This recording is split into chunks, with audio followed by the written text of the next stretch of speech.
What up, guys? How's it going?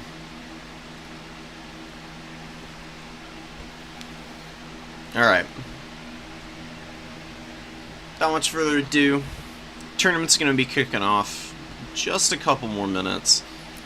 In the meantime, kind of wanted to get a little quick gauge on folks' opinions on the new patch, because it's great.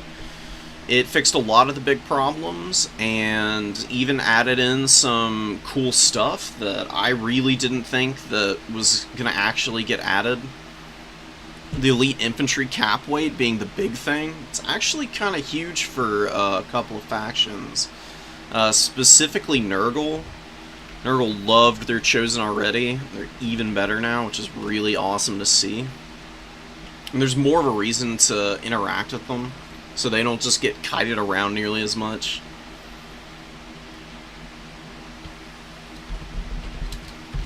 One sec.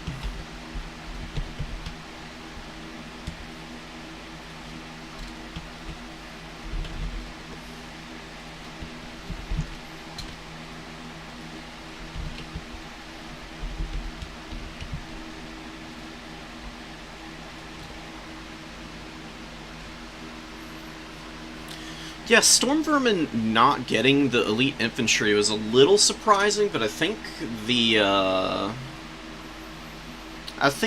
reasoning behind that is probably because the Skaven have so much cap weight with clan rats anyways, that CEO is maybe a little hesitant to give Storm Vermin the extra cap. Because Skaven's problem is not bodies and cap weight. Skaven's problem is leadership. That's like 90% of the games that they lose, honestly.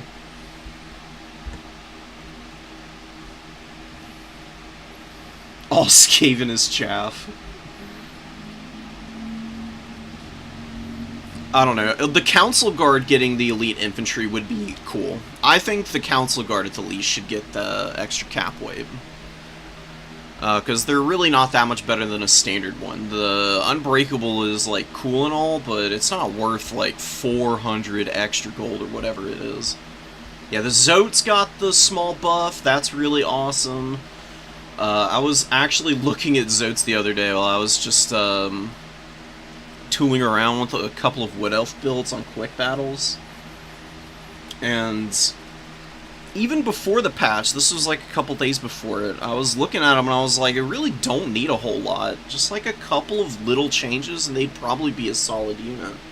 Especially in Domination mode. I think the Strength from Flesh, one extra cast of that, is amazing in a lot of matchups.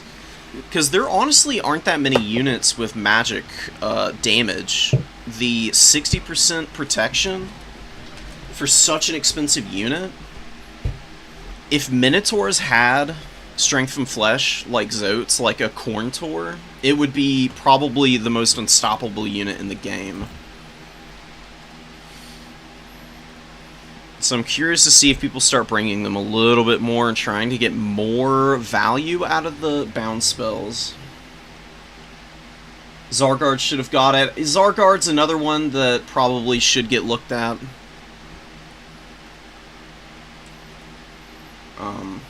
I'm so... my bad. I did not mean to, do that. What the hell happened here? I don't know what I did in chat. I'm so sorry, guys. I did not mean to do any of that nonsense.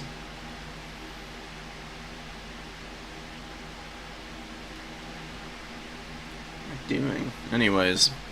God damn it.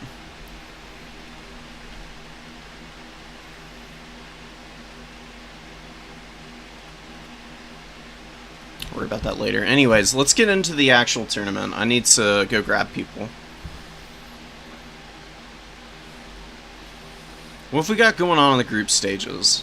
We've got Hattie and Sven. I think I'm going to go... or actually... Sugar, you're up to the plate. I want to watch you play. I finally got around to casting that, Elemental Bear build you brought against the Vampire Counts. It was freaking sick. It's one of the videos that is going to be a standalone for when I'm on vacation for the next, like, week and a half.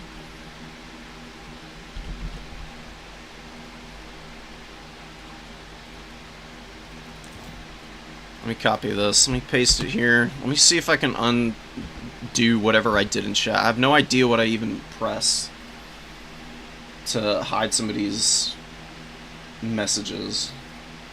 Chorf Infernal Guard. Zargard, if they had gotten the elite infantry stuff, would have been really awesome. Kislev's just super mobile. It seems like they prioritized the factions that had, like, super elite infantry that cost a lot, but also were factions that lacked super strong, crazy, like, range stuff. Maybe also, like, uber consistent mobility. Because Khorne got a bunch of elites. I know Nurgle got the Chosen Change, obviously. It was pretty chaos-oriented now that I'm thinking about it. And I can go probably should go check the patch notes, because I can't remember exactly which units did and didn't get it.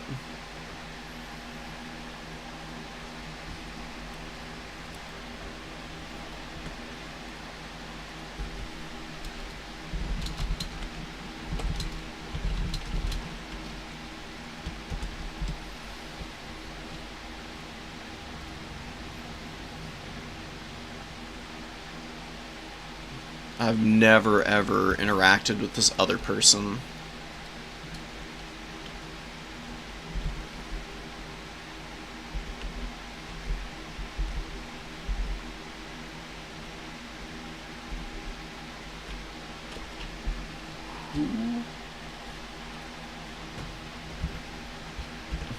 I do not recognize Suga's opponent. Can you just add them in, please?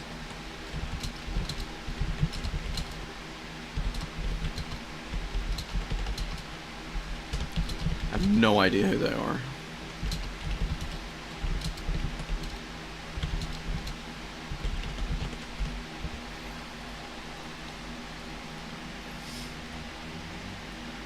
Elite unit over 1,000. R-Wars not being included, I think, was a little bit of a miss. I would have really liked to see the R-Wars specifically get the elite infantry treatment.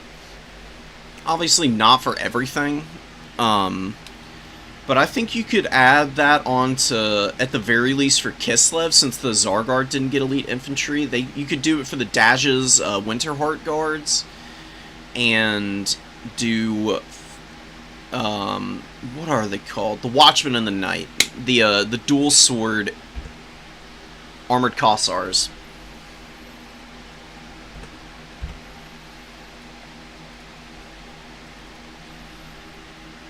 I think it'd be a good thing if every faction had at least one unit that fit that criteria.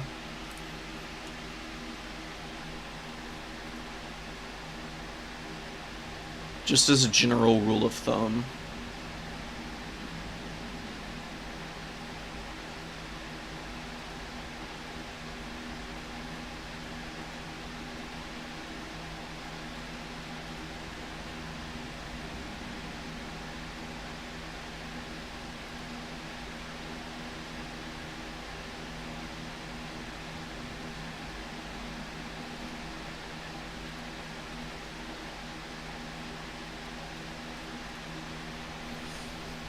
Oh, hell yes. Are we really getting Bretonnia Skaven? I feel like this is just the default banner that it always gives you. Skaven, though, very rare sighting, honestly. It's been ages since we saw some consistent Skaven play in the new player tournaments. They're very complicated. They're not for the faint of heart. They're an investment of time to really learn the ins and outs. Just because of the leadership problems that they can run into.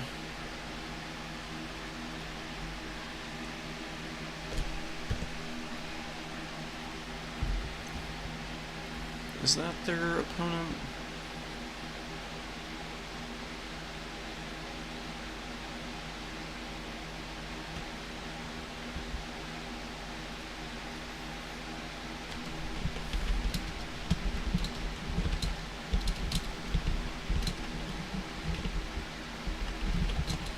just talking with the folks who are in here.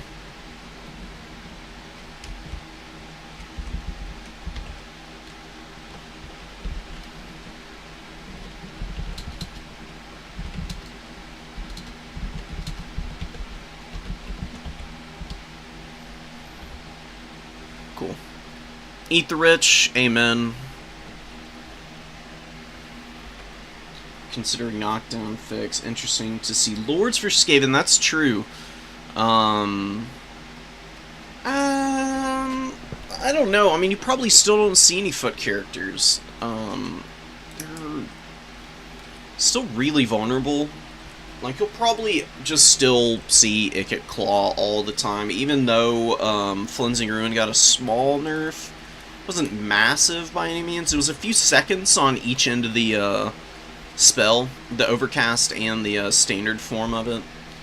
You know what, I need to just open up the patch notes so I can refer back to them, because I've played a little bit, but I just don't have all of them totally on tap on a moment's notice. Oh, here it is. Okay.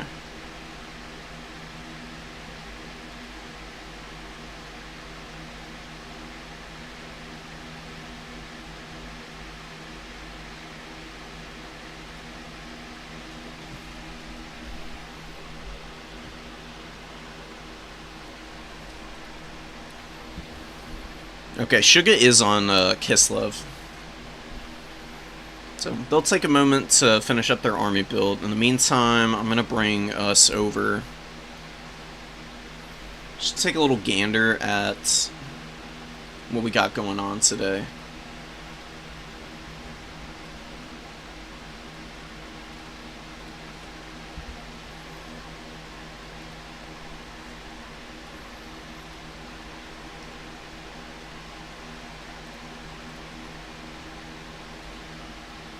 Because I do kind of want to just go over it with you guys when I get an opportunity. Okay, we're getting into the game, so I got it pulled up now. I'll go through the changes and my thoughts on them just in between some of the matches if we have any downtime.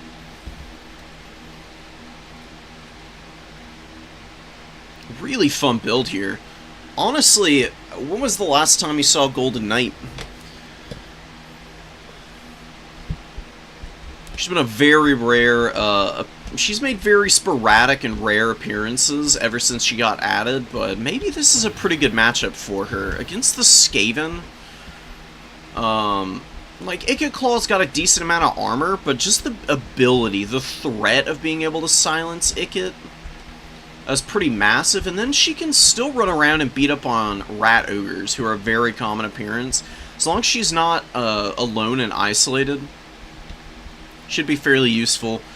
What do we get here? Ice Switch, ooh, with Ice Maiden's Kiss and Death Frost. Death Frost I do really like. And you know what, Ice Maiden's Kiss is fine. I was thinking like Hawks of Miska would be pretty crazy. I mean, you can just instantly start routing all of the Skaven front line with Hawks of Miska. Sniping the Lord, though, is pretty much the same thing, and you kind of do need to go for it so that Flensing Ruin, Warp Lightning, stuff like that don't just totally annihilate you. I don't know if this has got to be a misclick. I don't think Eat the Rich intended to bring Howling Warp Gale. I find that hard to believe. That's an intentional choice. Kislev Warriors and Armored Kossars for the front line. We got 2 Horse Archers out on the number 3. And they're going to be poking away at the Night Runners. Brutal damage coming down from that Plague Claw Catapult.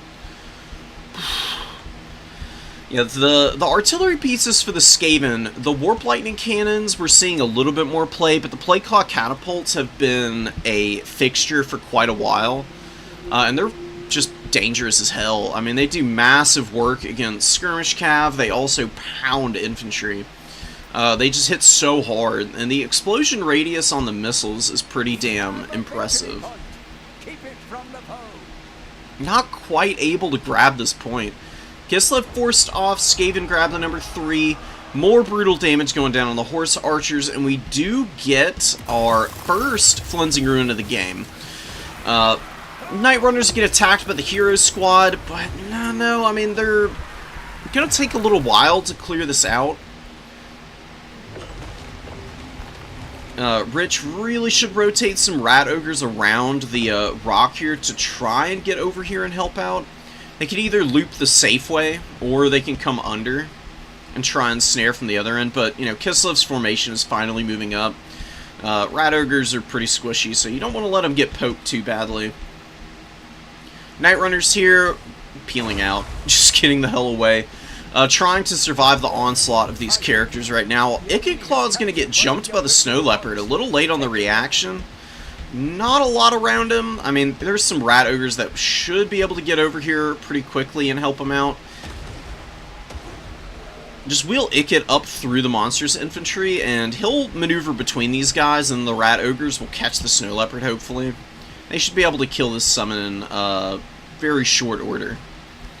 It's getting a lot of damage on Ikit Claw, though. That's going to be something to watch, considering the spell choices we have for Suga here. Skaven just jumping up on the middle objective, as well as holding on to the number 3 with decent numbers. Got Skaven Slave Slings over here. Rat Ogre protecting. A lot of Skaven Slaves. Not a lot of Clan Rats, so Capweight's actually kind of bad.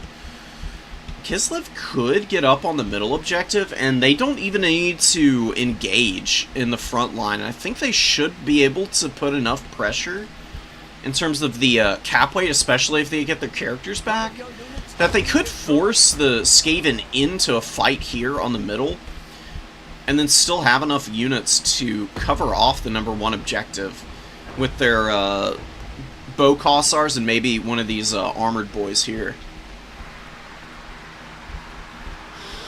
Ouch. Oh no, this is gonna hurt really badly. Patriarch and the Hero Squad getting trapped in the back line. Broodhorror and Rat Ogres all over these guys right now. And the Patriarch is taking the worst of it here. He's already used 1 Sawyak's Lullaby, and the Golden Knight just goes back in for seconds. That's a bold decision. Oh my god, this is so stuck, man. The Ice Witch gets hit by Flinting Ruin. Rat Ogres get a decent amount of damage in here. She's barely able to squeak past them. Golden Knight, though, super trapped up. Absolutely nowhere for her to go right now. Armored Kossars getting shot at by the Catapults. Catapults got some kills on this other Kossar unit here. How much value? About 500. Not bad at all. Little Grom's doing significantly worse. Little Grom is having to use ammo on Skaven bodies right now. It's not really ever a position that you want to find yourself in. It's just wildly inefficient to have such an expensive artillery piece. Pounding away at 300 gold Clan Rats, 125 gold Skaven Slaves. The kill numbers are basically meaningless without some kind of a breakthrough somewhere else in the field. You really need to find a way to kill Ikit here. That's probably your best bet back into this game. Skaven leadership problems are horrible. They suck at maintaining cap weight on the field when their lords have died. Lacking all of the tools to be able to pull something like that off, though, now. Your lord is still running off the battlefield. Probably won't even rally. I mean, still getting a small increase to the leadership, and the damage sustained is just a little too much for her to bear. Not really getting an opportunity to cast Death Frost here. Narski Alesa died, the Patriarch is dead as well. And the damage to the Armored Kossars is looking pretty horrible. You finally get a lot of the Rat Ogres and Eshin Triads rotating back to the main fights now. The value trading is looking pretty grim. The dive in the back was just really risky. I kind of understand the idea. You want to, like, pull your opponent's, like, units away from the front line, but that's all got to be in service to actually being able to rotate back and not losing all those characters. Griffin Legion's running down bodies, but getting really trapped up. This is the classic issue that heavy cavalry run into against Skaven. They run out of room to maneuver because there's so many Clan Rats and other crap house units underneath them they literally just get bogged down by the weight of the infantry numbers. Skaven do need mass, they do need their rat ogres, and units like Doomflayers to get steady, consistent DPS off. Oh my god, dude. The fact, though, that these guys just can't seem to escape from the wolf rats that are chasing them, rat ogres are after them now, they're not really able to rotate anywhere and hammer home and get leadership breaks either. They finally get up to the Plague Claw Catapult, shut it down temporarily. Maybe this Griffin Legion will be able to kill it, but their leadership is broken. Fireblood just wore off here as well. Oh my god. I don't think they're even going to be able to do that. It's turning rapidly into an unwinnable situation for Kislev here, it looks like. There's a chance they could get back in this. They have gotten back from the worst of the deficit here, I guess. Although, I don't know about that. 2,800 is just so much to be down by. Armored Kossars hanging out in the number 1 as best they can. Little Grom is finally starting to get some decent value. The Brood Horror is looking fairly healthy. Got Skaven Slaves and more bodies looking to hang on to the objectives here. Horse Archers going down. Streltsy pounded here by the Rat Ogre and Clan Rat combo. How much value do the Rat Ogres have? Almost 1,000 here. Really cost-effective performance from that one. The other Rat Ogres not doing quite as much. Still doing decently enough that they should be able to rally back in and get a little bit more before they get unsummoned. And then you can just build up numbers onto the battlefield. Eat the Rich has a nice surplus of supplies. This is the time where you want to be very discerning about what you're bringing out. You've already got the value lead. You can just hang on to the supplies until you see your opponent summon something forward that they're going to try and claw back with. And then you just summon out a good counter, basically. Maybe replace a few of the beat-up clan rats or something, just for some decent cap weight, so that the Kislevites can't just maneuver something in and steal an objective. But that window is fast closing here. You've got full routes on the entire infantry formation for Kislev on the number 1 objective. Little Grom locked down by a couple of rat ogres here. 1,100 value on them. Wolf Rat's ripping apart this Patriarch yet again, man. You know, the Patriarchs are great characters, but they really are there purely for support. You can see how bad they have it, just fighting off something this basic. It just can't win, even against a Wolf Rat unit. It's really the heals that they're reliant on to get value with. Not really finding an opportunity to really pop those off. It's a huge loss of momentum for Kislev. Oh, hell yeah. Do you live in New York, Spotify? That's pretty cool if you do. It's an awesome city. 1,000 value on the Little Grom. Really the only thing for Suga that really paid for itself here. Ice Witch got a little bit of value. Just be more careful with the heroes next time. You don't need to do anything too crazy against the Skaven. Diving that deep for artillery early is very rarely going to work out, because people are just going to be camping back there.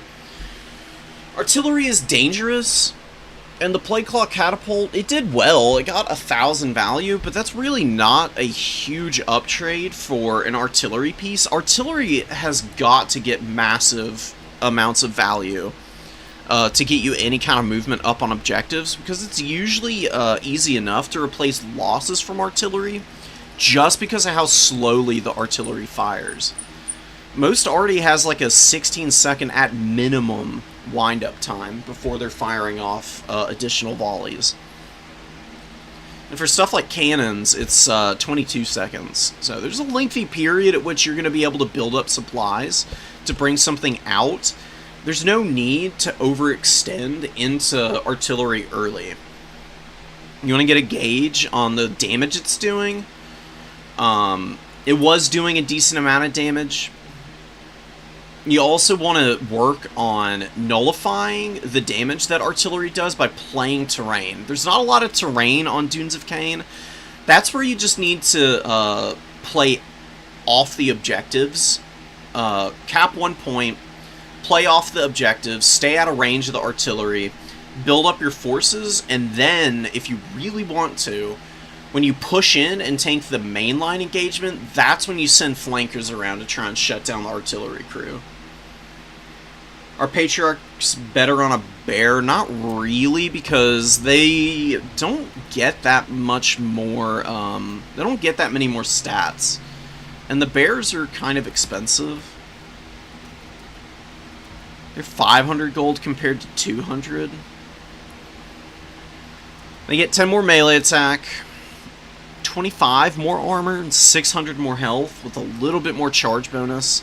Plus they get the AP split flipped. I think they have oh, it's a little bit more. 250 AP. It's fine.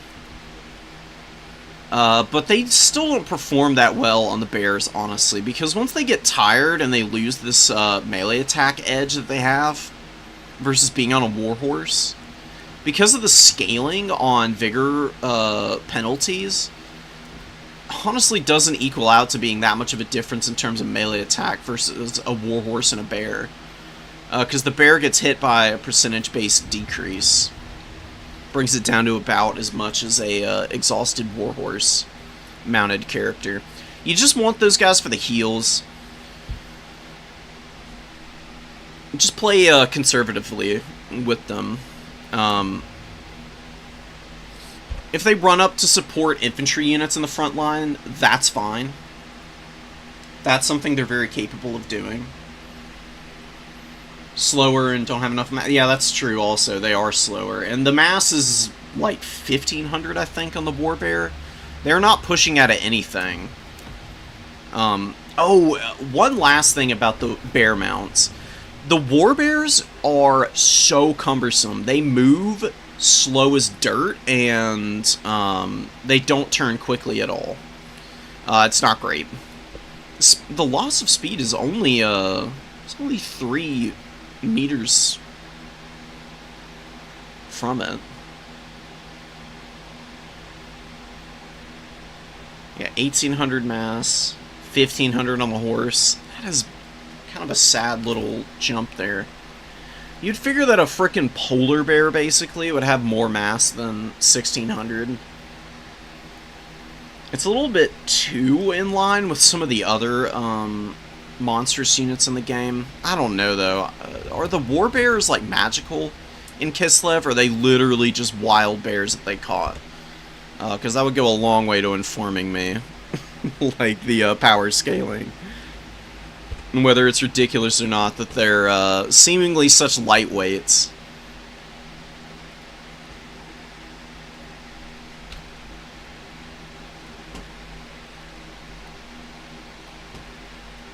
Alright, let's get some of these replays downloaded and we'll just start moving through them nice and quick.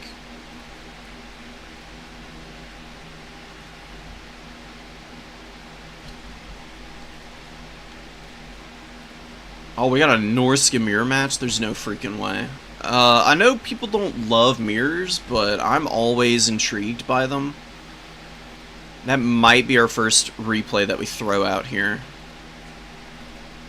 Just for my own personal amusement and edification.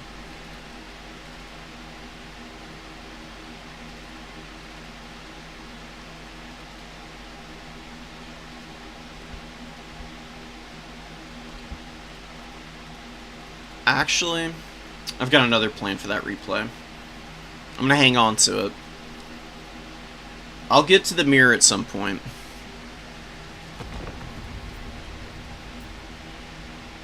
Ooh, Dowie versus Tzeentch is an interesting matchup. Mr. Fly's been slowly learning this one and figuring it out. It's very difficult for Tzeentch to win against the dwarves, because dwarves just have such good counters to, like, the Exalted Flamers, Horsemen, Changebringers, Flamers, pretty much anything and everything that Tzeentch uses to clear out infantry. Or is just a really good value trading tool, is at risk against such a strong ranged focus faction. You got miners moving up on the points. No blasting charges. I mean, not that big of a deal at the end of the day. Don't really need it. You got the Lord Rocket up in here with the Star Metal Plate. No Perfect Vigor. He does have a Perfect Vigor item that he can bring, which is really good. I generally recommend it on the base Lords because their HP totals are pretty low. If you wanted to just bring a guy who's going to stand and look cool on objectives, I recommend Belegar, because Belegar has a full 1,000 more HP than the standard Lord. The Star Metal Plate is fine, but it's not really all that useful against Tzeentch. Tzeentch infantry in general just don't have a very good time, like, clearing out the dwarven infantry, like dwarf warriors. You don't really need to be too worried about them. And Star Metal Plate is much better in, like, bigger, blobbier fights, which, honestly, the Dowie don't get into all that much. Really great damage coming down from the Exalted Flamers so far. Really putting the work in against these dwarf warriors. Also pounding the miners. This is one of the things you need to be really careful of. As a newer player, even for, I mean, this goes for everybody. This is just good advice in general. Know how the ranged pieces work that are on the map, because if you knew how the Exalted Flamer missile worked, you would not have your units, like, stacked up behind one another, because these things leave a very long trail of fire once they shoot, and it pierces through, like, multiples, like, scores and scores of infantry models will get hit by the actual burst, and then the vortexes it leaves behind are very, very powerful. And with both these units, like, right next to one another, you can see how absolutely devastating it is. Exalted Flamer with 70 kills already, 400 value on it. They're fairly expensive. Probably want to hold fire here. Maybe scoot up a little and look at the Thunders with a volley before scooting away. Killing the Dwarf Warriors is all well and good, but the real danger is always the Dwarven missile line. And, you know, Rangers and Thunderers, they're very dangerous to the Exalted Flamers, but generally with these single entity artillery pieces, you can usually find opportunities to fire and then, like, scoot away. Just because they have, like, fairly good base speed. You know, 50 is really not terrible. With that much, you should be able to stay at the edge of the range of a Thunderer and jump in and out. Just to be able to fire onto their flank or hit them from the front, anywhere that you can actually get some reasonable damage onto them. Rangers get hit by a really nasty volley here. And the Crumbling Guard getting deleted. Oh my god, the crossfire is so nasty right now. The Dowie are having a hard time hitting the Flamers currently. Thunderers are getting online, but they get almost one shot by one round from this Exalted Flamer. Holy crap, dude. And now we're going to get a Tzeentch's Firestorm. What kind of damage do we get here? We don't get anything. I don't know what it was aiming at there. Absolutely incredible bonehead moment for that particular Flamer. After the brilliance we just witnessed, making up for it here by hitting the Rangers. And that Tzeentch's Firestorm probably got 150 kills. It's still going. Damn close. The AoEs and the micro and target priority on the Exalted Flamers is looking real crisp. It's pretty amazing. Alright, I mean, Mr. Fly is actually down in value, though, still. I mean, you can kill all the numbers in the world, I guess, but Dowie will just outlast you if you don't have a way of clearing all their other units out. You've still got to deal with all the miners and Despite the good damage, there's plenty of ranged replacements when you really look at it here now. You've got some more Rangers moving up, the Iron Drakes. They've gotten some pretty effective damage. You got only a few more volleys out of the Exalted Flamers here. You got one on this guy, you got two on the other Exalted.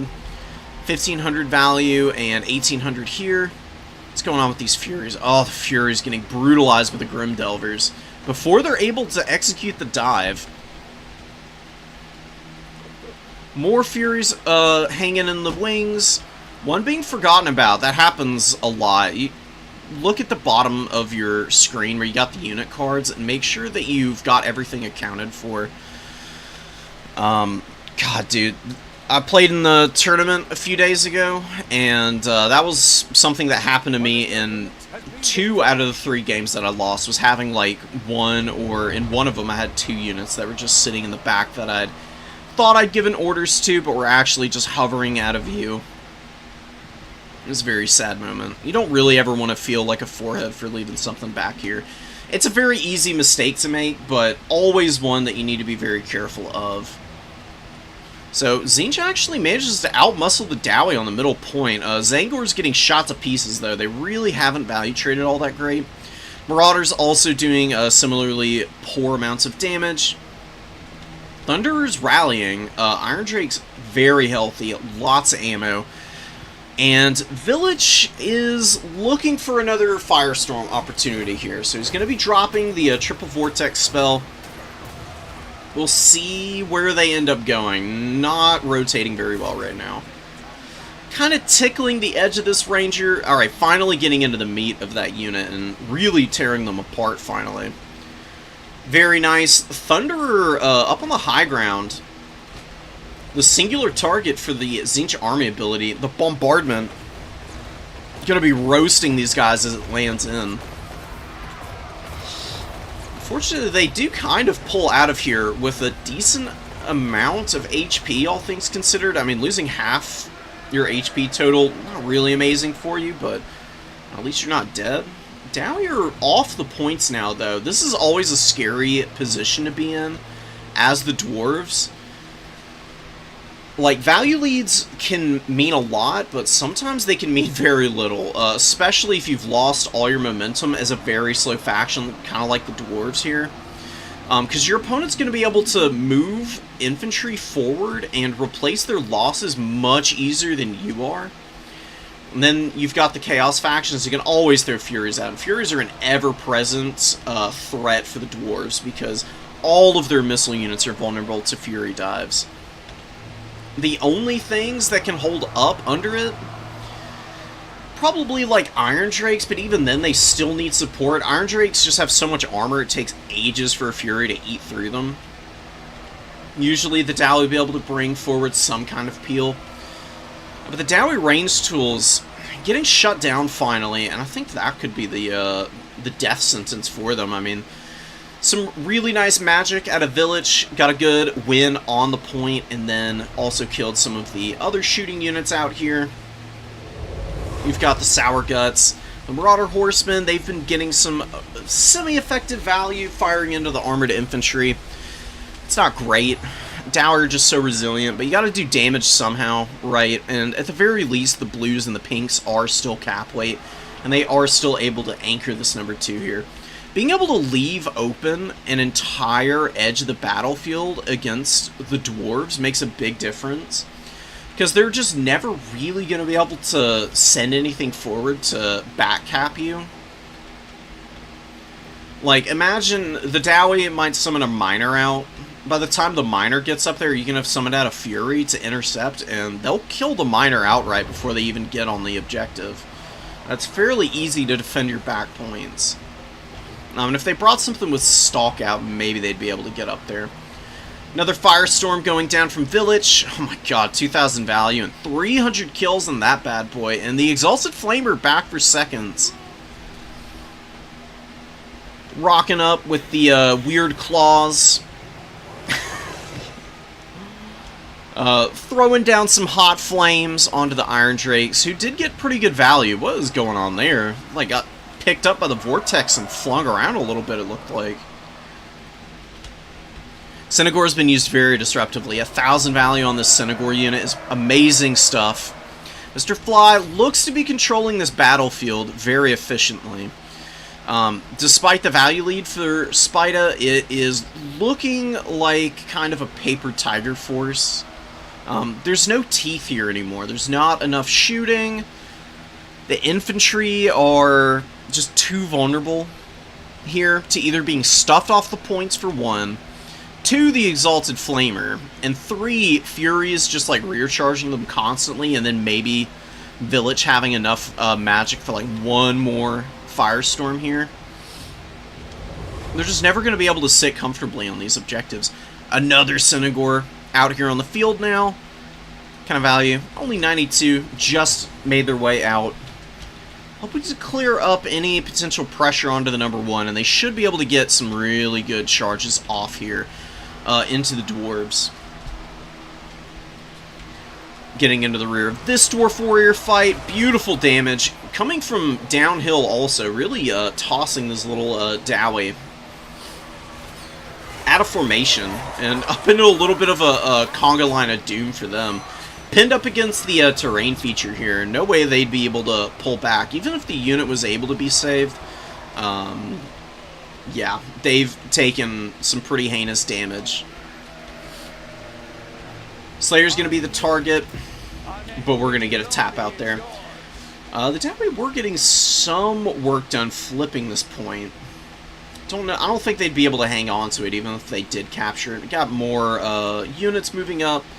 Blues and Zangors, they'd be able to flip the cap weight back after a couple volleys from the Flamer just hitting onto the edge of this fight. Cynagor is also mopping everything up in the back. It's a good effort from Spida, but man oh man, those Exalted Flamers just doing horrific damage. And then Village also getting 349 kills. And then it's just a matter of killing the isolated remainder. Dowie were not able to get their gun line going. That's usually the make or break for Dwarves. If Dwarves get their guns really hammering your opponent, basically no faction is going to be able to withstand that.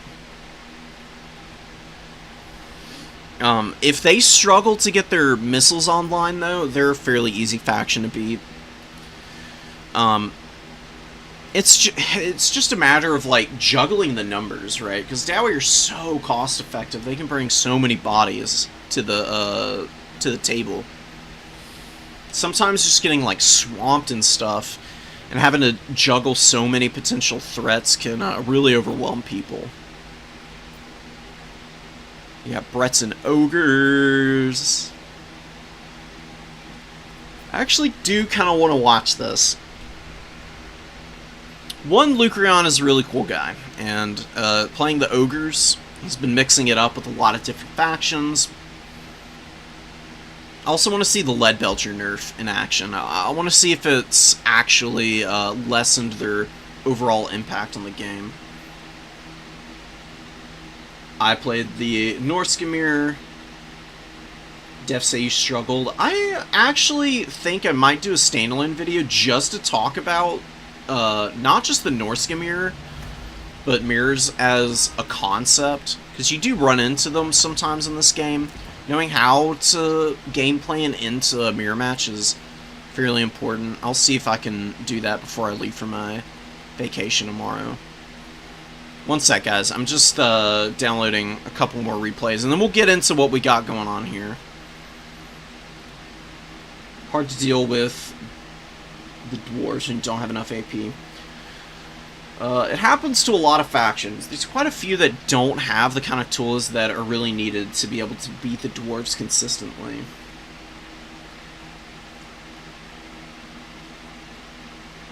Struggling against Kislev today. You still got other games, Gareth. Don't throw the towel in yet. I mean, it's the first round. You should have 4 more games to go, right?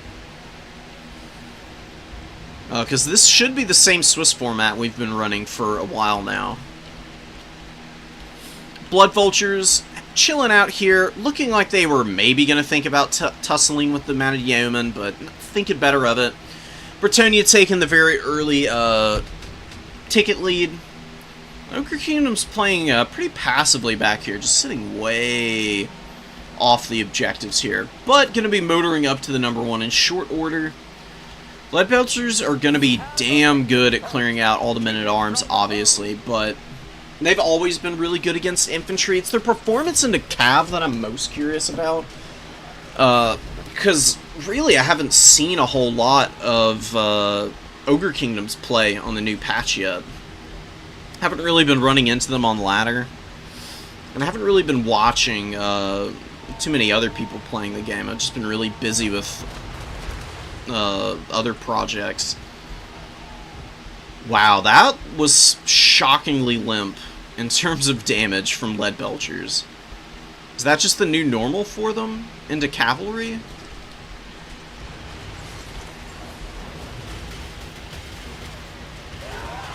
It doesn't look like they pierce quite as efficiently, but they still get 11 kills here. That's not bad. It looks like the Leadbelchers are going to be really strong, but maybe a little bit more reasonable. Instead of getting obscene amounts of value at the first couple of volleys, it looks like they're going to need a little bit more time to value trade. I don't think it's going to be too bad for them, though. I mean, still chunking down the Mounted Yeoman, doing a good job of controlling space. Some things just never change. Ogre Bull, Iron Fist hanging out on the number 1 objective, which finally flips to the Ogres, and do get some Leadbelchers firing at the Grail Relique.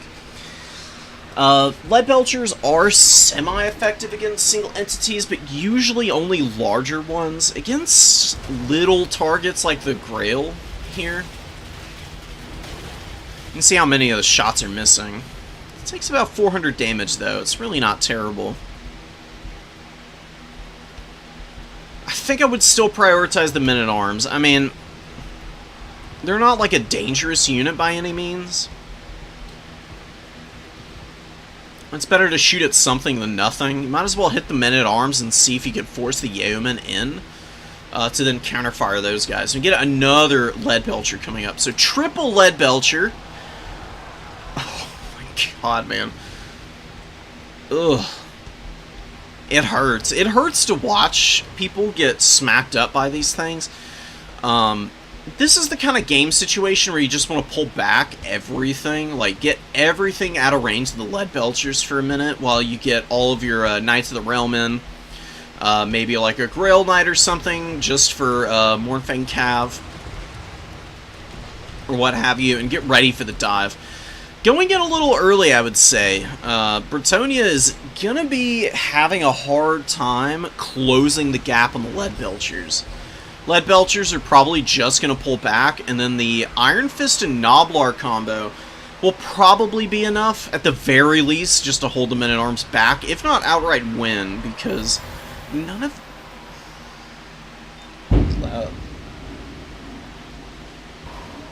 Okay, sorry about that, guys. There's a tropical downpour going on outside, so the power to my monitor cut off for a second there. Thunder got me jumping, man. Holy crap. Anyways, Iron Fist taking the fight, stopping up a lot of knights here, man. This Leadbelcher needs to get the hell out of here, and we need some Mournfang to rotate over. These are Mournfang Iron Fist. Where are the great weapons? Kind of surprising to see them. We do have some great weapons, but the Iron Fists on the other side, I'm not sure the rationale for bringing them. I don't know, I mean, I wouldn't have imagined Mounted Yeomen being that much of a threat to them, but maybe they are. Leadbelcher's pounding away, pretty safe position here. And the Knights for Bretonnia are just getting flattened right now. Don't really have too many good matchups currently. Do get the Companions of Quesnel moving up.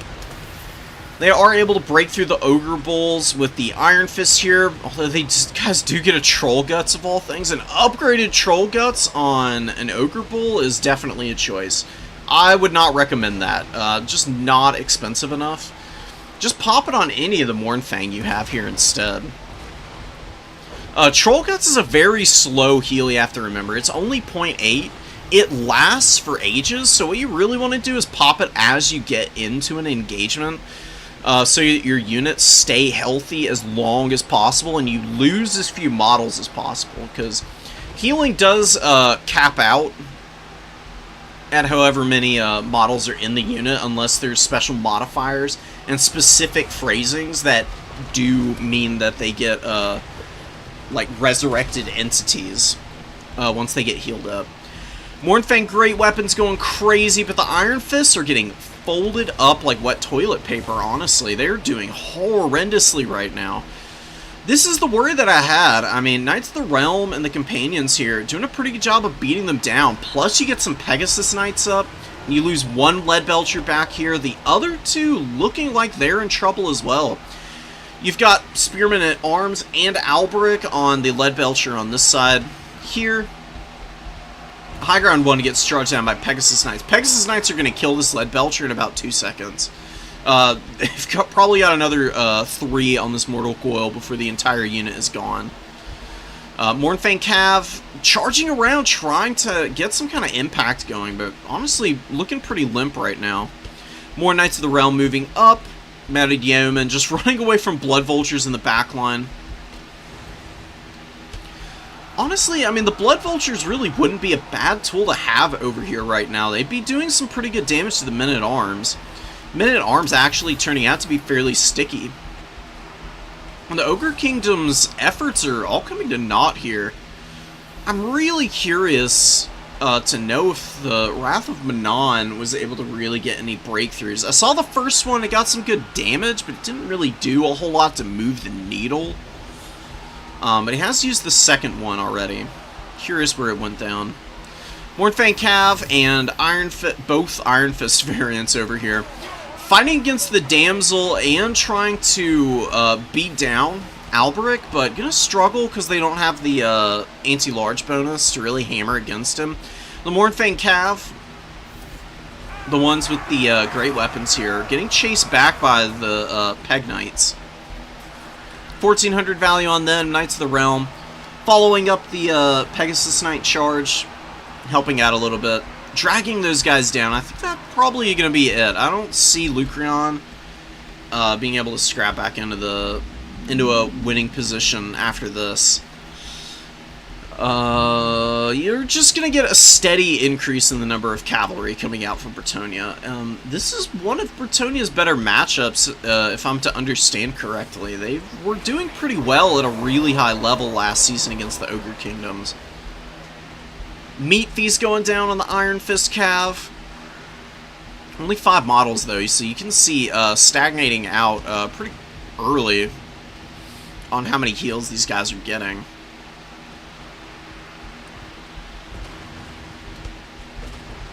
Iron Fists are alive. There's one Leadbelcher with 9 models here. Another one with 9 up here. There's actually quite a few Leadbelcher models. Hold on, guys. Hold on, guys. It might not be over yet. Knights of the Lionhearted and Mounted Yeoman are grinding into a Saber Tusk pack on the point. They are getting good value there. It's going to come down to whether the Leadbelchers are going to be able to move up and clear out some of what the Bretonians going out on the field in the late game here. The heals have been a little lackluster for the Ogre Kingdoms, but they are keeping a few units out and about. 1337, you gotta be kidding me. Are they going to get a hit in? Wow, they're going to actually disengage. Keeping their elite status here. Slaughtermaster chilling. He's been getting pummeled pretty badly, but the Green Knight's also been trapped up in mass for a lot of this game here. Yeah, Pigback Riders getting in here. Get the Slaughtermaster the hell out of here right now. Ogres have a chance to come back, but if they lose their Lord, it's probably going to be game over for them. This is really taut, actually. I was actually thinking that the Bretonians are going to be able to chase down all of the routing Ogre Kingdom's units, but a lot of them able to rally and pull back in and get the Bretonians sweating a little bit more. But Alberic does find the Slaughtermaster. Going to be finishing him off pretty quickly here, I imagine. Although Trollguts does go down if there were just any kind of mass. that could have peeled these guys off of that Slaughtermaster. Maybe he would have had a chance to get away, and that's going to be a big penalty to leadership. So all the Gnoblars immediately break, except for this one over here.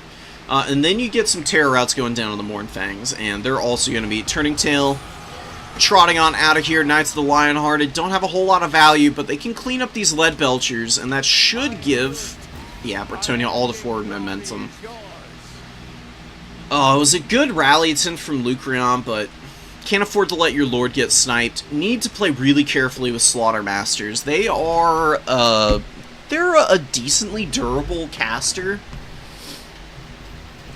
but they can be overestimated oftentimes on just how much punishment they can take. If they get caught by a character with dedicated anti-large like Alberic, or just a really powerful duelist like the Green Knight, they're never going to be long for the world.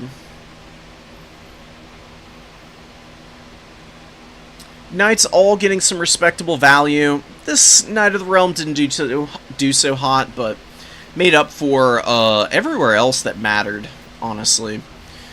You get some really good men-at-arm performances in here, actually. Just a couple of the Sword and Board men-at-arms got 600 value here, 449 on the other side. Mounted Yeomen, they did a good job of distracting the Blood Vultures. For that, I would say they paid for themselves, because, you know, equivalent in cost. Blood Vultures only get value from melee, though, and the Yeomen still got a little bit going. Isn't anything too crazy, though.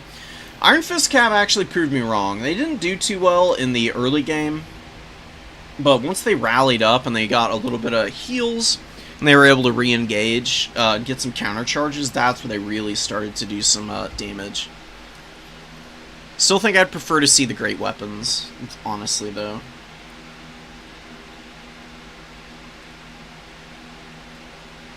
Yeah, that was really nice, Rare and Egg. This is a really good game.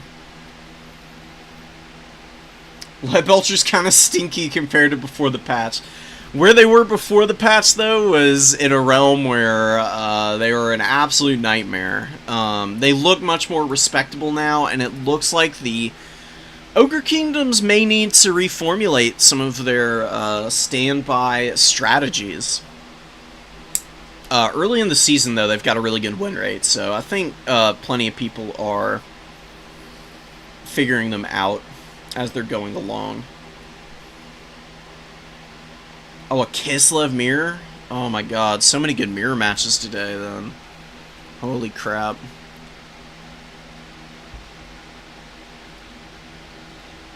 It's a cutthroat business decision, but I'm gonna have to do it.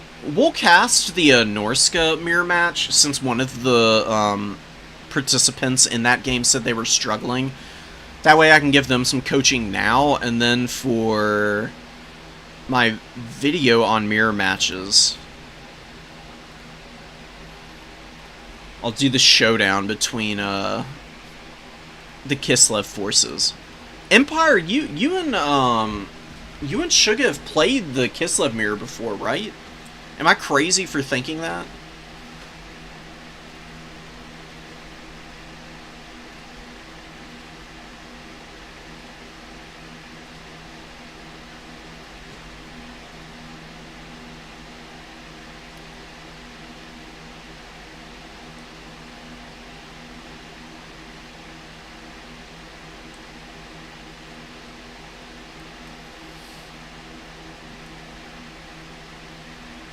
Nope, that was for some. It must have been somebody else playing the Kislev mirror then. Absolutely Rare and Egg. I love casting. I wish I had a little bit more time for it, but, you know, we worked with what we got. Just been really busy the last couple weeks, and it's been so freaking hot here. It's really discouraging for, you know, trying to sit and cast games when, you know, you literally have sweat dripping off of you.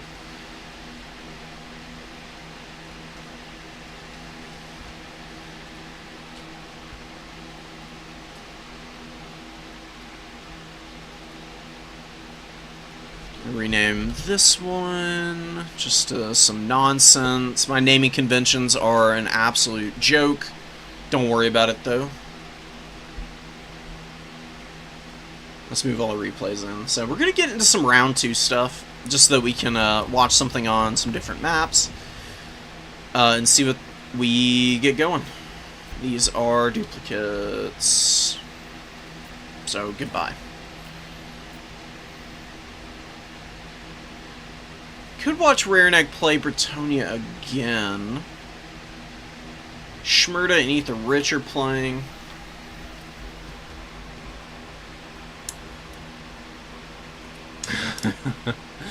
Just for the Soul Grinder? Oh, I'm so tempted, dude.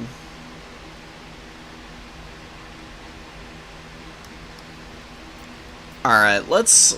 give me a sec. Let's actually watch... let's watch this one here. Lazuka on the Greenskins. Pont on the ever-present, ever-deadly Dark Elves. Dark Elves an early meta winner this season, it seems. People have really figured them out and have turned them into a real nightmare to play against. Nothing feels worse than getting kited to death, and that's kind of the Dark Elves' bread and butter. Look at the teeny tiny little front line here for the Dark Elves. They're going really wide with the cavalry early. 2 Dark Riders, 3 repeater crossbows, of all things, and a Dreadlord with the freaking Hydra Blade. What the hell is this? Strength through Spite. Shield of Grond is a small weapon strength debuff.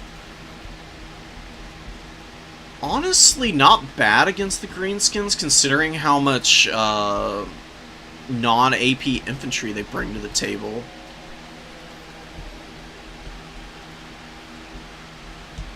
I mean, it's a small reduction. It's not that great. It's 3 base weapon strength off of the Orc Boys. Savage Orc Biggins about to eat the nastiest volley you've ever seen. I mean, not the worst damage in the world. Very lucky that these guys only have 60 models. If they had 80, they were like an extra strength skirmish cav unit, probably be seeing these Orc Biggins get deleted. The Fizzraz is keeping them alive for now. Not going to be doing it for much longer, though, I fear. Bloodrak Medusa gets rampaged right up, oh my god, right up into the Savage Orc Biggins. What a brutal fermented fungi, man. That was smart. Oh, but a nice reaction with the Burning Head. Roasting down both of these Orc units. Oh, and a Terror Route goes down as well. Oof. So the Medusa is able to escape without too much damage on it. Bowman poking away at the other. Just rally him up to the high ground. Get him in position for later in the game to really get some work done. The Dark Riders do get countercharged a little bit here. It looks like the Savage Orc Biggins were able to exact some amount of vengeance here. Not able to keep pace, though. Dark Rider's going to be jumping behind their Bleak Swords and setting up for a nice long grind into these infantry units. Just firing into the back of all these dudes. It's going to be really good value. Greenskins want to move their archers up to try and do one of 2 things. Alright, I mean, they need to kill the Medusas. That's probably the best thing that you could focus on right now. Either that, or you move your archers up and see if your opponent's skirmishers stick around and you can counterfire them. That's where the real pressure is for the Greenskins right now, because they don't have a bad time clearing out Bleak Swords. Bleak Swords lose to basic Sword and Board Orc Boys when you factor in all the buff spells, like Waz. Anything of that nature usually is going to be enough for the Greenskins to get a pretty decisive edge in those fights. Fire Sorceress with 400 value, just chilling. I know where my money would be for the next one. It's kind of hard to pass this opportunity up. There's just so much here. I know that one of the units is already on death's bed, but, I mean, finishing it off and then potentially brutalizing these other 2 Orc Boys would just be super saucy right now. Bloodwrack Medusas are taking a lot of damage from the archer fire, and on the high ground, running away from the Orc Boarboy Biggins who have come in a brutal charge from the Flappas here. Just cracked open that Dreadspear unit, like a frat boy at a beer can. They're just going in deep, dude. The Orc Boys and the Savage Orc Biggins, despite getting hammered by that burning head, able to stick around on the battlefield and able to finish off their main line engagement. Bloodwrack Medusa getting shot to death is horrible. Never want to see that. It's a really well-built Greenskins army. It's very simple and straightforward. Doing a good job of utilizing the archers up to this point, although getting a little too far ahead of themselves now. There's no frontline cover for these guys. And they're trotting into the LOS of a lot of counter shooting. You got the repeater crossbows here, you got the dark shards all over the place. Oh my god, and you commit more infantry in here. Oh, brutal, man. Never let stuff like this happen. It's something that is understandable. Sometimes you move your lines forward and they get a little compacted as you advance, and then you end up with a couple of units overlapping. Lazuka had a path around the edge of the formation here, and then just kind of waddled the units up through here. Probably gave an attack order, I would guess, and then the units, they just take the shortest possible route. They don't factor anything in front of them into the equation. It's not over, though. It's not over. Even after that vicious burning head and a huge collapse on this side of the line, there's a chance that mobility for the Greenskins could get them back in this game. Or Boarboy Biggins suffering pretty badly, though. I mean, they're getting stuffed up by the Dark Riders. And the Dark Shards just opening them up from a distance, man. Really good volleys coming off here. We got another spread out Orc Boarboy Biggin in the mix. Savage Orcs moving up. Where is another Burning Head? We need to see it. 1100 value out of the magic for the Dark Elves so far. Scourge Runner's actually beating the Snotling Pump Wagons in the head-to-head. Although the Pump Wagons are able to kind of escape. Taking a lot of damage, though. And they're stuck up on the repeater crossbows now. Good charge down from the Savage Boar Boys, though. Does catch the Scourge Runner lacking here. Able to close the gap and maybe going to finish them off. He's going to win this game, honestly. The Dark Elves. What do the Dark Elves need? They still have the Medusas for numbers in the late game. Get this one rallying back. You got a Dreadspear moving up. A Cold One Knight would be pretty nice to have. They don't do amazingly into Orc Boarboy Biggins, just because Biggins are cheaper and still have like pretty good armor piercing stats with a great charge bonus to trade into the big Velociraptors. They can just be a good anchor piece, though, that can countercharge whatever your opponent, like, throws in. You can trap them up on other units and then throw them around a little bit. Doomfire Warlock's moving up, taking out this Boarboy Biggin up top. Wrong side of the map for them. Doomfire Warlocks are honestly not a terrible unit. They're a little niche. You definitely want to be pretty careful about when and where you summon them, but it's a pretty good late game position for them. They should be able to get in and kill pump wagons, charge down any isolated like Savage Orcs and whatnot. Could get some really good value that way. Sorceress chasing off some Savage Orc Boar Boys. A lot of bodies trying to get after her, and look at all of the speed debuffs hitting her. She actually ends up getting caught here, throwing down the Burning Head from downtown too. But perfect right down the line angle. God, dude, it's just been so insane this game. 1,600, 286 kills out of the Burning Heads here. Black Orcs anchoring the number 3, doing their best to keep Lazuka in this game. Orc Boys off on the number 1.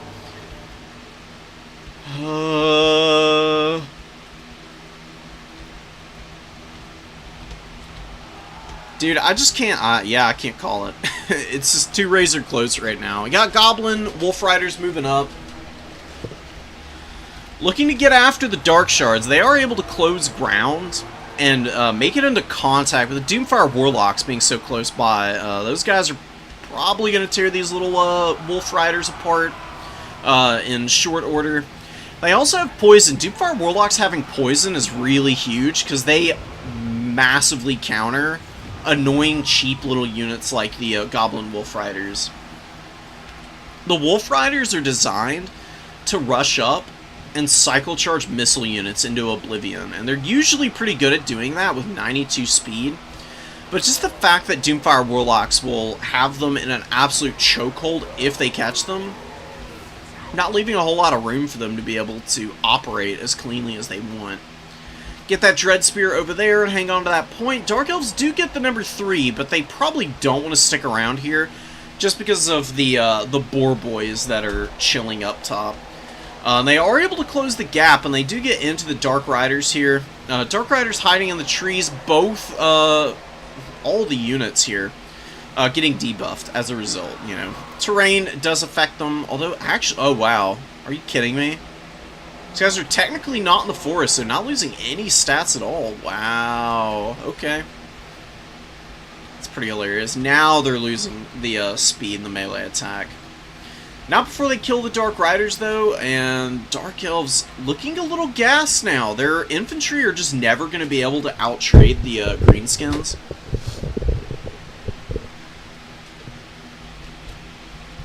And the Doomfire Warlocks are still a reasonably ever-present threat, but are they going to be able to really hammer home with good value? They've got 800 so far. It's pretty damn strong. Just about shy of 800, actually. But an Orc Boarboy Biggin will crush them on the charge here, and it looks like an Alpha Strike coming in, trying to get the Night Goblin War Boss, but the War Boss actually holding up pretty well here. Oh, running around on foot. Sneaky business from him.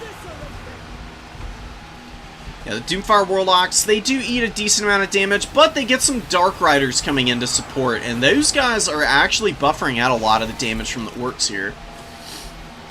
Really nice. Gork'll fix it. Nobody is disengaging from this fight, basically. Orcs, even with the Gork'll fix it, not that much quicker. Plus they're poison. Doomfire Warlocks a little too slow to disengage as well. If the Dark Elves snipe out the Goblin War Boss, maybe they'll be alright. They do still have a Medusa up top here. Oh my god, and the Orc Boarboy Biggins getting stuck on Dread Spears in the back here, and the Cold One Knights actually do finally come up, but they get karate chops. Oh my god, horrible performance from them. Yikes. Alright, eating my words a little bit on that. I really thought the Cold One... Maybe they just got... Maybe they got charged and they didn't get a counter charge off. Not 100% sure what happened there. Razor thin margins here, man. I mean, just slip-ups on either side or swing it back and forth. And they're really small mistakes, you know. I mean, nothing too egregious is happening back here. It's a pretty deep overextension, but they're going to be able to get out of here for the most part. If they're able to charge down one of these Dark Shards, that would be pretty massive. Savage Orc Biggins probably do need to move up and find an area of the battlefield to start getting some value in. Doomfire Warlocks finally going down here. 1,500 value, though. Really good performance from them. You can see them with their little laser hands. I don't really know what to call it. They do a little bit of like spice flicking in the face of whoever they're scrapping against. Bloodheart Medusa clearing out the Morgrove's Mangy Marauders. These guys got 700 value, cost-effective performance from them. Dark Elves re-establishing control over the objectives again, a double cap, and the tickets are damn close. Not a single cap situation for the Greenskins at all. Actually, oh, they're down. Looking at it the wrong way around. Dark Elf's just going to hold on to all 3 points here and probably ice the game out in a moment. Although it looks like... Oh, the number 1 is secure enough for them. They got the big uns. They got Savage Orc Boar Boys here. It's a little bit of a chance that they could get pushed off, but if the Dark Elves just stick on their 2 points, they'll be okay. There's no reason to overextend at all right now. They can kind of let the game come to them. They've got the Medusa, they've got the Scourge Runner Chariots, they've got the Dark Riders who are trying to shoot down the caster right now. He's literally right in front of them, and they're still having a pretty hard time hitting him consistently. They're slowly pulling him down, though. I think you'd be better off shooting the Savage Orc Boar Boys, though. Greenskin's mobility is your bigger threat, IMO. That's what I would be prioritizing. Scourge Runner's going to get a great charge right off the flank of the Orc Boys, and taking quite a few of them down with some firepower coming in from Bloodright Medusa. 1,500 on it, Scourge Runners with about 900. And here we go. Dreadlord finding the engagement against the Night Goblin Shaman and putting him on the ground. Wow. Oh my god. She's pretty vicious. I'm kind of liking this character.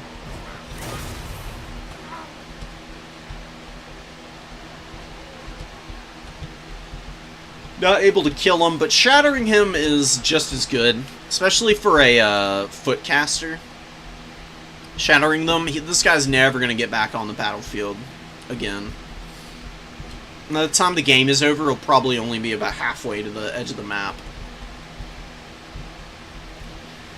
Biggin's trying to push through the Dread Spears. Dread Spears are... What are the Dread Spears doing? Dread Spears also trying to push through, so Stranger's passing in the night here in the front line a little bit. You got a few of the Savage Orcs pummeling some of the Dread Spears as they're running away. Trying to leave them in the open field for the Dark Shards to handle, it looks like. You have the Repeater Crossbows, and the foot-based Dark Shards honestly did pretty well themselves. 1,100 each.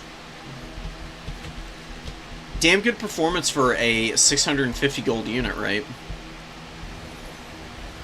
Up top, Bloodrat Medusa going down. Probably got caught by a fermented fungi, I would guess. Yeah, it looks like the Night Goblin War Boss was able to get that off and finish the Medusa, but Cold One Knights and the Dreadlord over here to respond.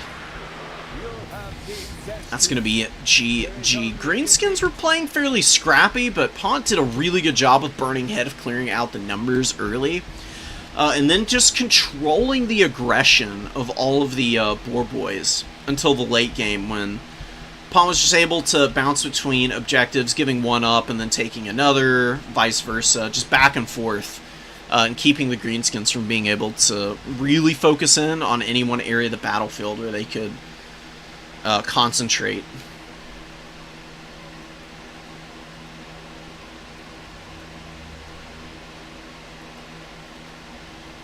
How do you keep getting mirror matches, Empire? That's so crazy. Hopefully, after your first one, you got some good ideas.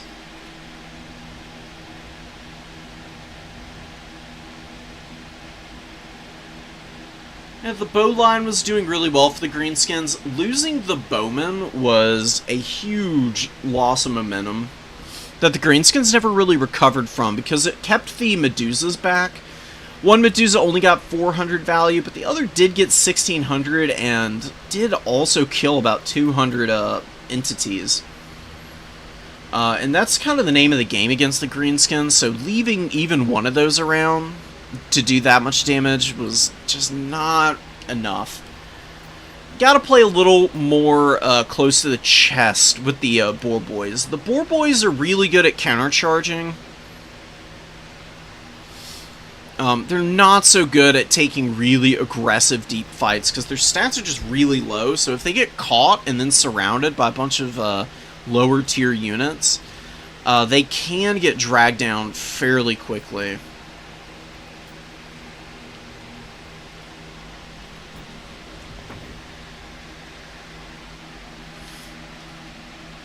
Warriors of Chaos action incoming. Interesting build from Tommy. We got the Swords of Chaos coming in.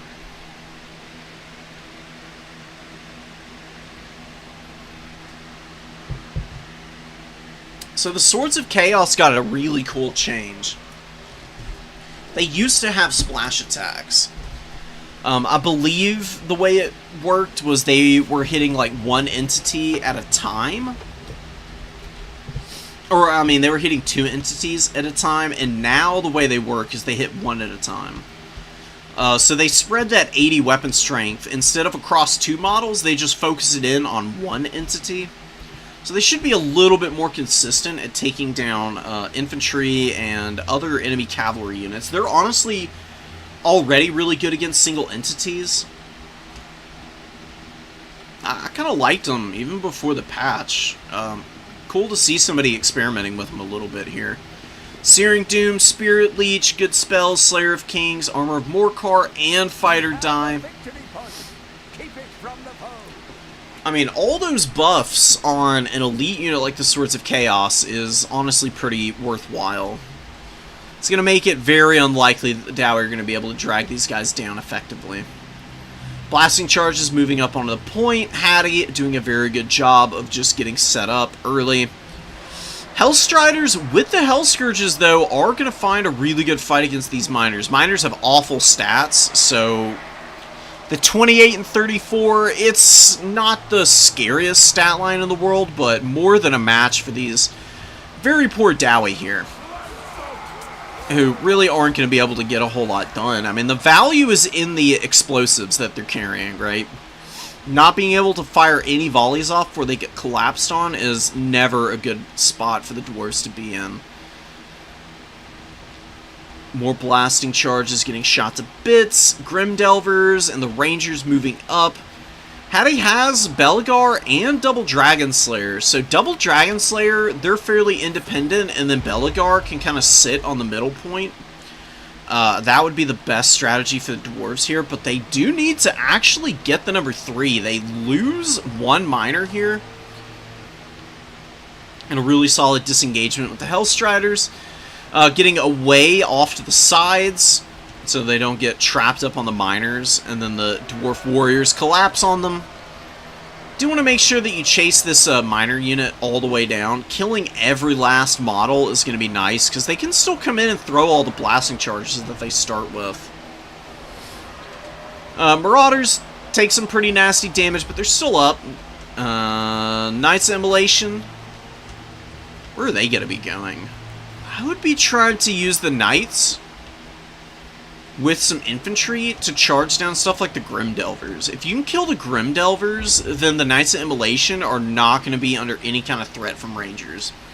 Rangers just don't have enough AP to deal with the Doom Knights in the sky. Oh my god, brutal volley right from underneath with the Grimdelvers, man. Knights of Immolation bleeding a lot of value immediately back to Hattie there.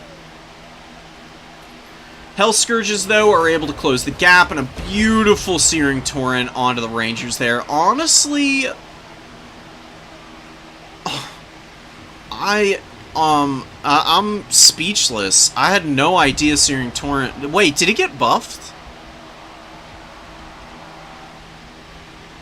Doesn't look like it. Oh my god, man. That was disgusting damage.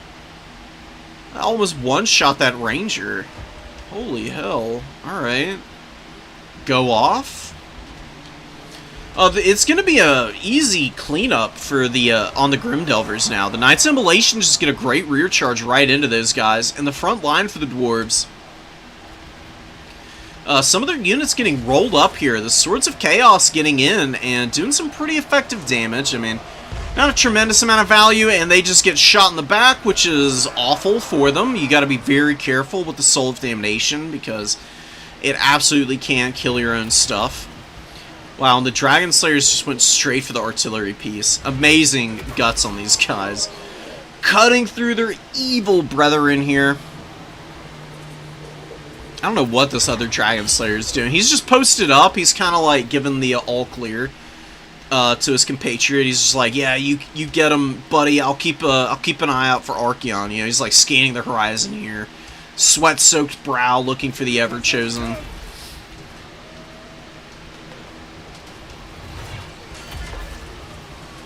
It's a pretty big win for the dwarves.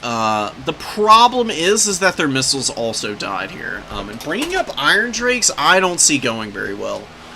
I don't know what the Iron Drakes are going to do to the Knights of Immolation. We're going to have to see if they're able to get effective damage. They get a great volley off at the perfect moment while these guys' shields are down. And they lost about 400 HP in total. Really isn't that bad for them. Do you need to pull them back so that they can replenish the barrier, and then they can come in and probably just charge these dudes down?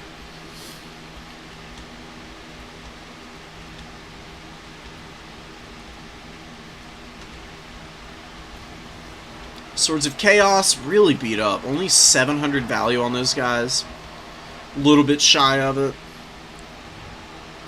Need to see a little bit better performance out of them. It's honestly a little shocking to see from them. They've been charging a lot of infantry, though. Oh, and Giant Slayers are in here. Wow, sneaky, sneaky. I don't know why I clocked this as a Dwarf Warrior with great weapons, but that happens in games sometimes. I mean, banners do tend to look pretty similar. The Giant Slayer banner doesn't look too different from the standard Dowie Great Weapon Warriors. Get a big brick of Longbeards moving up. The Iron Drakes a little close together. You definitely want to get them spread out so that if one gets charged, you can still peel for it with the other. When your missile units are running together like this, all it takes is this one Hellstrider to get into the back of them and shut them both down. Beautiful Searing Doom. Hammering the Miners and the Dwarf Warriors here. Giant Slayer's up on the objective. There's not really a whole lot that wants to fight them currently. Dwarf Warriors getting run over by the Knights. Knights Immolation with the 900 value. Still have some Searing Torrents to drop. Could be very impactful in the late game. Marauders buffering for Archaon as he tries to kill Belegar, but Belegar is just so hard to work down, man. He has such a big HP pool, close to 6,000. He really should just turn around and fight Archaon. I mean, Archaon is tired, and Belegar has really good stats. He honestly would have, I mean, he wouldn't beat Archaon, but Archaon would also take like 20 years to actually kill this guy. Archie going to be running away, leaving the Marauders to their fate. Belegar's pretty good at just pummeling stuff like that down. And back here, the Dragon Slayer's being killed by Forsaken. Really good choice of infantry to try and finish these guys off. To get some really good value. And it looks like, wow, some Marauders came back here trying to kill them.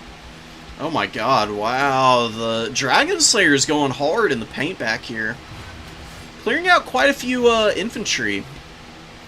A lot of number kills there.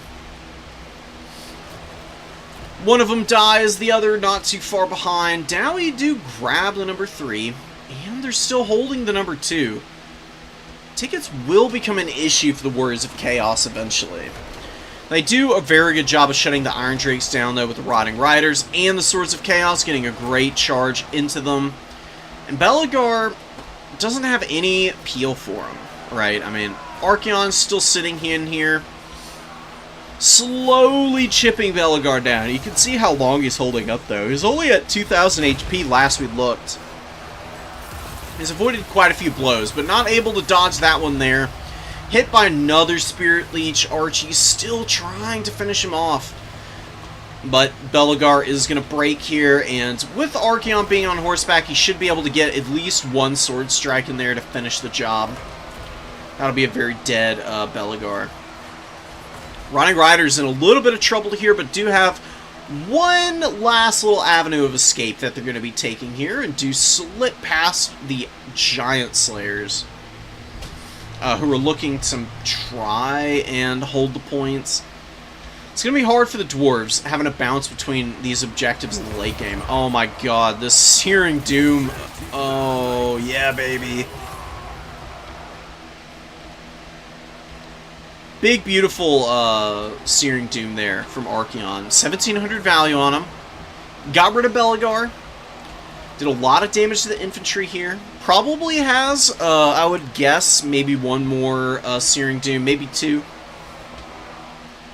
Seen a lot of Spirit Leeches, seen a couple other casts mixed in there. Forsaken moving up. This Forsaken unit has been grinding for ages, and they finally kill the Dragon Slayer. Just look how many bodies are mixed in there, though. Do you get the units back in the reinforcement pool?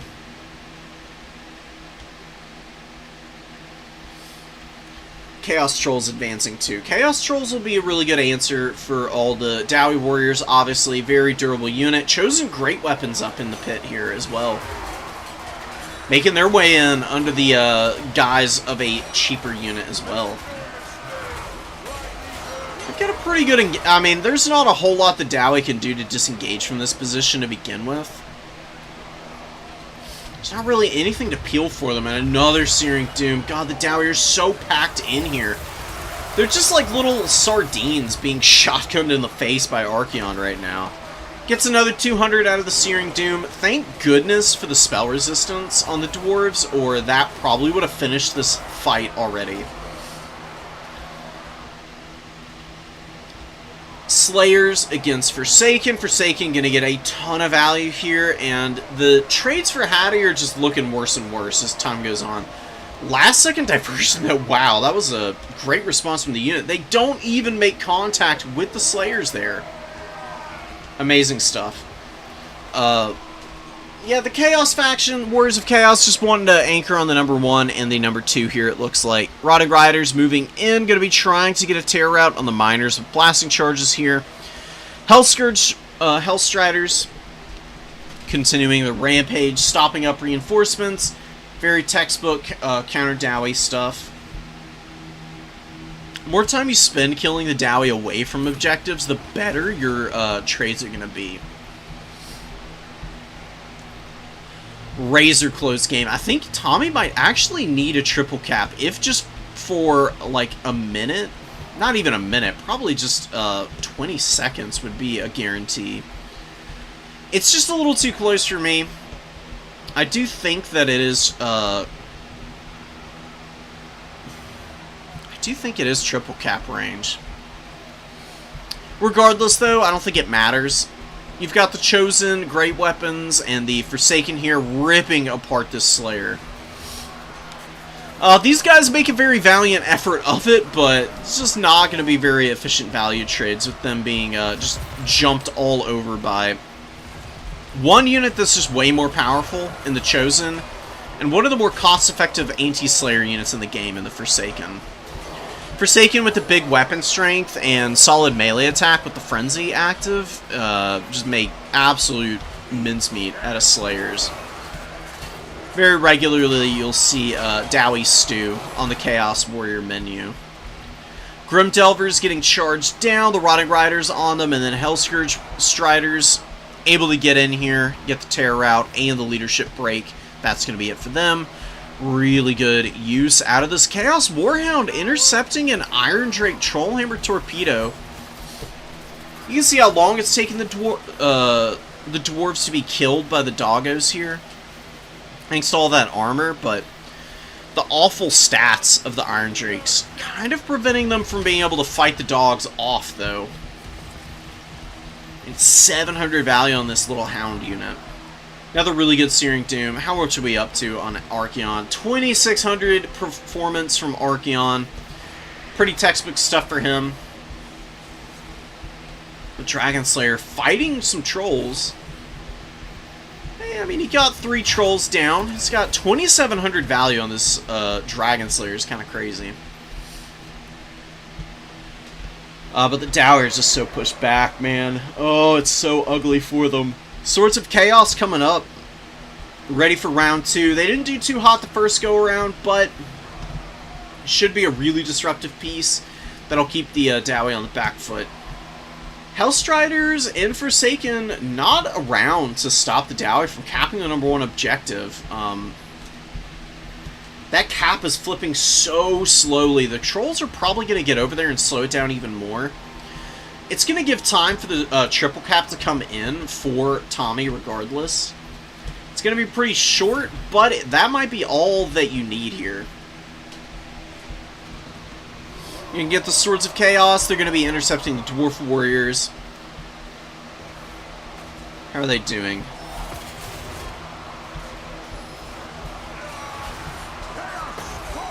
Do they kill a Dwarf Warrior with each attack? It does look like they do, and they actually land a hit.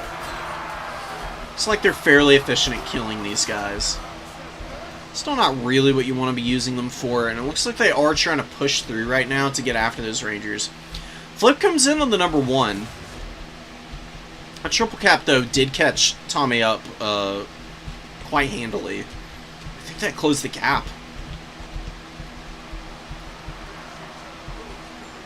Swords of Chaos just mucking up the works. The Dowie are never going to get back on this objective, more than likely. What do we have over here? 2 Marauders, good choice. Just cap weight, so the Dowie have a hard time taking it away from you. Definitely want to move some Forsaken into a blocking position here. I know you can't see the Rangers, but you can see the Miners. So either the Trolls go over here and the Forsaken clean up the Rangers here, or vice versa. Probably the Trolls, just because of the blasting charges. You do have this Forsaken unit closing from the other side, though, getting up onto the rear of that Miner. Going to be taking them down. Rotting Riders moving in very low, you know, almost healing capped. 11 models.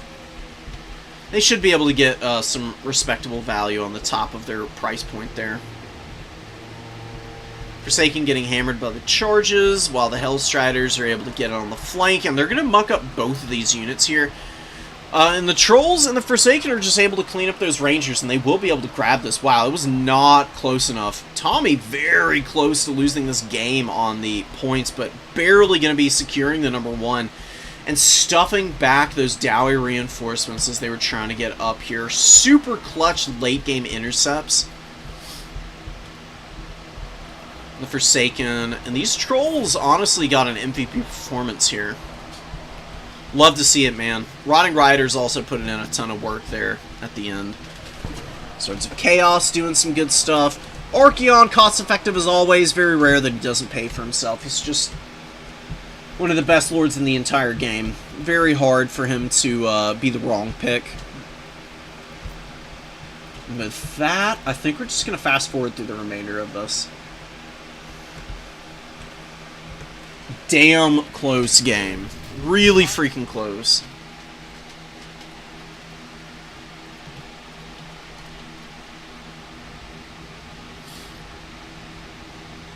Soul of Damnation got 1,000 value before it went down, which is still decent. You'd prefer it not die, but, I mean, what are you going to do? I think that it was just a case of the Dragon Slayers being a little inconspicuous. They obviously put on their, some, like, Eshin cloaks or something, you know, that they stole from some Raki and were able to sneak their way back there.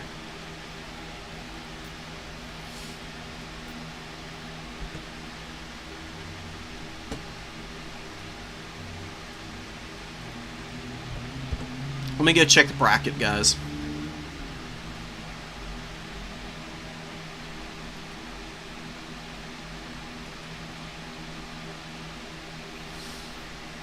Open around 3. So you got Decrepit Moor, Imperial Road, and the Geyser Bluff. I love Geyser Bluff. It's a really small map, but it's really engaging. Lots of opportunities for aggressive fights early.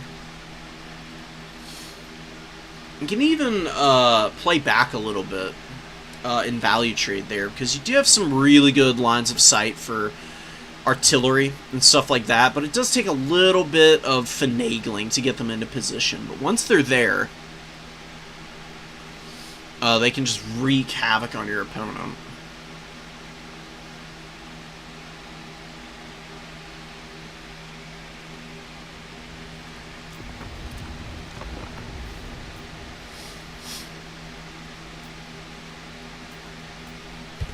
Hello?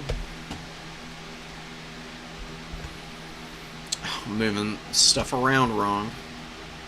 There we go.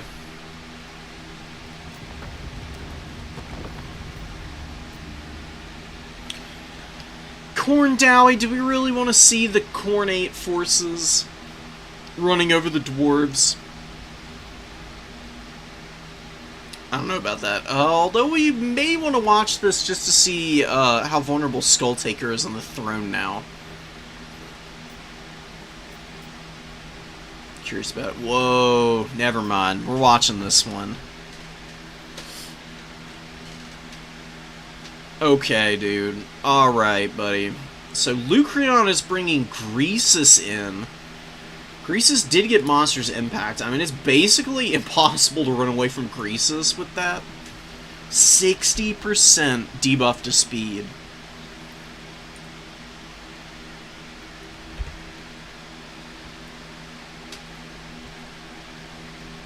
I guess the idea is that he just smacks you in the face and you're too disoriented to figure out what's going on. Got you wobbling as you're trying to walk away.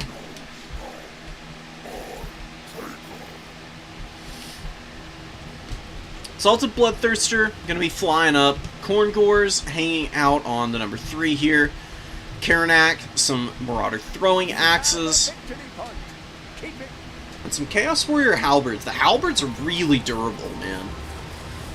They hold up really well against Ogre Bull dual weapons. Even if the Ogre Bulls have Gnoblar support, they still trade fairly effectively in those fights just because of their armor values. And solid enough melee defense. So, Karanak and the Bloodthirster, what are they going to be going for? I would imagine going after the Leadbelcher is the best thing you can do. Throwback to ages ago when the Sky Striders were meta, man. They fell off really hard because they got nerfed in cost. And I think efficiency. I'm not sure what exactly was they lost. Maybe some melee attack or maybe melee defense or something. But they've been out in the cold for a while. Seeing them here is pretty interesting. They'll be able to do some good damage to Karanak or the Exalted Bloodthirster, obviously, if they catch them. More Mournfang great weapons waiting in the wings. Greasus just hanging out in his wheelbarrow right next to the number 2 objective. He's literally just sitting on the pay cart, I realized. I mean, presumably this is just what he gives out to his troops on campaign. Unless he's just a huge asshole and he's, like, flexing on everybody, which I guess wouldn't be too out of character for an ogre. Couple of harpoon shots coming down from the Stonehorn. I mean, 7 model kills is not bad at all.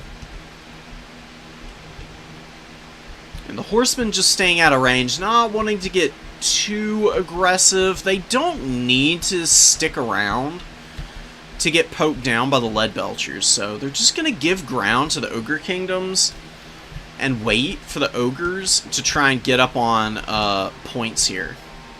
So they will have to move off of the number 2 sooner rather than later.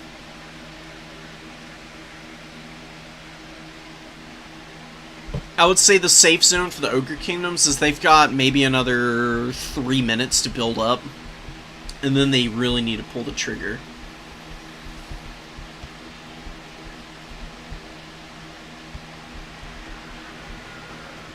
Stonehorn with the launcher, setting up. Looking to shoot the Furies here. Can still do some pretty effective damage to them. And the Leadbelcher's opening up from on the ground. Big damage coming down on those Furies. Throwing the Furies forward like this is just not necessary. You don't need to be diving with them right now. I mean, you do at least get a good charge off, and the Ogres are really slow responding to this. So, disengaging from the Leadbelchers to attack the Mournfangs. The other Leadbelcher finally gets the Troll Guts. That's going to be enough to save them. They lost 4 models, but they will be able to heal back to, you know, what counts as full for them now. With the heal magic. That is a big loss for Khorne, man. Do not go in like that with Furies. Furies are just too squishy for engagements like that. You can't throw them forward with Wild Abandon anymore. People have really figured out how to counter Fury dives. Furies are best used once the front line engagement is kind of kicking off, and what they can do before taking those kinds of fights, fly them around your opponent's formation, like fly them up into the trees and then circle around from behind. Because if they're hovering in the treetops here, nothing is really going to be able to shoot them effectively. They've got plenty of stuff to hide in. These trees are pretty tall, so they actually kind of hover about here. So you can see how much tree cover there is that might be blocking any incoming missiles. Plus the scatter from firing into forests. I think they'd be safe enough until you actually pull the trigger on the full dive. Khorne coming in here and doing it a little scatter shot now. This is the classic pitfall for Khorne players. Trying to deal with factions like the Ogre Kingdoms and the Dowie is get a little too antsy doing nothing early on. You just forget about the objectives, and then you start seeing stars in your eyes when it comes to the value trading. You just want to get in there. And that aggression usually ends up working against you. You can see the Marauder Horsemen going down now. Sky Strider's the really nice charge up onto the flank to get a couple kills. They are going to debuff the speed pretty horrendously. You know, the Frostbite is really nice, stacking slow. It's very easy to layer poison. Army abilities can stack on top of Frostbite. There's a lot of things that you can combo with it to make it literally impossible to get away from engagements. Exalted Bloodthirster getting hit by the Dismember here, and does have Deathbringer active, putting a whooping on the Stonehorn right now. Really nice snare from Karanak just to keep Greasus off of the Exalted Bloodthirster, but the Sky Strider's all over Karanak here. Karanak's probably going to die in the next 20 seconds. Surviving a few blows here, the Sky Strider's not really concentrating the damage super effectively. There are Minotaurs in here, too. Wow, dragging down 3 Sky Strider models already. Really good performance from those Minotaurs up to this point. Pigback Rider's in there, another Mino Great Weapon coming in. Do have the Khorngors collapsing in now. Oh, is the Halberd, or the slow-walking Halberd's going to figure out a way to get this done here? Exalted Bloodthirster's bullying some of the characters. The Butcher with the Maw magic is getting jumped on by him now. And in all the kerfuffle back here, we do get an engagement from the Chaos Warrior Halberds. Really nice rampage going down. Everyone certainly does have their price, and apparently the Exalted Bloodthirsters is just the promise of an engagement against a Stonehorn. Dragged him in real deep. You do have Karanak alive back here, but getting found by another Mournfang Cavalry. Great weapon. Minotaur shutting down Leadbelcher here, finally. The Khorngors just a full court press, dude. The Exalted Bloodthirster are going to be pulling back. Got 900 value, which is not amazing. He needs to get back up in the sky, because Greasus actually pushes right through the front line with his 4,000 mass. And gets right up in our big boy's face. Yo, did Greasus actually get fixed? He's actually putting a little bit of a beatdown on the Bloodthirster here. Is it counting his value? I think it was. Not super well, though. Bloodthirster escapes, gets back up in the sky. Minotaurs finally getting overwhelmed. They did kill the Leadbelchers. They did some damage to a few other units as well. You do have Khorngors underneath them. They're both just so beat up, and it looks like they are going to be breaking here. 2,000 on one. Only 600 value on the other. Fleshhounds coming in to do some chasing on units. Alright, so Blucreon has kind of weathered the assault, but needs to get points back ASAP, because you're already committed to a triple cap. Because you were so passive for so long, and then your opponent was able to secure this in the late game.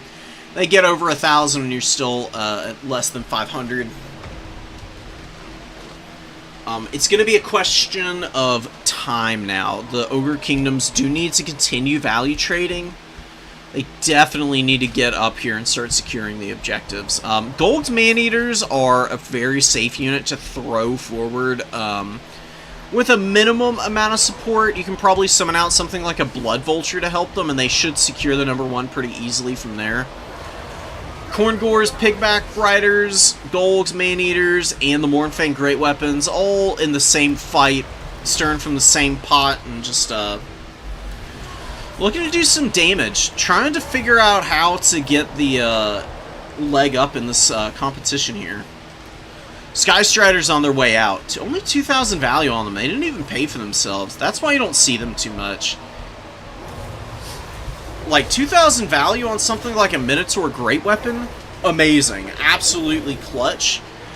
On the Sky Striders, 2,000 value is not looking like nearly enough to be getting the win here. And they actually break while the Troll Guts is going off on them. Awful, awful situation developing here for the Ogre Kingdoms.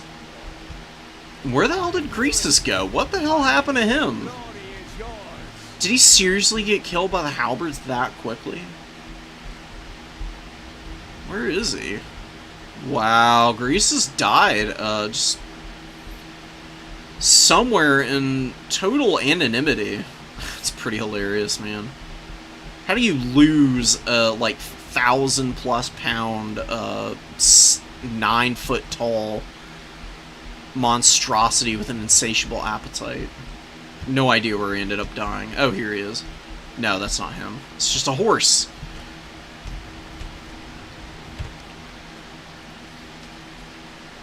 Maybe Greasus paid a bribe and he managed to walk off the battlefield intact. It's my headcanon there.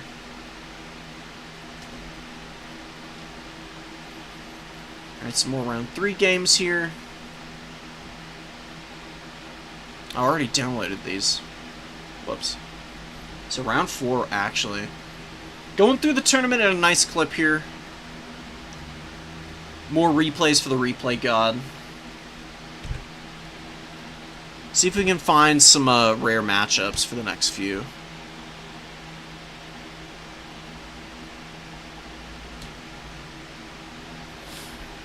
Skip those. Delete them.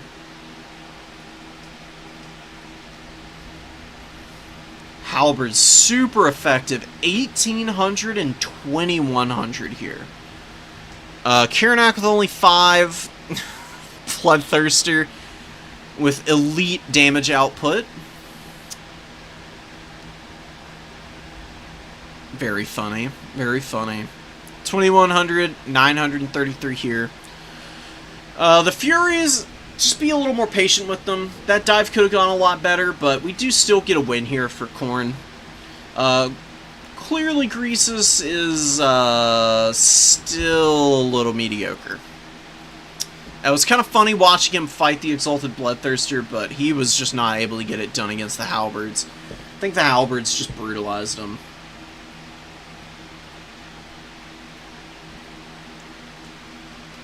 One day people will figure out how to win a tournament with Greasus. I mean, it can be done. I can just see it being a real head-scratcher.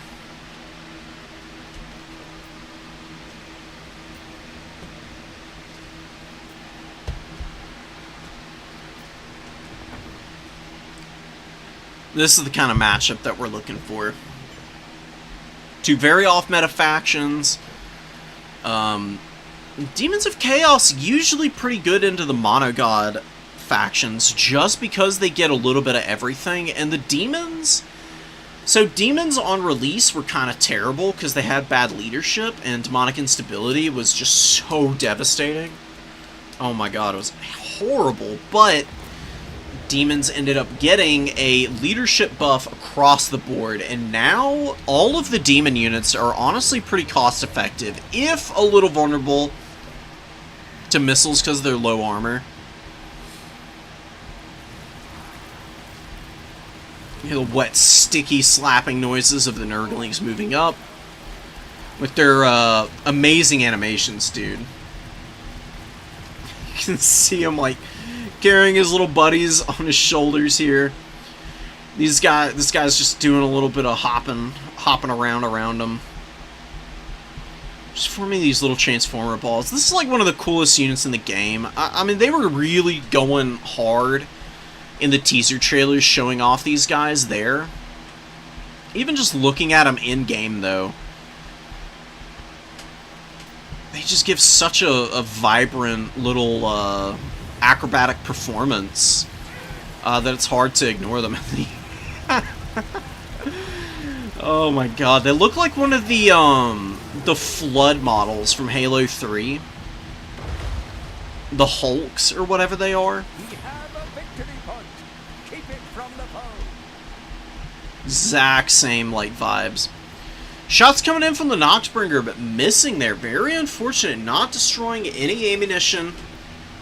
I guess you get a little bit of damage on the barrier as they run into the Vortex. The Hellforge Bellower is doing great work, though. Wrecking the Zangors right now.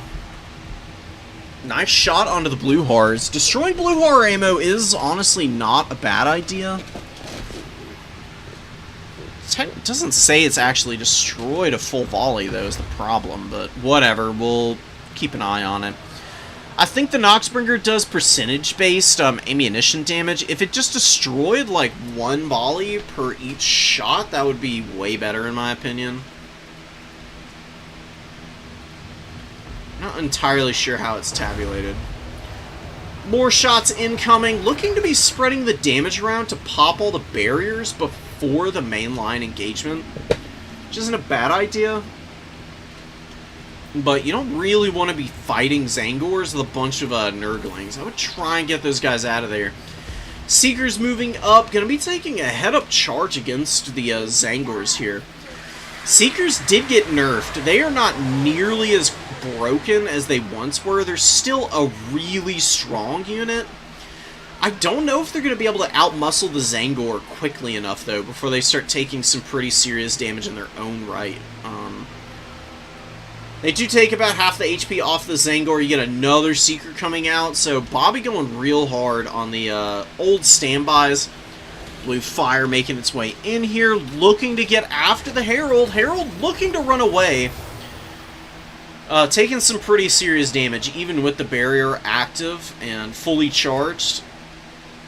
Not able to outlast that, and brutal damage coming down with the counterfire that Bobby is throwing out. The blues, the pinks. There were Sour Guts in here, right? I could have sworn they were. Just getting melted here, though. The pink fire also getting some pretty amazing damage down on these guys. The Hellforge Bellowers hammering away, too. Oh, man. It's going to be a real short, real nasty game. Seekers cleaning up. Zangors on the outside. A dodge on the Searing Doom.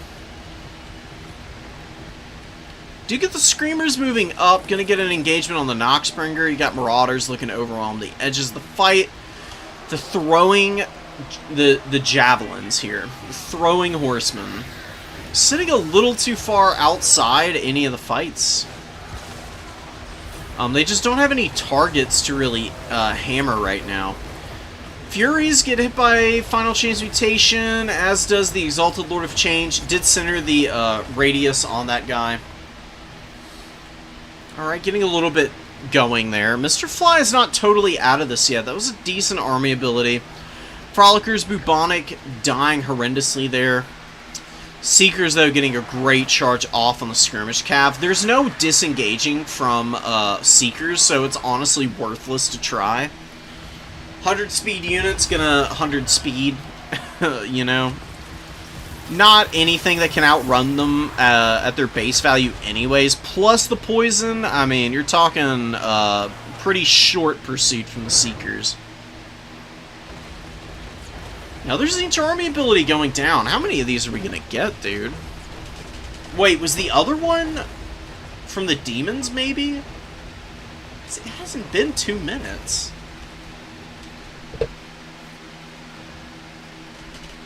Was that really the Tzeentch army ability? I'm so confused right now. I don't know who was casting what. That is... ouchies. Tzeentch Herald is dead. Plummets out of the sky, evaporates into, you know, dust, goo. And the Exalted Lord of Change is fighting some Screamers, but does have the support of some Nurgle Furies peeling very quickly for him. It's very early in the game, too, so Nurgling's just moving up on the point, shrieking Skyrays, waiting in the wings for Bobby. Do have 4 charges on the Lamprey's Bite. Definitely could drop that on the Sour Guts, which would be a really good target. Another beautiful blue fire here, taking down one Changebringer, popping their barrier. Definitely want to try and use the Furies to keep those Changebringers at bay. Definitely going to be the right call. Soul Grinder with good value. It did shoot the Hellforge Bellowers down quite a bit, but didn't finish it. Maybe going to be able to kill the Exalted Lord of Change here. It is very accurate. It does land most of its Javelins. 2 of them missing, though, and the Exalted Lord staying up, but that is going to be a tap out. Tzeentch is just too far behind. The Seekers are all over him also. If Seekers have free reign of the battlefield, they just tear everything to pieces. They're unstoppable. Even with the nerfs, they're still incredibly dangerous, right? Like, good stats, great AP values, just slightly larger models so they don't pile into combat quite as effectively. All your games have been good today, Piston. I'm really excited to watch some of them. Hey, Piston, let me know which one was your closest game. Because I'm still looking for a couple of replays for my vacation. I'm going to cast a couple while I'm, after I'm done packing and everything. And I'd love to be able to get one of your games from the tournament today in. So let me know. Let me know which one you would like to see.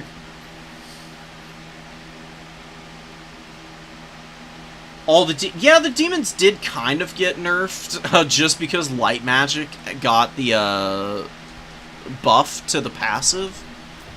I don't know if it's really going to matter that much, though. Here's the thing about the light magic. Who's got it? Yeah, we'll just do the elves. For reference, light magic is decent. Like, you get some good spells. You get, like, Barona's Time Warp. You got Net of Amantok, obviously. Banishment is expensive, but can be useful on occasions. Exorcism does last 15 seconds. You're gonna probably have used all your magic up fairly quickly, though. And if you're relying on the Exorcism, giving the magic damage to everything and trying to, like, grind down the demons that way, you still probably mostly want to be leaning back on missiles and units that can deal with all of the demons as is. Not having to, like, all in on getting good performances out of stuff that isn't otherwise really strong against them already.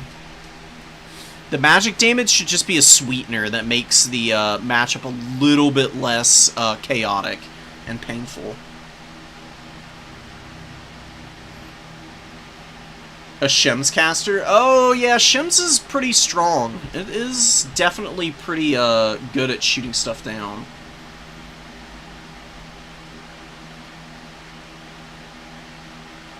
If you spam Shems all game, then you'll get a ton of lore passive procs.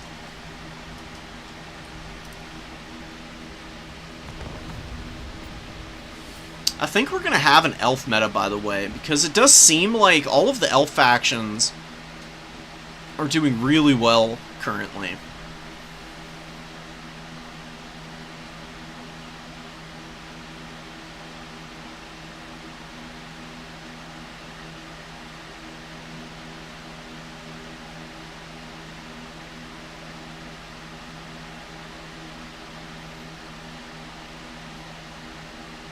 Just looking if, trying to remember what buffs the High Elves got, if they got any.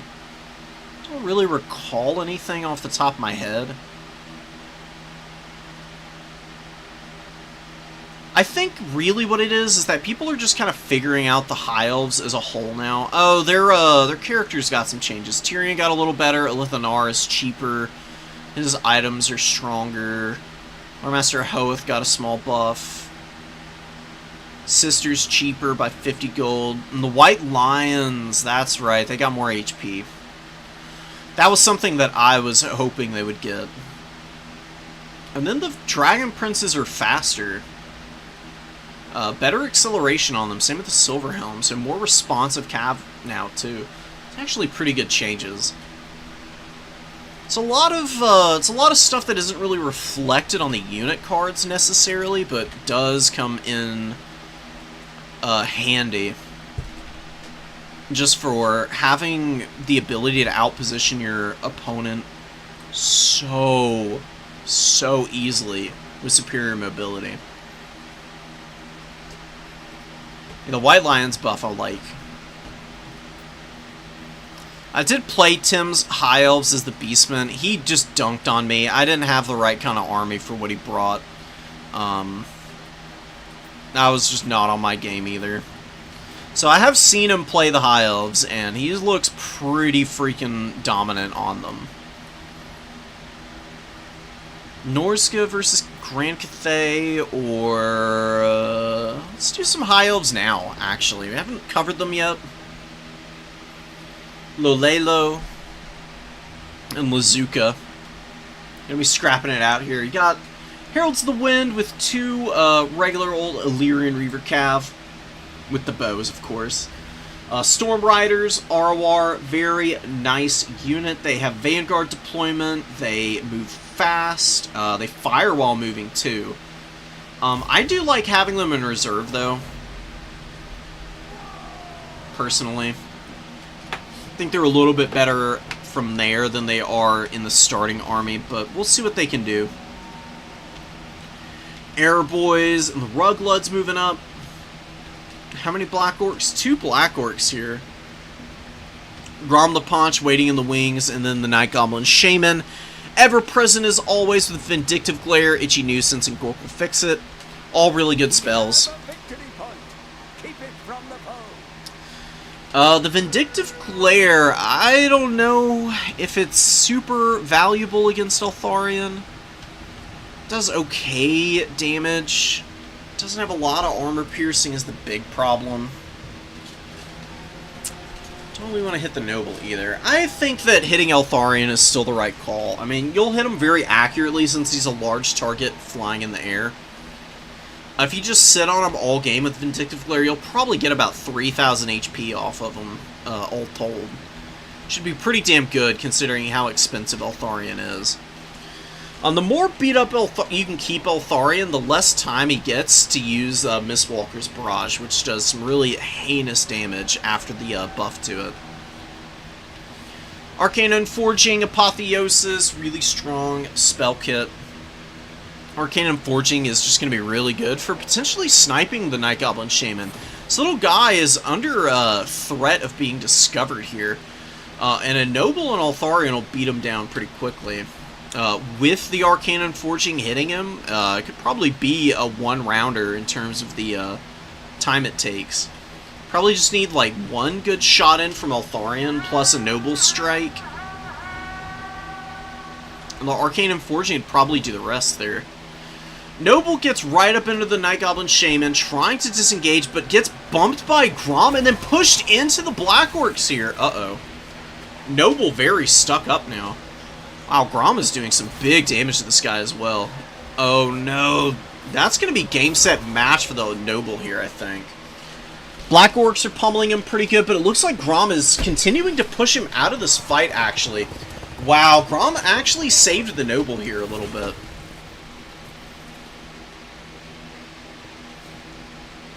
Man, he's still getting hammered, though. Big ouch. Eltharion's flying overhead, looking to drop down, it seems. He's, like, debating it, I think. He's occupying the bow units right now, with shooting at him. Do get an Arcana Forging on Grom. Noble takes a lot of damage, but he did get an Apo, and he is looking a little bit better now. Eltharion fighting the Black Orcs. He should just stay here until the Mistwalker barrage goes off and then disengage from there. Depending on how blobbed up they are on him, it'll do some pretty nice work against him. Although it does look like he's going to pull out, but there we go. It does come down. Nice damage, man. About 20% of the HP off of the Black Horse. A little bit less, 15% more like. Range duel, going to be resolving in favor of the Greenskins, probably. They just have more cost-effective missiles. Not really focus firing too well, though. Looks like the Rugloods are not getting an order to target anything specific. They really should shoot down the Storm Riders.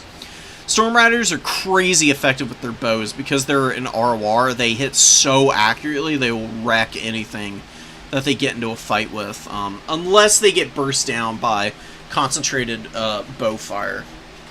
Noble and Eltharion going after Grom here, who's really beat up. I mean, he took a lot of damage from that engagement against Eltharion. The Arcane and Forging also hurt him pretty badly. Noble closing the gap yet again, getting after our big boy on the chariot. And doing some pretty effective work against him right now. He's going to be trying to pull back here. I would hope that the Greenskins are going to pull him out of here. Yeah, there we go. Going to be trying to get through the Goblin Spears. You need your Orc Boar Boy Biggins into the fights. It's a very even game, man. A lot of things going well for the High Elves, especially these Arcana and Forgings. The Snipe is going really well against Grom. He is not doing hot. He's losing a lot of HP. If Eltharion just gets like one good attack in here after this Arcana and Forging goes off, he might even be able to break Grom's leadership and chase him off the field, or kill him outright.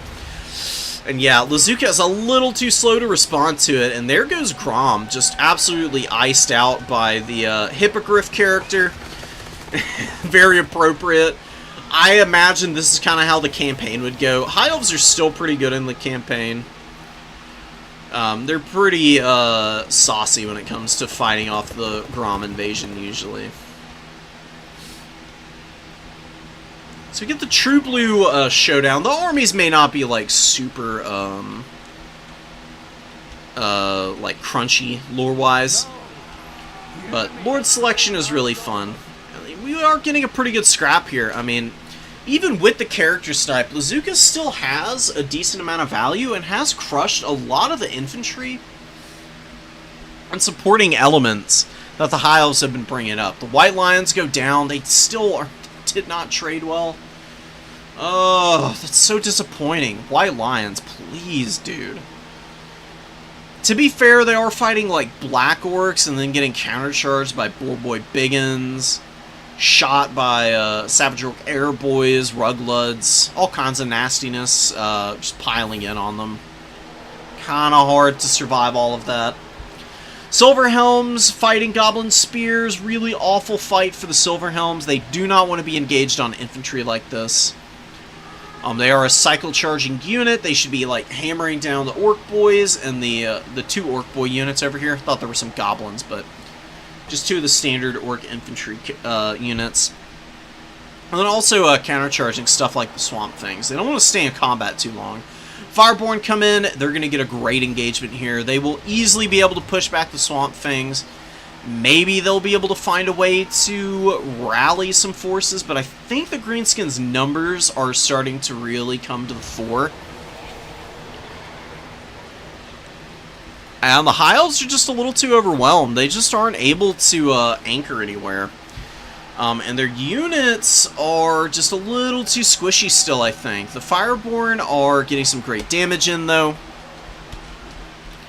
If they get a good Apo from Eltharion, that would go a long way to keeping them around for late game situations.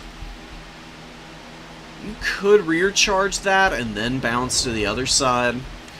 Lyran River Archers taking down Swamp Things, which is nice.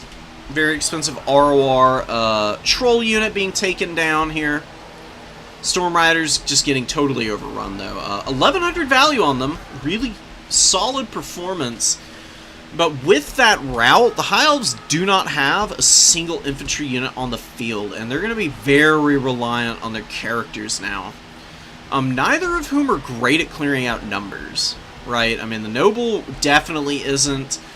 And Eltharion's Mistwalker Barrage is really strong, but it does come with a pretty substantial 30-second cooldown, especially considering it's only when he's engaged in melee that it recharges. That's a long time to sit and fight. 30 seconds, you can get some devastating work done against characters or units with that amount of time. Do get a terror route. Black Orcs anchoring the line, though. That's the nice thing about these guys being ITP. Black Orcs just hold so well with their decent leadership and ITP. And the silver shields, and the weapon strength, and the melee defense. There's so much going for them. They're such a solid unit, man. The bow line is a little beat up, but still looks frisky enough to be able to throw down some additional damage from range. And probably just make it an impossibility for the High Elves to win this one. Just grinding back some value, though. We do have the Fireborn scrapping away over here. A lot of Orc Boar Boys, though. The Mistwalker Barrage just lands in the middle of nowhere. That's another problem with it. The way it works is it procs. There's a slight delay, and then the missiles come down, so sometimes fights will resolve before the Mistwalker Barrage makes contact with anything. Authority is continuing to tear out stuff here. Just tons and tons of leadership problems for the Greenskins because of their lack of a Lord. Right as I say that, though, Grom makes his way back out onto the field, and that will immediately resolve those issues for the Greenskins for the most part. They'll still be a little vulnerable to the tear routes, but a lot less so. Eltharion's going to take a really risky fight here, it looks like. There are Boar Boys here, man. I mean, they're not the anti-large variant. They'll still be able to deliver a pretty meaty punch on the charge, though. The Baconators are just, you know, nasty little fellas. They do close the net on Eltharion. He's taken a lot of damage here. Mistwalker Barrage is going to come in about 4 seconds. We'll see how it's going to do at peeling off a lot of these units. Fireborn move over. Still struggling to get their value back. Silverhelm's also similarly doing pretty poor work. Beautiful Mistwalker's Barrage. Tharion does get the heal. Fang Sword being popped as well to give him the Fizz Res and the weapon strength. Gork will fix it going down. Going to stop any disengagements here from the High Elves. Wolf Rider Cavalry going to be running down the White Lions of Trace, just re-securing that back point. And the Black Orcs just continuing to grind in the front line against a full health White Lion unit, and they're just taking it down to the wire still, after everything they've been through. Same on the other side, man. That's a really good use of tattered elite units to buffer your opponent off the point when their cap weight contribution is too minimal for how much you're facing. Oh my god, if Grom dies again? No way. No way Grom dies again. Oh my god, is Eltharion gonna do it? Eltharion, please. Mistwalker Barrage also gonna be clearing up more units as they blob up around Eltharion, man. He does break himself, though. Same with the Noble at the same time that Grom goes, too. There's still the Fireborn here. The Fireborn could kill Grom still. He's trying to weasel his way off of him. It looks like he's barely going to be able to escape. Wow, again stuck up. Is he going to shatter? Wow, the Fireborn have a full surround on him. 15 models on the Fireborn, and they have 1900 value. And they're 100% killing Grom right now. Come on, come on, come on. No way Grom lives. Are you kidding me, dude? Yeah, Grom is going to squeak out of there, and instead it is Eltharion who is going to be falling here. The Orc Boar Boy Biggins were able to catch the Hippogriff, and the Fireborn weren't able to do 100 damage to Grom. Are you for real? That's crazy.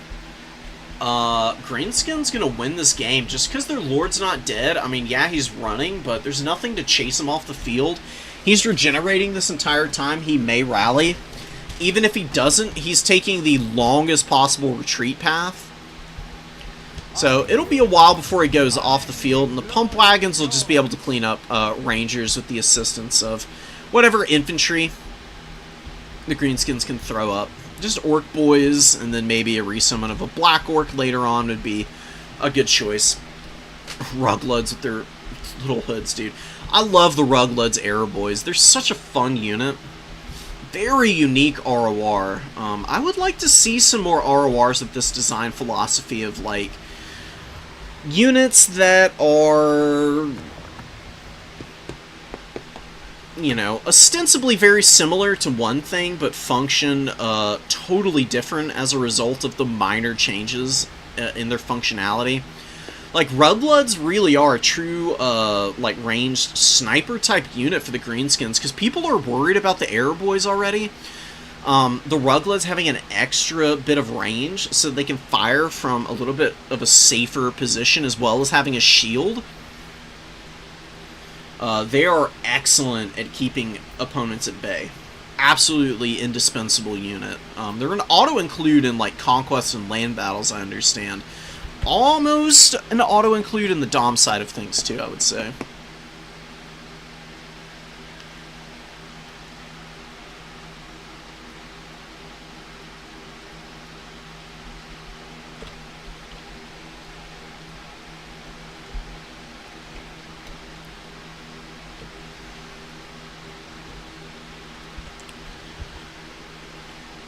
I think the last few games of round 5 are finishing up now. We'll wait, we'll chill for a minute, and we can talk about some of the, in the meantime, we can talk about some of the changes from the patch. Just kind of go through them itemized. Let me make, hold on, give me a sec. I don't know why it's not showing up here. There we go, okay. So we got that, but before I do that, I want to make sure that I know who's going to be in the top 4, because it'll probably be fairly settled. 5-round tournaments, it becomes pretty clear by round 4 who's going to be in or not, usually. Do have a lot of people who are 4-1, though. Oh man, it's going to be a little messy. Sexy Mutant is the only undefeated player playing Norsca, no less. Really awesome to see Norsca doing so well again.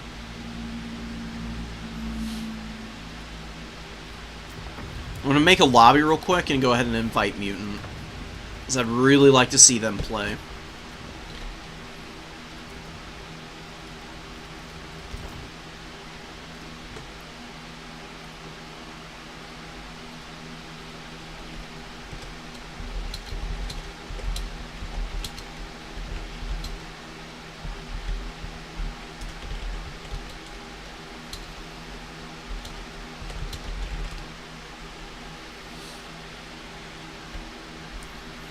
What's the semis map? I just want to get all my ducks in a row before I move on to anything. Because I don't want to get distracted. I need to take things one at a time right now. Alright, Rifts. Hell yes. Great semis map. Very balanced. Decent number of strategic options and play styles available here. Finally, here we go.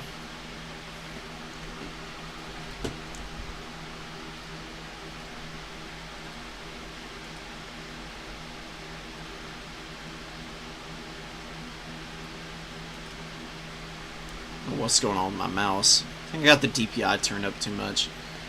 Anyways, so the big thing, elite infantry and domination. Units in this category have a capture power of 7 compared to the usual 5. So Dark Elves got Hargath Executioners and Blackguard. You probably won't see them too often still. Dark Elves don't really need that. Dark Elves value trade and then cap points usually. Hargath Executioners and Blackguard are like a mix-up for them more than they are like a mainstay. High Elves get the Phoenix Guard and the Sword Masters with it. Very similar to the Dark Elves. Same with the Wood Elves. Bladesingers get it, which is really nice. Dowie have a bunch of units with the cap weight changes. It's going to be really interesting to see if Ironbreakers make a comeback as a result, because they've been missing for a while now from Dowie builds, and they're honestly a really strong unit. And now the fact that these guys who just have like a bazillion melee defense are going to have 7 cap weight, it might be impossible to take objectives if there's a couple of them sitting there. It's going to be brutal. Lizardmen with the Temple Guard. Temple Guard are a nice mix-up. Depth Guard for the Vampire Coast is going to be really impactful, because you do see Depth Guard in quite a few matchups for them. Even if it's just like one, they'll be a good option. Chaos Dowie and the Infernal Ironsworn, Arwar included, get it. Cathay, the Celestial Dragon Guard I was seeing a little bit more of anyways. They seem to be like a mainstay now for the Cathay armies. I played them twice on ladder. One of those games against Scrambled Egg Special, he brought a bunch of the Celestial Dragon Guard. They were doing pretty good damage, so that's kind of fun to see. Chosen of all varieties get the cap weight. It's going to be the most impactful for Khorne and Nurgle. Tzeentch is kind of a skirmish faction. They don't really sit and fight on objectives too often. They can build around their Chosen, though. You know what? I mean, now that I'm saying it, maybe you'll see some more Chosen blobs from Tzeentch like you did back on release. Fell off pretty hard because people figured out how to play against it, but maybe with the extra cap weight it'll be good again. Chosen Slaanesh. Slaanesh doesn't really sit on points too much. Again, they're like a split push faction that isolates units and kills them that way. Skull Reapers get the extra cap weight, which is whatever. It doesn't really matter all that much. And then you get all of the Exalted Horrors, Bloodletters, Plague Bearers, Demonettes. They all get the extra cap weight as well. I don't know if the foot character change, I don't imagine it's going to be nearly as big of a deal as a lot of people have made it out to be. I mean, it's functionally making it 10% more likely that they get hit, so like bigger monsters will be more effective against foot characters, I would say. But if you're using, like, mid-range monsters to try and kill foot characters, it's not really going to be that much of a difference. Because you'll still be hitting them fairly often, and consistent damage is going to be, you know, about the same as it always has been. Just stuff with big weapon strength are going to have a little bit better time hitting those foot characters, I think. That's going to be the real game changer.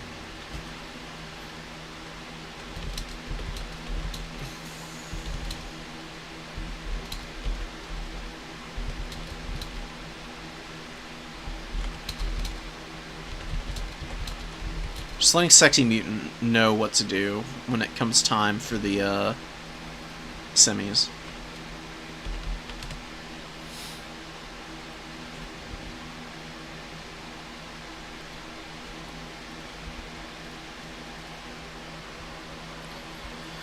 So, the Beastman got a few changes. Khazrak got way cheaper. I mean, he lost 150 gold off the top of his recruitment cost.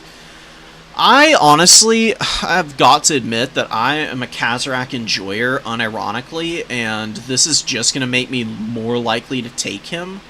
He's really good at clearing out infantry on the Chariot. He's got a lot of mass, he hits hard, he's got some cool items that make him pretty survivable.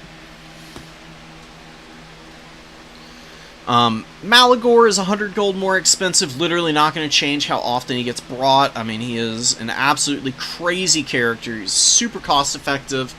He's a decent melee fighter as well. Flock of Doom is still really effective, despite getting a cooldown increase. Flock of Doom did get a cooldown nerf. Can't cast it nearly as often, doesn't matter. It's still going to be good. You just have to pace your spell casting a little bit more. So Beastmen might want to play a more hit-and-run play style now.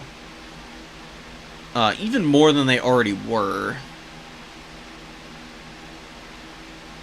Bray Shaman's a little bit cheaper on the Chariots by 50 gold, which is nice. Zangor's got the 2 more melee attack. Cockatrice got a hit reaction ignore chance increase, which is really good. They got staggered really easily. Sometimes they just get stun locked. It was really annoying.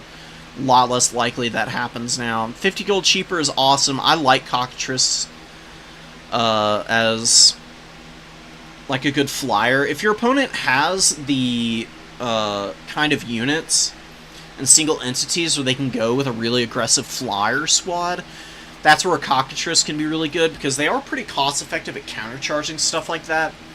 And you can still bring, like, a Gorbel on the ground to protect any, like, vulnerable infantry positions or casters or lords, and then the Cockatrice can kind of fly in, drop it slow, and get some pretty good damage in its own right.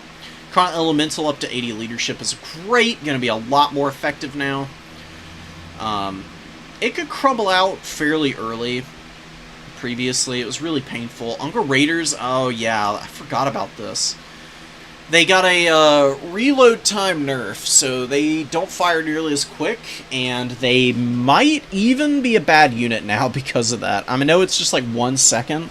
There's still a 425 gold archer unit. But considering how quickly they fired, that was the real selling point of the Unger Raiders.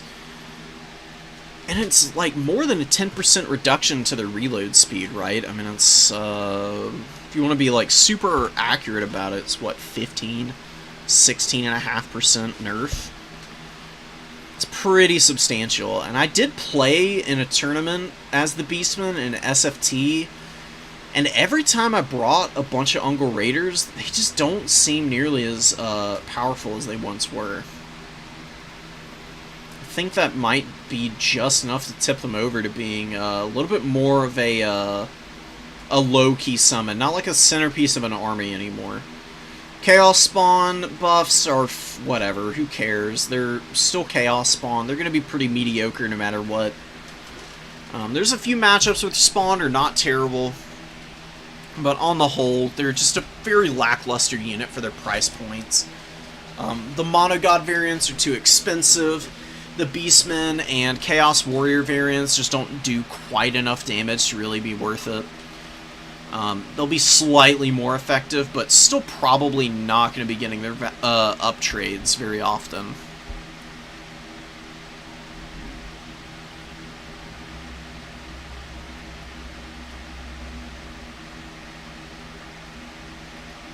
Through my finals because I didn't believe the anti-hype on Bloodthirsters. Oh my god, it's so painful, dude. Yeah, Bloodthirsters are just an awful unit that will always let you down and disappoint you. It makes me want to cry. I think it got its value back. Was not expecting it at all. Through again, no! Meaty. I'm sorry, Meaty. You'll get there, dude. I mean, the Greenskins, you've been playing really well with the Greenskins, and they're a tough faction for starting off with, you know. Like, low leadership, very vulnerable to Lord Snipes if you're not careful. Pretty high micro faction, too, with a lot of, like, very execution-dependent, like, wombo combos, like Fermented Fungi and counter charges, stuff like that. So yeah, I believe in you, man. You'll get there. You'll get there. Don't worry too much about it. Alright, back to the patch notes. Koroks Mane Rippers got 50 gold cheaper. They were already pretty cost-effective, and the extra 50 gold off is awesome. Yet to use them. I will definitely be doing so in the future, because I need to go back to the drawing board on how I'm playing the Beastmen. Because it's not like they got any massive nerfs, right? It's just that one of their centerpiece units getting such a big nerf to their reload time in the Unger Raiders. That really is a very impactful change. It's a huge adjustment. Beast Lord is cheaper.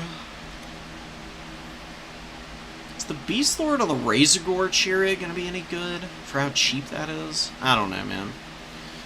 Alright, Bretonia. Blessing of the Lady is 100 gold for both characters and units that can purchase it. Wow, amazing. So you can cut it and make things less expensive. Which is fine, I guess. Blessing of the Lady is the ward save, I'm pretty sure. I would just keep that on whatever units that have access to it, because that's just good no matter what. I'd be very hesitant to cut that just to get more units on the field.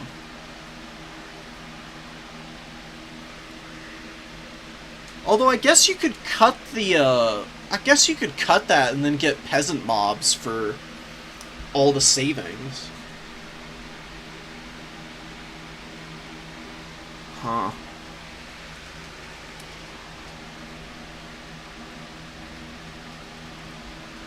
Pretty sure peasant mobs are still 100 gold. Although, actually, I think they may be 150.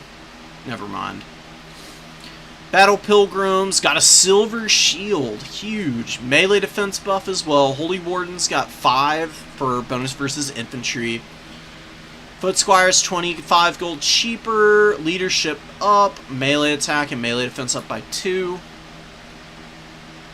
Same for the Beast Slayers. Beast Slayers are really the only good Foot Squire unit. Now the regular Foot Squires will just be mediocre instead of bad. That's the only thing that's going to change there. Knights of the Realm got an increase to damage. Just a small 10% buff to their weapon strength. Armor up 10. The armor going up to 100 is actually kind of big. 100 is like the gold standard for damage mitigation. If you've watched the streams for a while now, you'll know and have heard from me that armor gains are exponential. Like, the difference between 90 to 100 is more than it is from, like, 10 to 20. So that's getting them up there to being pretty resistant just about any base weapon damage. If they got another 10 on that, they would be scary. Grail Guardians a little cheaper. Questing Knights get their armor up to 90. Another really nice change. Probably, though, the problem with Questing Knights is they're a little squishy for the kind of fights that they want to be taking, because they've got stats for grind fights. But they tend to do pretty poorly there for some reason. I don't really know what the problem with the Questing Knights is.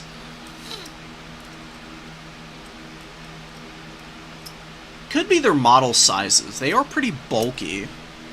Could be part of the problem. Chaos Dwarves got big changes, man. Okay. Nothing to like their basic units, but their more expensive stuff is what got all the changes. Including their most broken lord. Demon Smith Sorcerer not only is 100 gold more expensive, doesn't show it here. Probably down in like the other portion where they'll talk about it. He did get a nerf to the Chalice of Blood and Darkness, so this guy is not going to be the automatic choice for the Chaos Dwarves anymore. I think you'll still see him. The Chalice is still an item he has, but now you have to have it proc by being within 100 meters of your enemy's caster. Which is a little hard to time up. That's a little awkward. That's a really short range to be at, just for the heal.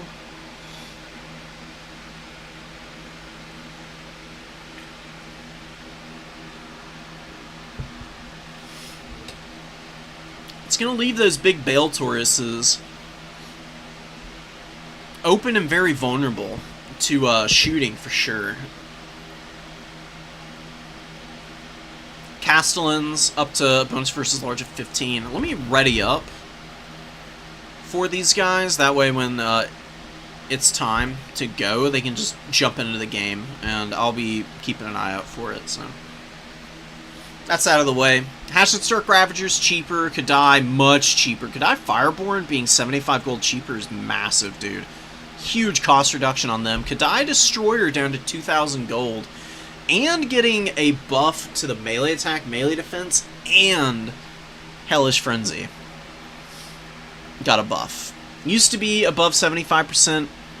Now only needs to be above 50%. Magma Cannon cheaper. Skullcracker cheaper.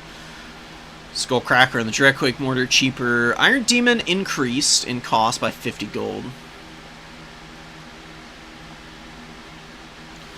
Yeah, I mean, just normalizing the costs between the demon engines, I don't hate it at all. Demon's Tongue is more expensive too. That's about it there. Demons of Chaos, Be'lakor is cheaper now. Be'lakor getting 150 gold off is huge because he is prohibitively expensive. And he's got a lot of items and abilities that he does want to use. So you can fit them in a little bit better now. You might see Be'lakor on occasion as a result. Plus, here's another thing about the Be'lakor price reduction is not only does he have a price reduction, but Shadow's Magic got an increase to charge bonus added to it, which is really good, and turn speed. So the lore passive for Shadows is way better now. Very, very strong. And that's with the fact that Melkoth's is still one of the best value trade spells in the game, so there's a lot to like there. I think you may see people mix him in on occasion now.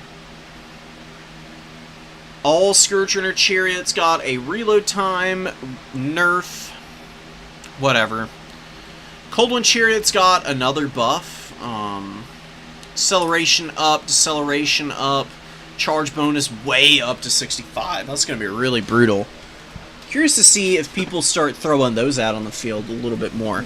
They might just be a little bit more effective against factions with like more armored infantry, and the Scourge Runners will still be used to counter skirmish. I think that is going to be the way that you see them used. Harganeth Executioners continuing to get buffs, man. I mean, they've gotten buffs for every patch now, the last like 3 or 4 times over. Cold One Knights, cost nerf, more Hydra cheaper, and 900 more HP. I'd love to see Pont playing around with those. Anyways. Let's get back to the game. We got our semifinals kicking off here, guys. So welcome, welcome, gather round. Let's see what we get here. It's Norsca versus Khorne. So two very aggressive factions going to be scrapping one another. Yeah, Bloodthirsters not having 9,000 HP is an absolute joke, in my opinion. I don't understand why they're so weak on the HP front.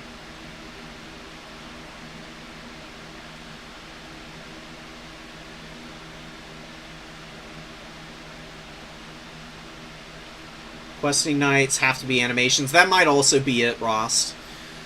They have those big, cumbersome greatswords. They probably have a very low attack interval.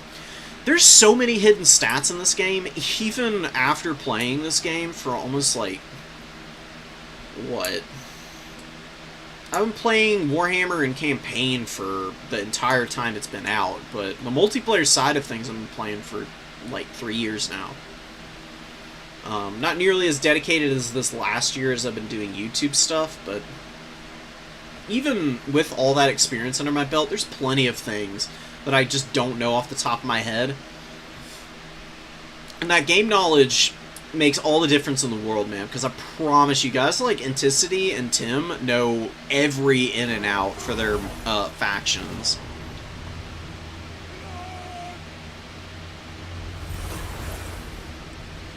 Alright, so we got Marauder Horsemasters. They're easily going to be able to outshoot the Khorne Horsemen.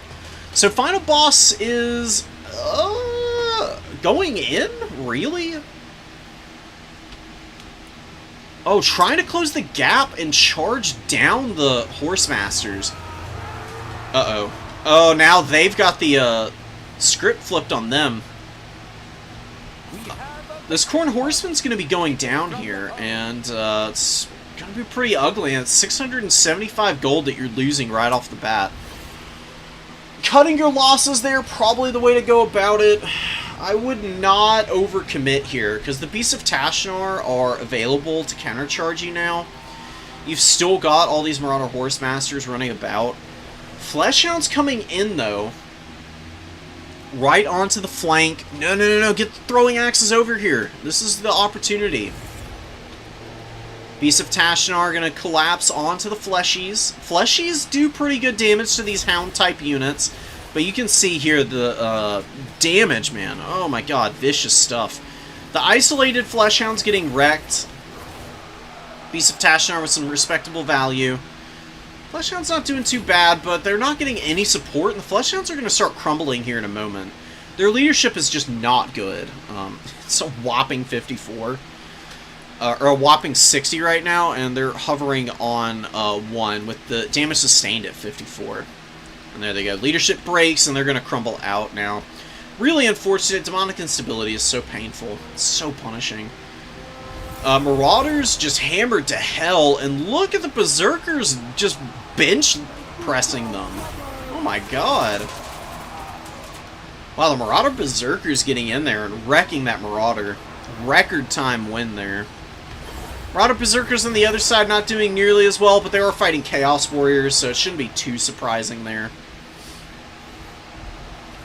Hounds of the Blood Hunt moving in, and a lot of Horsemasters getting trapped up on all of these Chaos Warriors.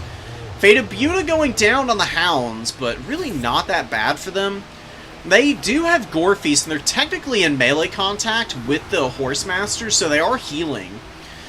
Plus the 50% spell resistance. Honestly looking pretty good for what was attempted there by Sexy Mutant. Final boss getting hit by Sea Fang, but holding up pretty well. One Horsemaster being beaten back here.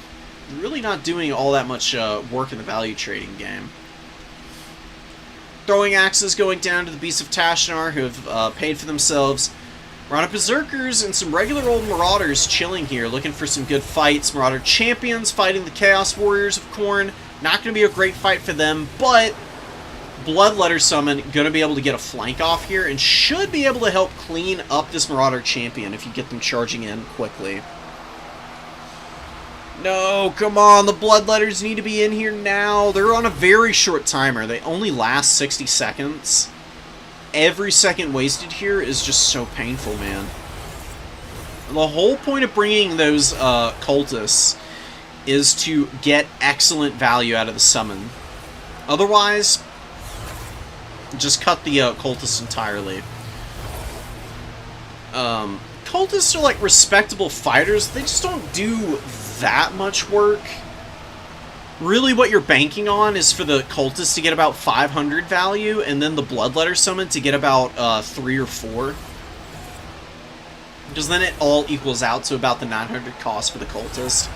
Plus whatever damage he soaks up with the Silver Shield, and like good sustainability on points. Skulltaker on the throne doesn't look any less crazy. I mean, he has been getting hunted by Wulfric, and he has beaten the crap out of Wulfric. So a huge win for Khorne in the pit fight here, honestly. The Marauder Horsemasters, a lot of them have rallied here. They're looking fairly healthy. Value, all things being equal, though, for Khorne, not great, I would say. You got the Bloodwake Berserkers moving in now, too. Still trying to break down the last of the Chaos Warriors here. Which value have they gotten? They've actually done pretty well for themselves. Just about paying for themselves. I think you're going to see Chaos Warriors of Khorne a lot more. Plus Chosen. Chosen I actually think are really good against Norska. Because the Khorne Chosen beat down anything that has regeneration pretty easily. Even Norscan Ice Trolls. They do pretty well into. Plus the fact that they've got good enough melee defense, they actually outlast Marauder Champions. Marauder Champions don't have enough melee attack to get through the Khorne Chosen, and the Khorne Chosen hit back pretty hard against these guys. Fury's landing on top of some throwing axes. Fleshhound's looking to grab the number 3. razor close margins here. Very, very little opportunity for either side to make mistakes here. Beautiful Fate of Biuna onto the Bloodwake Berserkers. They're going to take a lot of damage here. Thankfully, they've got the spell resist, obviously. They're going to be engaging the Marauders here. They'll chew through them fairly quickly. If they stay by Skull Taker, they should be able to max out on like their time on the field. They'll fight to the bitter end next to Skull Taker. Skull Taker really shouldn't be fighting the Werekin by himself, but it honestly looks like he's gonna win this fight. Are you kidding me? Dude, the unyielding assault on Skull Taker is crazy. 61 melee attack on this throne. With 510 weapon strength, you cannot discount how much weapon strength that is. With the Slayer Sword active, he's got close to 800. That's with him having the wounds active on him right now. If he didn't, then he'd have a little bit over 610 because of the Hellblade. He's a wild character. Obviously, he's fine. He got the cost increase, and he's not nearly as ridiculous with the survivability, because he did lose 10 melee defense. It was a pretty substantial nerf, but he's looking pretty strong still. Cultist, this one's alive. Did get good value out of the Bloodletter Summon, if I'm not mistaken, and going to be able to help the Throwing Axe Horseman clean up the Shaman Sorcerer here. Shaman Sorcerer is in a bad situation, man. Oh my god, and a sword coming down to the Marauder Berserkers. Beautiful value. Honestly worth it. Berserkers are meaty, dude. They've got 10,000 HP. They're very hard to break down in melee combat because of the Berserk scaling them up as they get tired. They don't really lose that many stats because of the extra melee attack, as well as Phys-Res makes up for their melee defense being nerfed at any point. Plus, just makes them resilient since they have only 15 armor. They're going to be fighting off the throwing axes here pretty easily. We'll see what they can do against the Cultist. The Cultist is very tired, exhausted, in fact. Lost a lot of armor, down to 56, so the Berserkers could chew through him pretty quickly here. Skull Taker, I think, needs to go to the middle and help out. Although we do get some Forsaken moving up. Forsaken, super good in this matchup. And look at the Norskins having to commit to more throwing axes and Horse Masters. Because of the presence of these Bloodwake Berserkers, this might be time for a final boss to build up some supplies, make sure that you've unsummoned the Tattered Chaos Warriors, and maybe even just bring a Chaos Warrior out for one of these objectives to hang on to. Getting the flip on the number 3, the Bloodwake Berserkers. The Berserkers versus Berserkers fight, and the Norskin variant, they're yielding a lot of ground to their more terrifying cousins. And just look how freaking sick these guys look. Wow, okay, he just exploded. A horrifying way to go. Filled full of javelins. Pincushion from every possible angle. Bloodwake Berserker's not getting a lot of value, but giving Khorne a lot of space to really hound down the Norskins right now.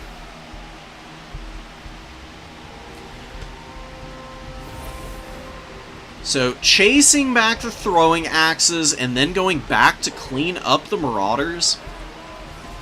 If you can end the Bloodwake Berserkers on like 1,000 value, even though they've gotten beaten up pretty badly, I would say that's a win just because of how many horsemen your opponents had to summon out to deal with these guys.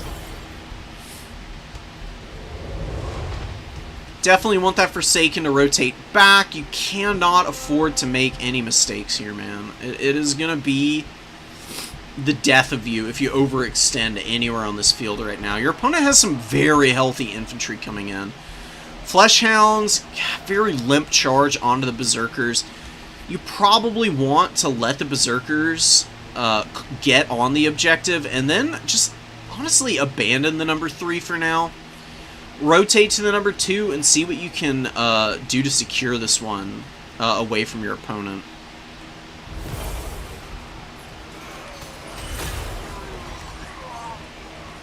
They're so good against infantry, man. Just killing 1 or 2 models at a time with their splash attacks. They do end up breaking here. The sustained missile fire from those horsemen ending up putting them on the ground. And just not able to hang. They're running for their lives currently. And Skulltaker could get over here and start grinding a little bit.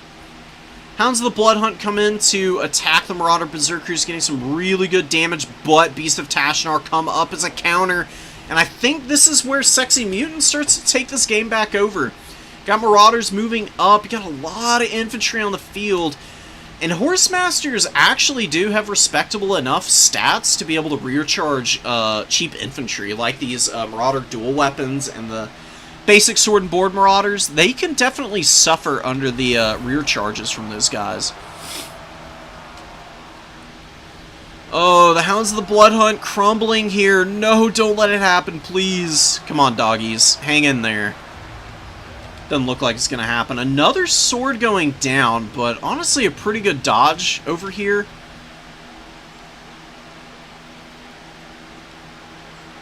Right here. Drop the sword on your own unit, basically. Like, drop it just outside of your opponent's, like, disengagement zone. It'll do damage to the dual weapon Marauders, but your opponent's less likely to notice because it's off to the side.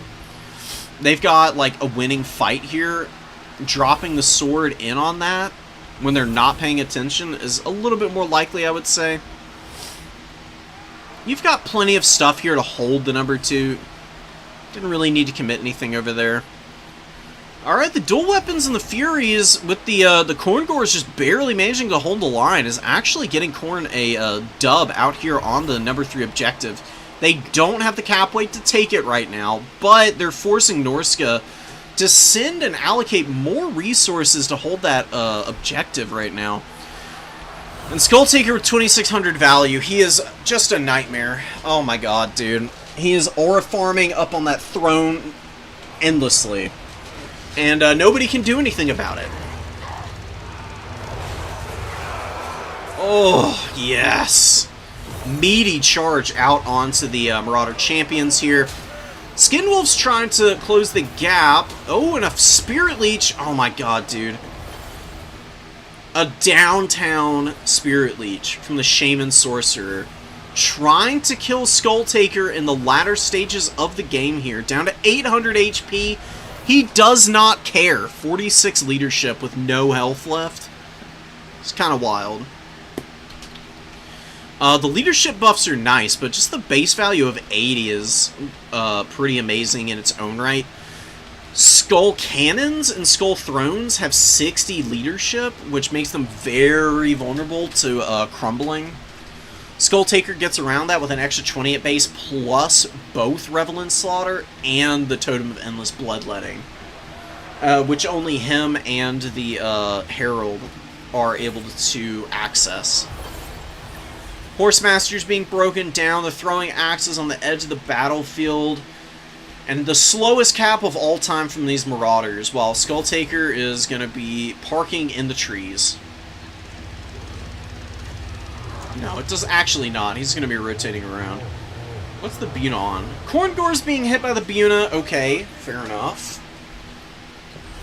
Got more fleshies in. More throwing axes in.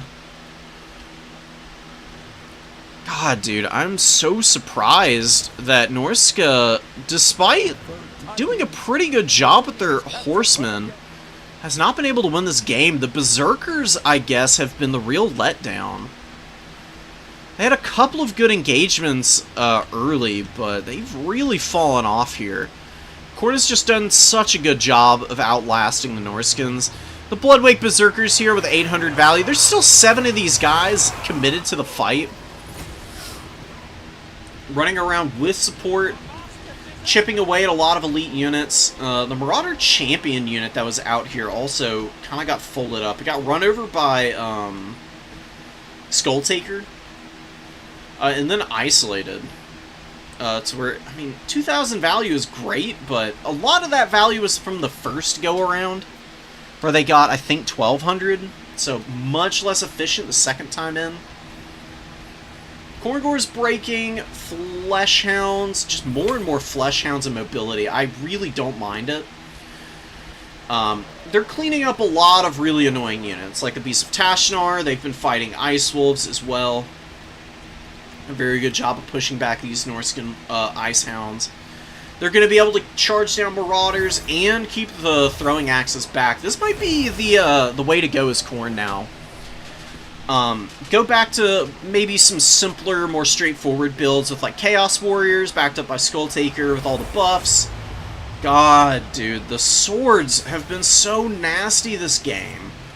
Another Berserker getting hammered there. There is only defeat. And then you support with like a bunch of Fleshhounds and Furies, throwing axes. Bloodwake Berserkers are really good elite. I would have probably mixed in a Chosen. I really do think that they're the way to go for your elite option in this particular matchup. Because the Bloodwake Berserkers are just really vulnerable to the Skirmishers, whereas the Chosen at least have the shield, so even throwing axes will struggle into them if they're shooting them from the front. Forget about Javelins doing enough damage to Chosen. As long as you're able to keep the Horsemasters off the back of the Chosen unit, they'll never break through the front. It's just too much armor and shield action going on there.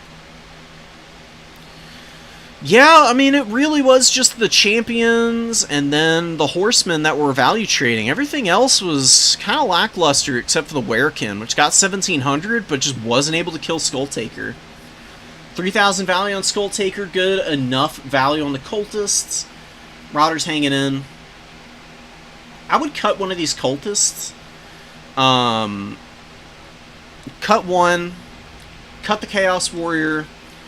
Get a Chosen. And then another Marauder.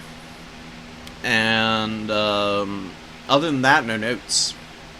But really, really well played by Final Boss.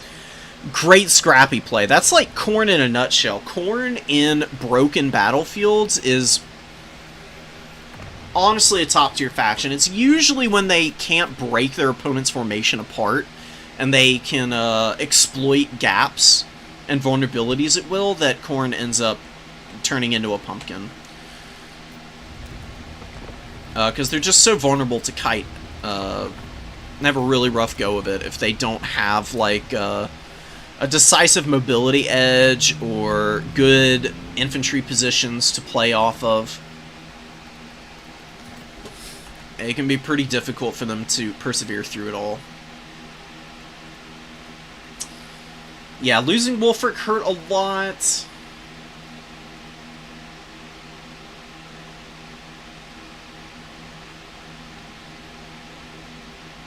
Sorcerer on a Taurus, deceptively tanky. Agreed. Agreed. A lot of that was the heal, but they do have pretty good armor on those things as well.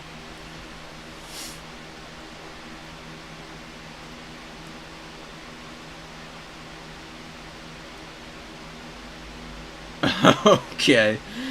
The Grease's dying was halberds and then 200 throwing axes. Sometimes 200 throwing axes is what you really need in your life, you know? Don't deny yourself the little things. Alright, let's get,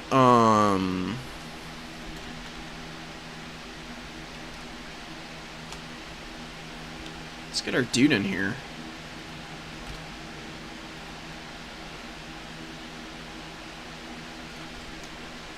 Give me a sec, guys. Let me go find what the final stage is going to look like.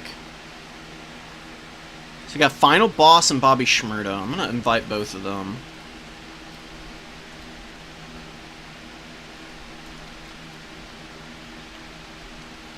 I find them in the Discord, apparently.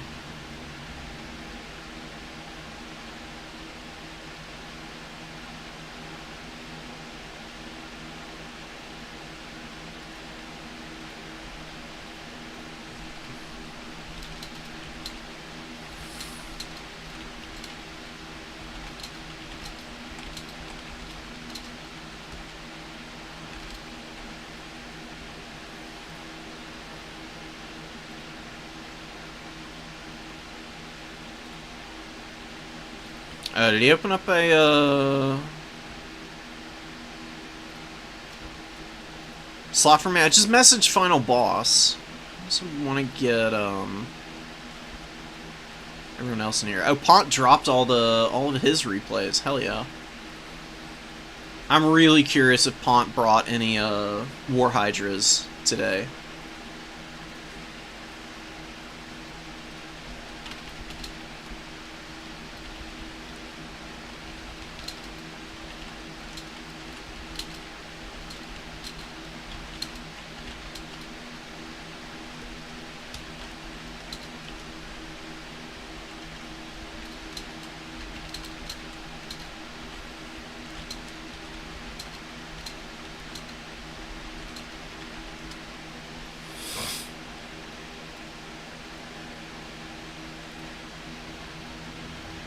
What's the map? I need to make sure that we got that right. Dusted Steppe. Is this the one with, that's Dunes of Setup. Here it is. Oh yeah, it's got the 2 forests, middle point here, others on the outside. It's a good one.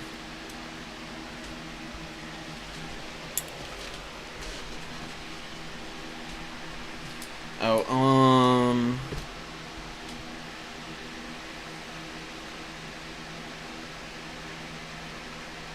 there's the other side of things. Yeah, with so many Horse Masters, a Plague of Rustcaster is super good. Cutting the Shadows magic is not a bad idea at all, because it's not that effective, honestly. Or they had Death magic, not Shadows magic. They were going for a Lord Sign. That's so hard to do against Skulltaker. He's so ridiculously tough. I think you'd be better off with the Plague of Rust and Searing Doom. Searing Doom is just good, period. Even into Dowie and Khorne if the spell res. Just dropping it on people's heads. It does a lot of work.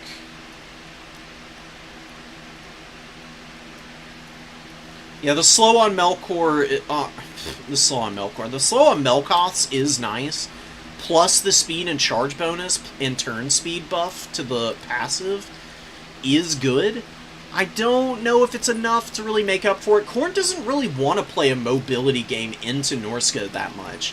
They want to use their mobility to countercharge, and they want to force Norsca to engage their infantry. Because Khorne wins the infantry trade so hard. It's really rough for Norsca. They have a very difficult time breaking down all the Khornate units.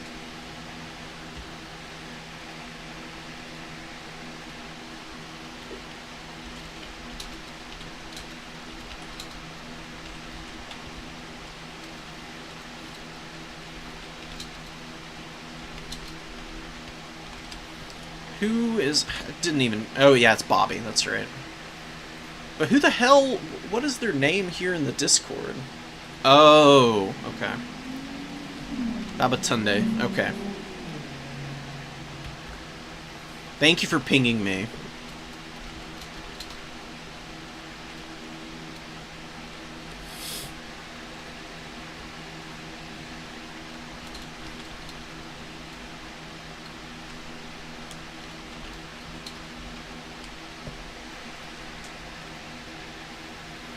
Demons of Chaos versus Khorne is going to be really rough and tumble, dude. Khorne is not good into demons, usually.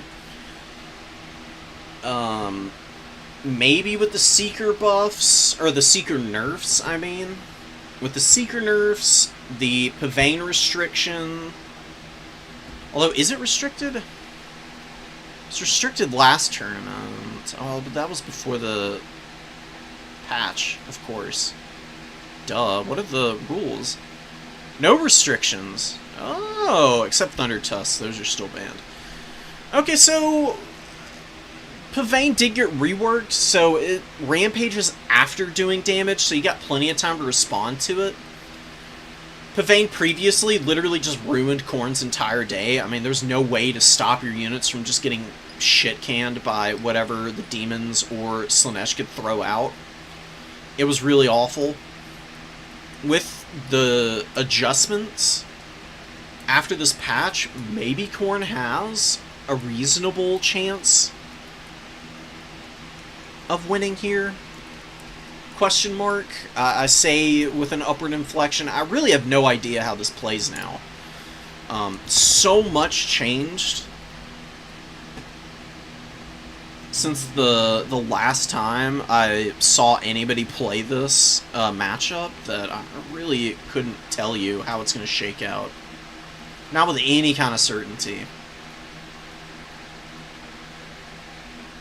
I'm going to let them pick their armies.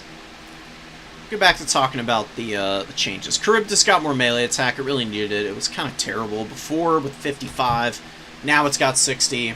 Probably still going to be a mediocre monster, but maybe could be a little better. So Thoric and the Rune Lord lost the Rune of Hearth and Home and got more expensive. That was a land battles thing more than it was Dom. Dowie and Domination mode are, you know, pretty fairly balanced. The big thing in Domination mode was how crazy gyrocopters were, but after they got nerfed, Dowie are back down to about a 50% win rate. Gloria's Death is 150 gold option now. Probably never bring it because it really is not a good ability. For 150 gold, I would save that every time. And Doomseeker's kill requirements down by 150 to 150. So a lot more likely that they can get their Words of Grimnir all the way charged up now.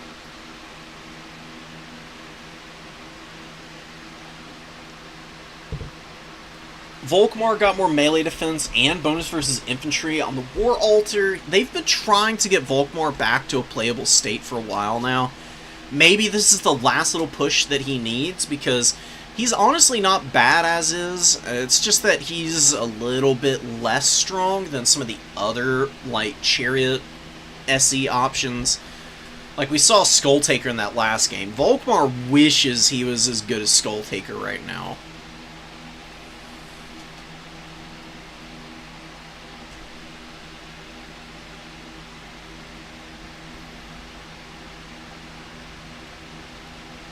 What is it with Searing Doom? You have other similar spells like the one for Kislev. Searing Doom just hits different.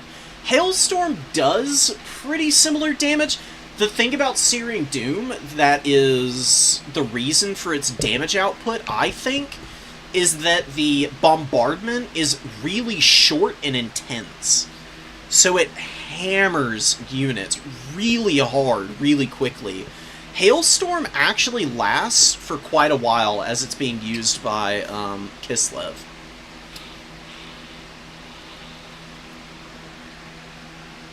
I think that is the discrepancy. As far as I understand, the splash damage isn't any different from one another. Doesn't stagger calves, they get hit with every missile instead of getting iframes. Do you get iframes while you're staggering? I don't actually know.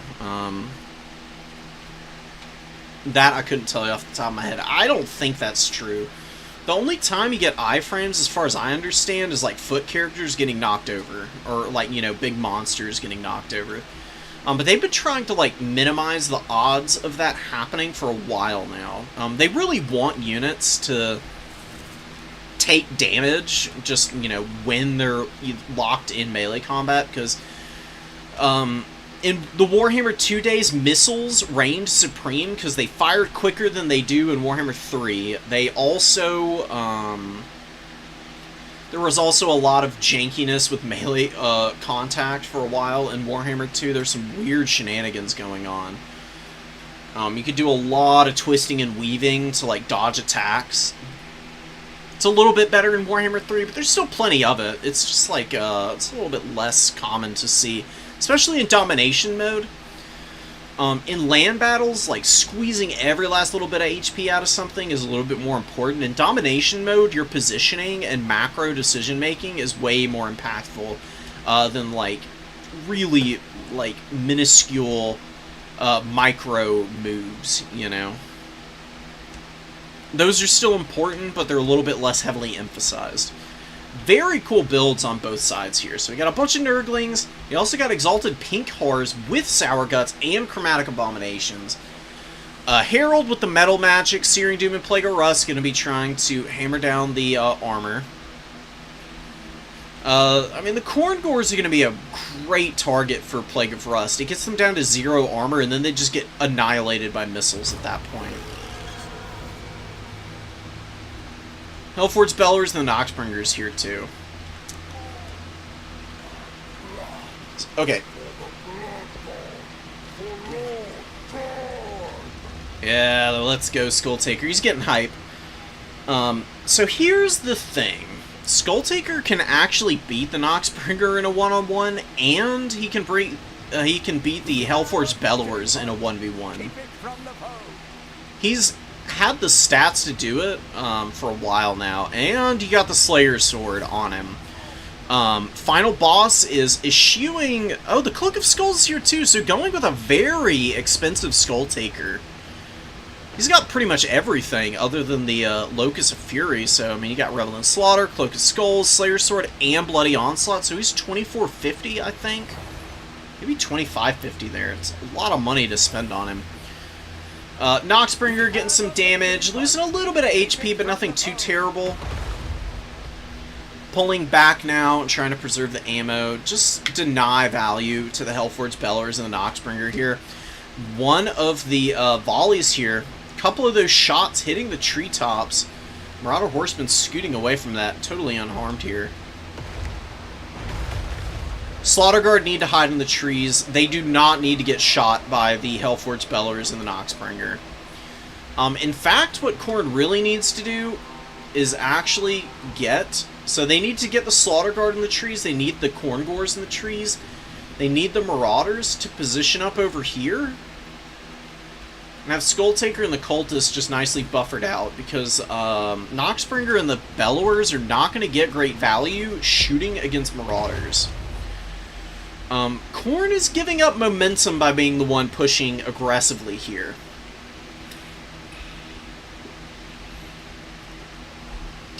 Just need some water there. Alright, we're back at it. And Bobby is banking up a lot of supplies right now. Bringing out a Nurgling to push this undefended #1 objective. Really smart, honestly. It's a good direction to go. You get Skulltaker running over some of the Nurglings, pushing right through them, going after the Exalted Pink Horrors. Marauder Horsemen take ruinous casualties on that shot. Oh my god, how many models did they lose there? It's like 12 horsemen dead on the field right in that little pocket. Nurgling's going to be fighting Marauders. Throwing Axe is finding the Herald of Tzeentch, which is not great for demons. Definitely don't want this little guy getting pounded like that. Searing Doom goes down. Khorne Gor's hammered. Angels of Decay coming up. Looking for some scraps for sure. They're going to do some great damage to the Blood Throne if they start getting their volleys off accurately. But Chaos Furies of Khorne moving in. Very powerful answer to something like that. Can definitely get some good trades in just by scrapping in against the Angels. Bloody Onslaught being used, but a big win here by the Angels, actually crushing the Furies pretty comfortably. You get about 500 value out of those Furies, but not amazing. This Fury might do a little bit better. We're gonna have to see, though. I mean, it's honestly kind of surprising that the Angels are doing so well. They are charging in, right? And they are respectable combatants, but it does look like they're going to crumble out here. In exchange for 2 Furies, honestly, a really good trade for Khorne. Yes, and they do barely hang on. Don't crumble out just yet. Oh, but now they're crumbling. 5 models on the Angels, though, down to 4. They're basically totally dysfunctional now. They're not going to be doing anything. Oh my god, the Bloodwing Berserkers get melted! Holy hell! Wow! Brutal damage coming down. The Chromatic Abomination's doing some heavy lifting there. Hellforge Bellowers with good value. Noxbringer with 1100 here. Final boss still close in, though. Honestly, not terrible value, all things considered. Searing Doom comes down to hit the Slaughter Guard. They don't care at all, but they do get rear charged by Seekers, which is devastating. That devastating flanker going to be proccing. You get the Plague of Rust upgraded on the Slaughter Guard. Still have 70 armor, even after getting hit by that. Look at him kill the Seekers. Holy crap, man. Slaughter Guard going crazy there. The Seekers get hammered really badly. Furies chasing after the Herald do end up in a bad fight against the Chaos Furies and Nurgle there. Bloodletter summon on the field. Grinding down the Sour Guts pretty nicely. You've got a decent amount of value on that summon there. Got another 30 seconds to get maybe another 200. Skull Taker is just bodying everything he comes into contact with. No Angels of Decay to punish him is going to be really ugly, I think. Fleshhounds grinding down Nurglings on the number 1. They should be able to do it without losing too much momentum. Seekers going down here, and the Slaughter Guard standing tall with Skull Taker against the Noxbringer. Noxbringer needs to run away right now. If it stays here for more than 20 more seconds, it is going to die. And Final Boss has the value lead. All of a sudden, how? I guess Skull Taker is just so healthy, there's nothing to stop him, really. You get Fleshhounds, and you get Furies coming up. Frolickers, Bubonic, not getting great value going down. The Noxbringer is dead. It is crumbling, and that is going to be a huge loss, because now what do you do against Skull Taker? He's going to go beat up the Hellforge Bellowers next, for sure. The Slaughter Guard, 2100 value. Dude, is the Slaughter Guard going to be good? I have been noticing that Khorne's elite units outside, I say elite units, outside of the Bloodthirsters, Khorne's elite units are way better now. They seem to be much more consistent at value trading. And the Slaughter Guard are just proving to be incredibly resilient. They might even kill this Nurgling unit. I kid you not. Like, with 29 models and 1500 HP, I think they could actually kill this unit. They've, of course, got Unyielding Assault as well, which is huge for their value trade potential. It's very hard to finish off the Slaughter Guard, even when they're tattered and beat up. Furies and Nurglings all over the Khorne Gores, but, you know, of course, Skull Taker's in here, just buffing up that leadership, giving them a 47 melee attack right now. Easily able to fight off the Nurglings, and they're going to be beating the Fury here. Dude, this is pretty incredible. I mean, Bobby has been playing really well. Final Boss with just an absolutely relentless advance. Able to overwhelm against the much squishier demonic foes. Taking the number 1 back, getting the number 2, had the value lead for a long time there. Does still have the number 3. Never really lost it either. So that's Seeker with about 1,000 value, but it's come out before, so really not that great of a performance. More Khorne Gores moving up. I'd love to see another Fleshhound. A Fleshhound would be a really good tool to have, just so the Seekers can't disengage from fights cleanly. Hellforge Bellowers gets another really good shot off. Great value on it. Seekers versus the last of the Slaughter Guard here. Are they going to get any more damage in before they go down? Doesn't look like it. They get slaughtered too. A man.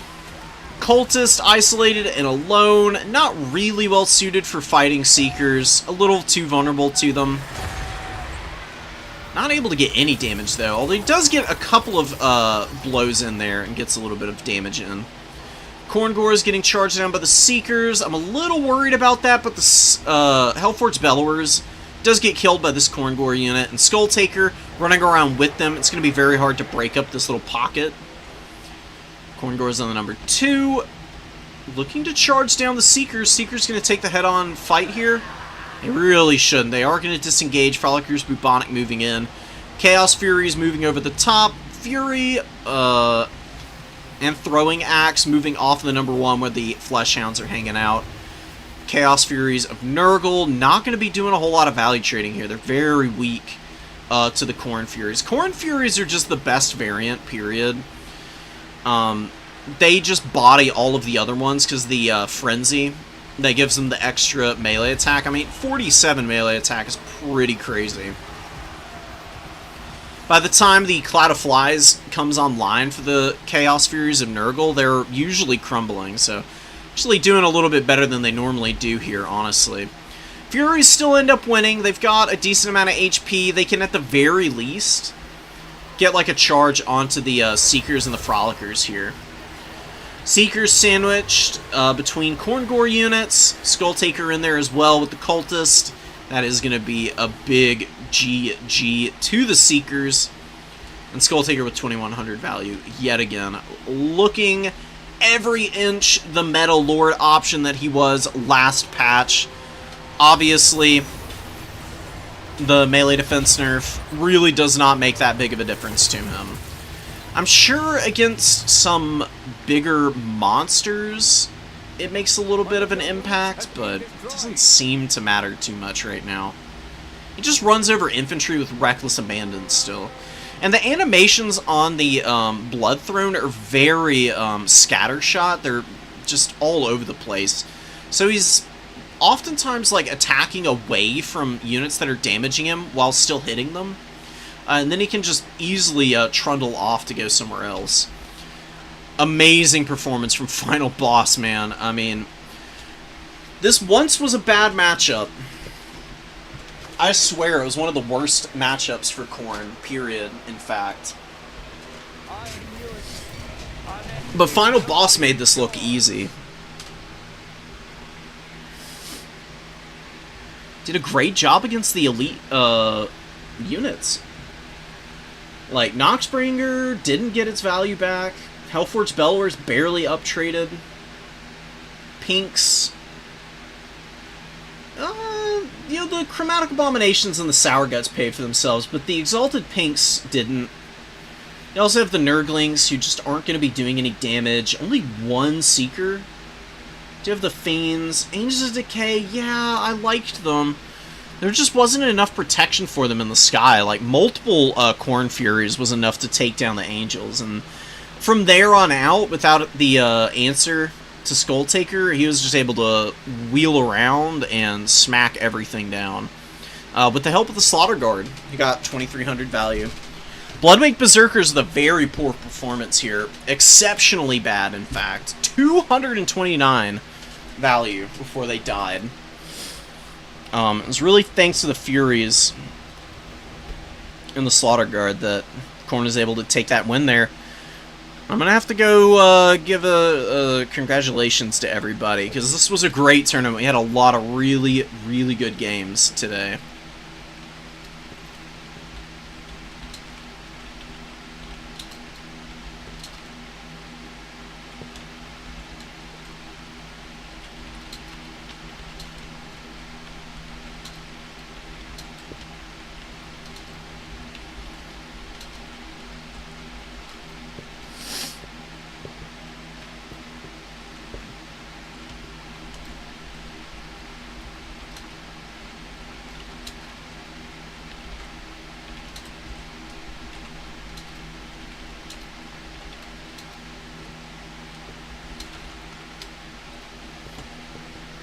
Yeah, I think with the cost increase and the melee defense nerf to Skulltaker, that really does just incentivize you to make him as strong as possible with all of his items, because they do give him a lot of additional utility. I actually want to just show it off for a sec. Imagine bringing an Archmage into Khorne. Why is that happening all the time, too? Like, I feel like that's just an oversight, because every time I load in, it's doing that. It's like allowing me to like pick units into factions that make no sense. Anyways, let's move on from it. I'm just a little confused is all. Cloak of Skulls, Slayer's Sword, Bloody Onslaught, Revel and Slaughter, 2350. Really not that much to invest in a character with this much damage potential. The Slayer Sword was overlooked for a while because you really didn't need it oftentimes for Skull Taker, but I think now you're incentivized to bring it because if your opponent does attack you with a big monster, you can't just rely on the animations and luck on the 35 melee defense anymore. 25 is just way too weak. He's going to get hit very consistently by big monsters, and the Slayer Sword lowers weapon strength by 25% and gives you an insane amount of weapon strength. So just rolling around with Skull Taker and bulldozing over people is definitely going to be the way now. You could even bring Locust of Fury, maybe.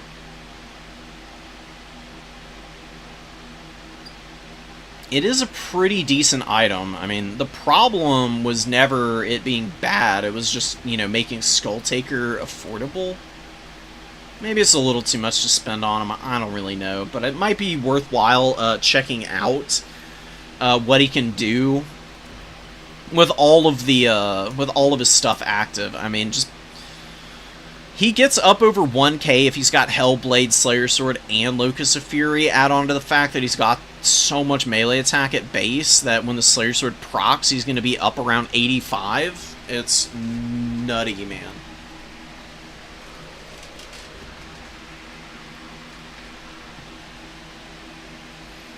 Yeah, exactly. I mean, it just shuts down whatever you're fighting because they don't hit him hard enough anymore. So the weaker defenses don't even matter all that much. Are you winning, Mav? I'm not winning. Other people are winning, though. It's been a while, Tabith. I hope you're doing okay, man. I've been missing you.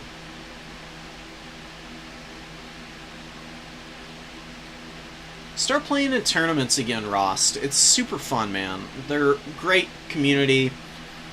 Very open. Take your lumps. You know, I'm pretty rusty because I haven't been playing in tournaments much. My first tournament back did not go well. I went 2-3, so, you know. It's an up and down kind of thing.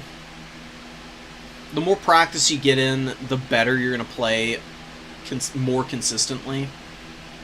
And eventually, with enough time and effort, you're going to be all over your opponents.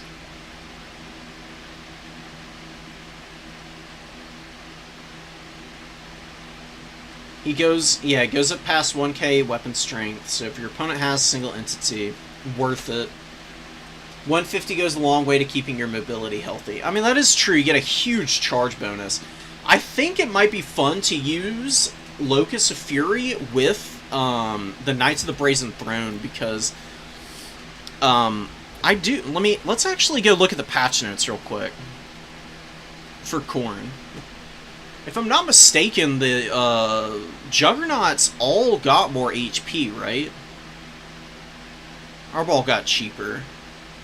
The items charge faster too. You got a little more mass as well. Whatever. Orball's still not going to be that great. He's alright. Bloodspeaker's cheaper. Forgot about that by 100 gold. Bloodspeaker's still not going to be that good. I'm sorry. His items and abilities are a little too expensive for what they do. Silas cheaper. That's nice.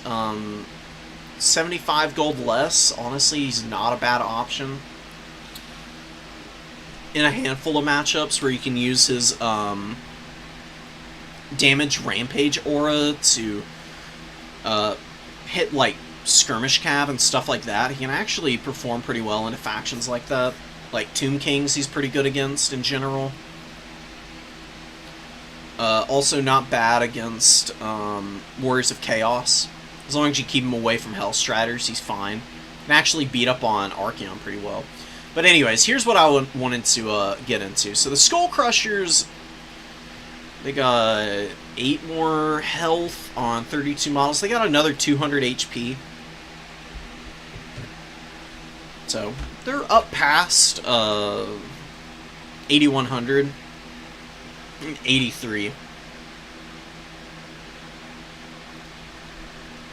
It's just enough of an HP increase, I think, to have gotten these guys past the point of vulnerability, because the last few times I've used the Knights of the Brazen Throne, they have been almost unstoppable. If your opponent doesn't have elite cavalry early, you can 100% rush in and just bulldoze over all of your opponent's chaff infantry with the knights because of the damage they do on the charge, which is just absolutely insane. I mean, they've got murderous charge, so if they hit something like a skink, the Knights of the Brazen Throne basically one-shot a skink.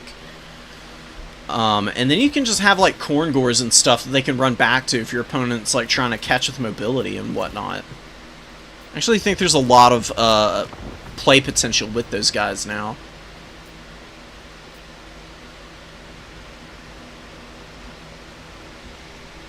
Final boss versus Mr. Fly. What the hell is this? Okay. This is hype.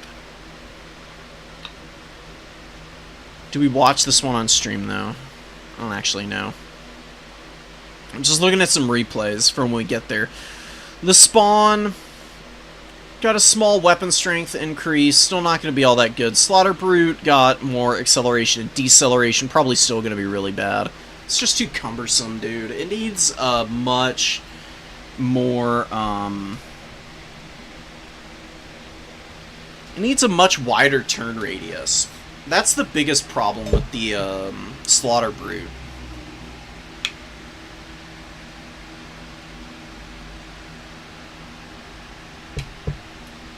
If it moved around a little bit faster, I think the Slaughter Brute would actually be a pretty good monster. But as it is right now, it's just very, very bad. Like, not even mediocre, it's just straight up bad. Might even be worse than the Bloodthirsters right now. So at least the Bloodthirsters can fly and beat up on big targets. I am gonna be gone next weekend, Tabith. That's so ironic, dude. That's unfortunate. I'm gonna be visiting family for the week. Plus a few, but I'll be back for... I'm only missing one tournament. I'll be back for the one after that. This next upcoming one. High Elves. I actually want to see some Greenskins versus Skaven. This looks like it's going to be a really good one.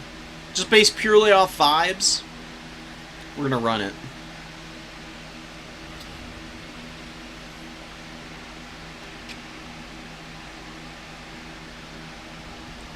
So the techno-libertarian rat people are going to be fighting against the Cockney soccer hooligan faction. You got the Night Goblin War Boss, you got the Big Boss, and your little Gobbo Caster.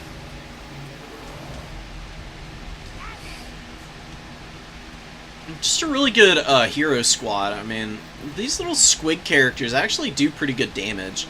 It's kind of hard to catch them, too. They're pretty fast with poison. Plus, you gotta worry about rampages and Spite of the Bad Moon. The boss's loons can do some good damage, plus Tormentor Sword. Tormentor Sword is really good because what you can do is rampage a big target to actually engage you, right? And then, when the rampage wears off, then you drop Tormentor Sword and get the surround. And kill whatever you are fighting. I did swap back, okay. I thought I left it on the wrong screen for a second. But not today, not today. Night Runner's going in, going in real deep on the Night Runners here. Big Boss is scrapping away with his Lord. Drops the Squig Herd. Beautiful empowering shrooms as well on it. Oh my god, and the boss's loons with massive damage. Oh, cleaving through so many of these Skaven units. Wow, 60 kills. Oh no, the dreaded 13th spell coming down here. Storm Vermin not able to get the surround though. Oh. Very fortunate for the Greenskins. It does look like the character's gonna be able to escape. A little bit of a waste on that spell, truthfully. It's very expensive. I mean, 20 wins of magic is a big investment. Pestilent Breath will be available, though. You get only 2 summons on the dreaded 13th anyways, so being able to drop a Pestilent Breath afterwards will be really nice. Really good downtown shot from our Vindictive Glare caster. Night Goblin Shaman just doing his thing. Wolf Riders are trundling about and routing a lot of Skaven slaves right now. One Night Runner is fleeing for its life, the other hanging out on the side here. Dwarf Thing Menace took down the Wolf Riders here. Pretty crazy that they're scrapping against those guys. And the Avalanche Mortar's in range now. With a beautiful initial volley onto the Orc Boys. Pretty massive damage. Not the most effective value in the world. Maybe scooting forward just a little bit to hit the Rugloods would be worth it. You don't have to get that much closer after all. It's like 20 meters, if even. And just shooting down this bow unit would be really nice. Front line for the Greenskins, crumbling a little bit under the weight of fire from the Avalanche Mortars. This is the bread and butter of the Skaven, is just delete your front line before you even touch them. The Gracier of Plague is going to be dropping Unholy Clamor whenever possible. Beautiful Scorch opportunity. Oh man, they're so blobbed up here. Scorch does pretty respectable damage. It's a little less good than Scab Scrape because it doesn't last quite as long. I don't know what it is about Scorch that makes it less efficient, but I'm pretty sure that's what the big thing is that duration. Because the radius and everything is like the exact same. It just seems to hit so much less hard. So Warp Storm Scroll on standby as well, probably just in case there's Azag or something, or a Feral Manicore summon. Just drop it on them. Without having to invest in Howling Warp Gale. Just being very patient. Looks like the War Boss and the Night Goblin Big Boss are going to be going after the Plague Caster here. Closing the gap pretty quickly, and there should be Fermented Fungi left. Yeah, 2 of them left, in fact. Having to divert, though, because of good buffering with the Rat Ogres moving in. Unholy Clamor going down. Avalanche Mortars, unfortunately, getting shut down by the Broken Tusk mob. They have so much ammunition left. They got good value, but I don't think you're going to be able to save them here. The summon comes out. Retreat. Come on, get them out of there.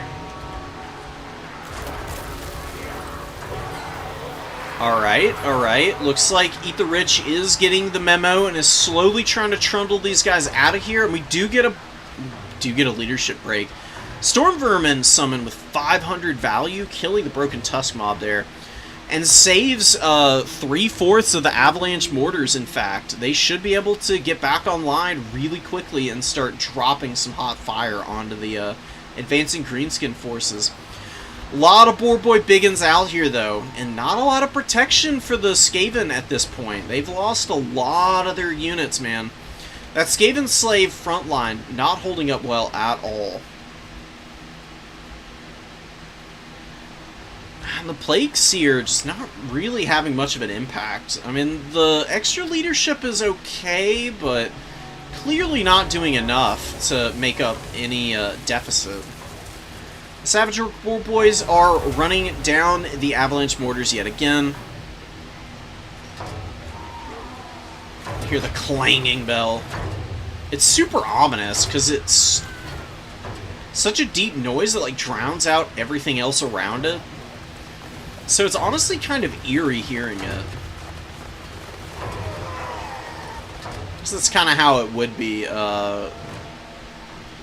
if you actually saw something like that. There's definitely a serious intimidation factor with it. Skaven were doing alright, but they have been fully pushed back now. That flimsy front line just getting folded up by the nice cost-effective infantry that the Greenskins have. They're just throwing bodies at the problem, and it just keeps working. Why not do it some more, you know? Shaman doesn't have a lot of value, but didn't really need to get a whole lot. Savage Boar Boys running up into the trees and debuffing themselves. Get hit by Scorch, which doesn't really do too much damage to them. A little bit of work put in against them. Skaven Slave Slayers trying to poke away, but they just aren't going to be able to really do the damage necessary. Teeth Breakers probably won't even get a volley off here. Oh my god, please. Please open fire now. It's too late. The poor little gunners get run over here. And that's big GG. Absolutely no way Skaven can scrap back now. One of the less effective Ruglud's games. They honestly didn't have that much to do, though. Took a lot of damage. Obviously survived some pressure on the flank or something. Greenskins just need to clean up the Eshin Triads and the Skaven Slaves on this point. They got another Eshin Triad moving in, but that's just too much to ask of a unit this squishy. They just don't hold up under charges well at all. Really nice replacement with the Orc Boys in the front line. Now you can just hammer home here with the cavalry, and that's going to be a very dead little unit. Breaking record time, too. Grey Seer comes out of the forest and immediately regrets that decision and decides he's going back in. Pretty hilarious. Classic Skaven cowardice. You do get the big boss trapped up in here. No more fermented fungi, so no more rampages to force those fights. Skaven with a counter push here. Greenskins do get the number 1, but they leave the number 2 undefended. Do Skaven have enough units to push more, though? Not really. Mostly Skaven Slaves. A few Rat Ogres, but Rat Ogres overextend themselves a little too much here, and there's literally 5, 6 cavalry units in here? My goodness. It's 5. No, it's 5. Okay. I mean, 5 cavalry units just bulldozing over all of the clan rats here. Plus the Orc Boar Boys are trampling over the Night Runners and the Rat Ogres. Deathglobe Bombardiers coming up, already having traded pretty well. I missed them the first time around. They get another really good volley off, but they're going to get closed in on before they're able to do anything extra. Now that they're engaged in melee combat, they're just going to die. They are just so awful at defending themselves. They have very little HP. I mean, 3,600 on 48 models is about as squishy as it gets.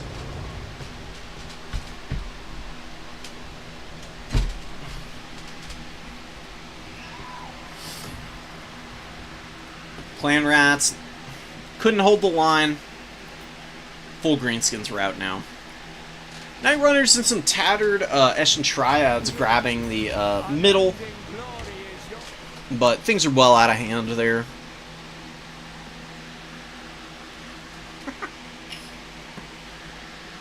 JP being very funny in the Discord chat got me with that one.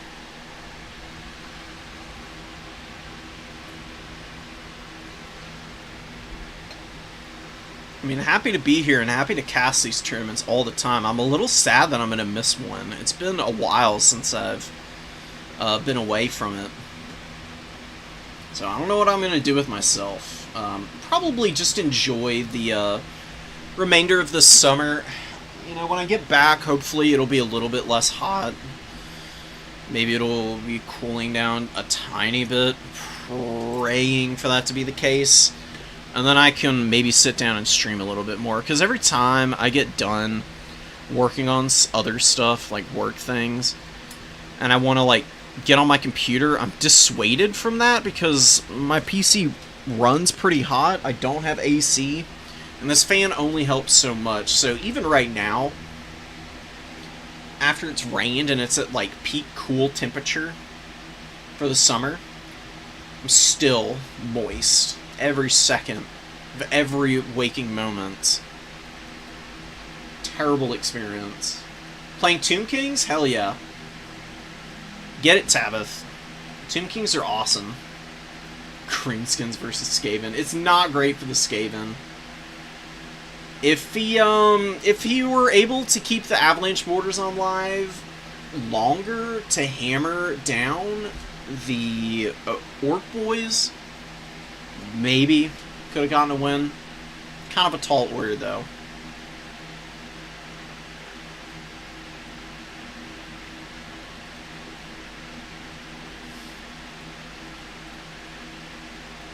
Missed your message earlier, Piston, but I do think dropping the Hellforged Bellowers is a good idea.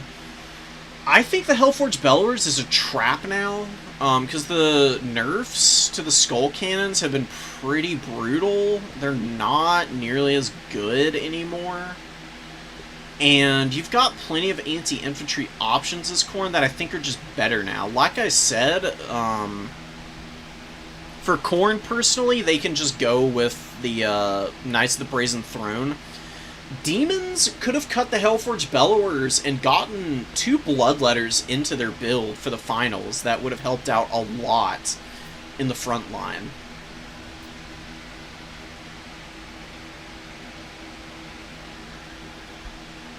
They'd have easily beaten all of the,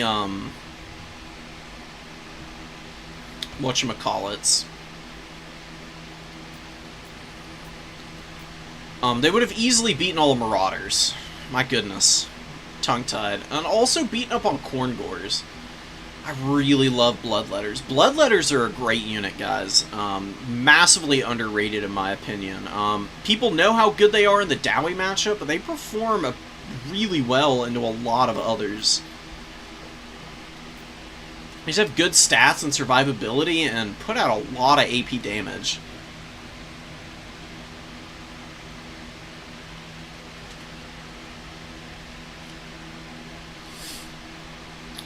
Dowie Kislev, we're actually going to watch this one because we've been seeing the Kislev folks struggling into the Dwarves a bit. I do have a video from a couple months ago, maybe 3 months now, playing Kislev into the Dowie. There are definitely some things that you can do to make this matchup a little less abysmal for Kislev. The Armored Costs are great weapons, a full line of them I'm not 100% sold on. They did get the cost reduction, though, of 50 gold, so now they're 700, just like their brethren with the shields. I thought he was going to give us a whole speech, but nah, he just had, like, one thing to say, and now he's done with it. Lord coming in with the Iron Warden's Hammer. No Star Metal Plate, which is fine. I mean, Kislev's got a lot of range, too. Not going to have a lot of melee fights anyways, probably. Ulrika with Scalandir's Fall, Melkoth's, and Pit of Shades. Horseback Prodigy as well. Okay, cool, cool. Kastalton available. He's got Ursun's Ward, Blaze of Devotion. Enduring Devotion. I forgot that he got a little bit of a buff with an extra ability now. Imbues ITP. That's actually huge, man. Kislev lacks ITP in a lot of units. Buyer Blood is the only thing stopping their units from terror routing a lot of the time. And Kislev units have pretty low base leadership, so getting ITP and just being able to like hang in combat and utilize Buyer Blood a little more effectively, I think is going to be massive for them. This is why I don't love the Armored Kossars in this matchup. They just take so much damage from Miners because they only have 80 armor, which is good. Not enough to resist all the explosive damage. And the explosions and the blasting charges spreads out damage very efficiently on very tightly packed units like these guys. What I prefer to use against the Dowie is Streltsy. And ironically enough, Little Grom. Little Grom is pretty damn good against the Dwarves. It's very good for pressuring stuff like Bugmans, Rangers, and Thunderers. Just gotta be very careful about your build-up in the early game against the Dwarves, man. Because if you spend a bunch of time fighting the Dwarf Warriors in the front line, Dowie cannons and missiles are going to wreck you. They're going to absolutely shred you. Cosfight Dervish is getting into the back line. Not enough to defend back there for the dwarves right now. There's some Slayers coming off the high ground who should be able to start closing off access to these missile units. What the hell is happening in here? We got a new audio bug. Amazing. The hits keep coming. Ulrika is shutting down the missiles a little bit, but Spider has a really nice value lead, and the Mordheim Beowulfs are fleeing for their lives with 70 or 97 value, which is really horrendous. Brutal volley from the Grim Delvers, deleting the Kosovite Dervishes as they try to close ground on the cannon crew. There's so few of them left, they probably wouldn't even be able to kill a cannon crew member model. This guy picking himself up. He's going to dust himself back off and get in line with his buddies. We're going to get right back to brutalizing the super expensive things in the woods here. Now we are losing some momentum on the number 2. It has been pretty good value trading for Spider, but the missiles are a little out of position just because of all the pressure coming off of the Kislev mobility.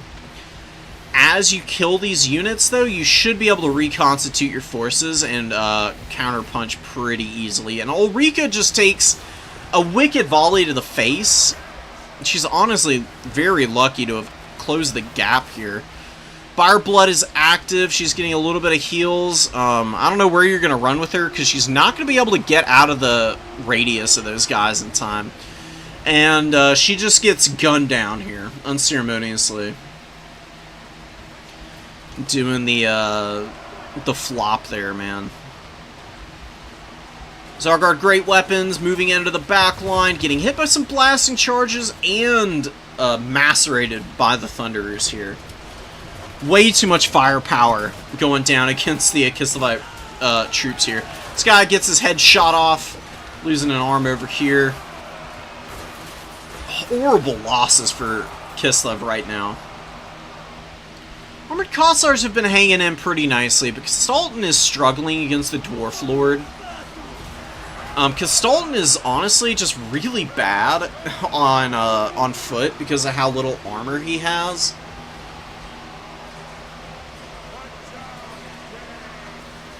He's like, oh, he'll be good in this matchup, but it's really, he's just good in this matchup on paper. I think your best Lord is honestly a Druzhina or something, so that you can give restock to Little Grom. You can just bring one Little Grom to, like, hammer infantry. And then you can, like, replenish ammo on Streltsy, or Armored Kossars, or just regular Kossars, or whatever you need. You need to force the dwarves into you. If you can't do that, and you've got to play into their missile line, their missiles will outtrade you because they're just way more efficient at longer distance, right? Bugmans wreck Kossars with the bows. Streltsy, they can fight capably against Thunderers, but they don't have a shield, so they do tend to lose out at the long-range duels. You need a mix of aggression and defensiveness here. It's really tricky for that reason for Kislev. I do like the things in the woods. They're a good option. Just being a little bit more careful with them, and having some way to shut down the cannon would be nice. Maybe you could have an Akshina in early to try for like a long flank and to shoot down the crew from a safe angle. There's not really that many of them here. You could get up here, but that's still pretty hazardous of a position. I don't know. Are there any melee units that have stalk for Kislev? I actually don't think so. Can't think one off the top of my head. If you did have one, though, people are oftentimes not paying attention to their cannon crews, and you can, like, sneak around the back of maps and schwack their stuff. Especially if you do it from the off angle.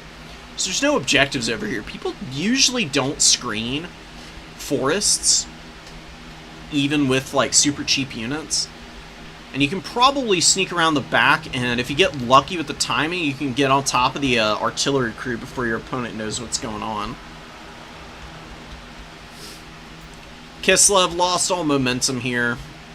I didn't really, didn't even really clock the magic usage here for Kislev either. Kislev's best bet for a spell is Blizzard. Blizzard does nasty damage to armored stuff. You don't really want to go with anything else. You could maybe do Hailstorm. But Blizzard Overcast is so devastating that it can still take something like a Dwarf Warrior or even a Thunderer down to less than half HP.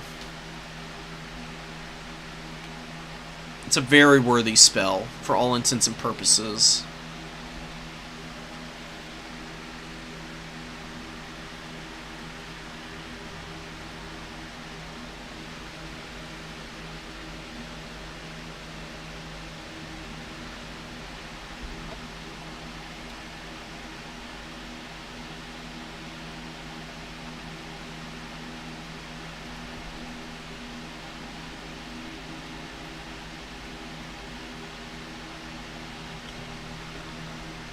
Just looking at some Discord stuff.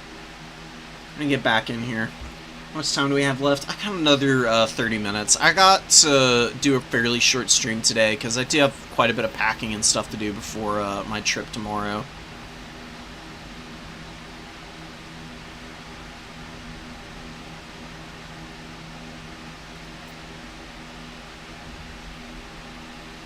I'll do,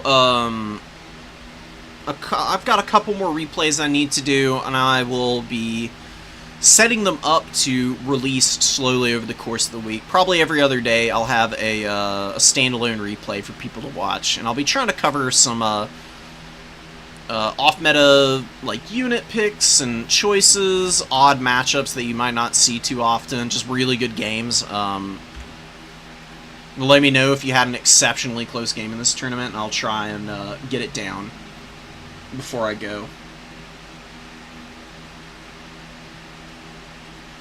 I think people like Khorngors because of how much cav is in the game these days. That's true. The vulnerability for the Khorngors is missiles, and that's kind of the same problem that Bloodletters have, but Bloodletters at least have physical resistance, so most missiles don't do that much damage to Bloodletters. Khorngors without mass can get flattened just as badly.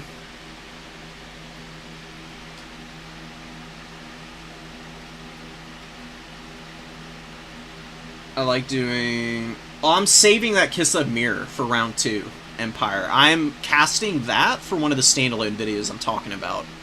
That's going to be one of the ones that I do, because I want to talk about mirror matches more generally. And you guys promised that it was a good match. And so I really want to save it for then. And then you can check it out, and I'm sure it's going to be an absolute, just chaotic show. Because you two are definitely the best of the newer Kislev players, I would say. Alright, what else do we want to see? I don't know if we're going to watch the, Demons of Chaos and the Skaven. Skaven do not beat demons. It is basically impossible. I would be shocked if they were able to do anything here. They can't really even beat Nurglings in the front line because Skaven Slaves and Clan Rats are so bad in melee combat.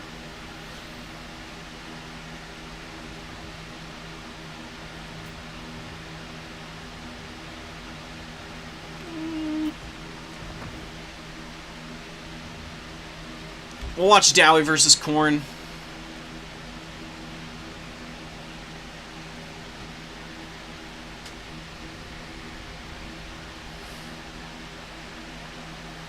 We've got Hattie coming in with the double Dragon Slayer and Belegar. Nice solid choices. 5 Dowie Warriors, a lot of blasting charges, Rangers, and a cannon. The cannon I love. Pretty much everything else I don't like. The Dragon Slayers are okay. Khorne is just going to ignore them a bunch, though, because they're not quick enough to catch Skull Taker or the cannon. They're going to have a hard time finding good fights. They get wrecked by basic Khorne infantry because they have no armor. Even Marauders are able to pick those guys apart fairly capably. Not even to mention cultists, who actually bully Dragon Slayers quite badly.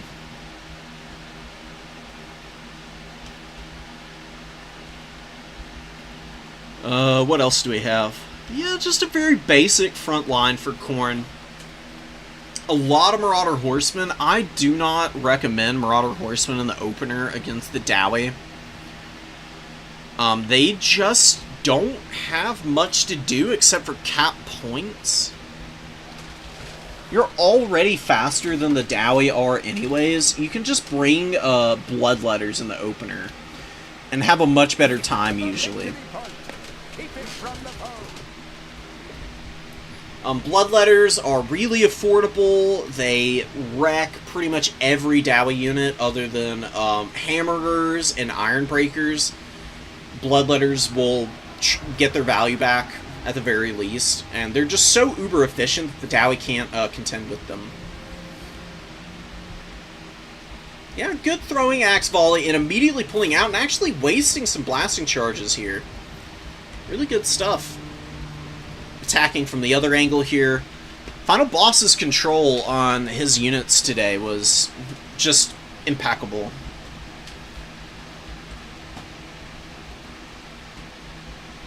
Like, little engagements like this are kind of the showcase for it. You know, attack from the off angle, your opponent wants to move up and get on the objectives, and you can just kind of make them pay for having to advance into you. And if they try to stop and shoot you, whoop, just dodge right out of there and get away as quickly as possible. Wow. Look at this poor little blob of units, man. So good HP damage on the miners. It's not great value, though, is the problem. You know, I mean, these guys are sitting at like 100, 90. Now they eat a blasting charge volley and they take a lot of damage.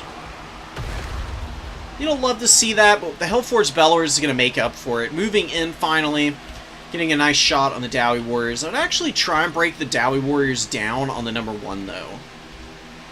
Doing it on your opponent's home objective, not really all that important right now, I would say. Oh wow, Fury's diving the cannon.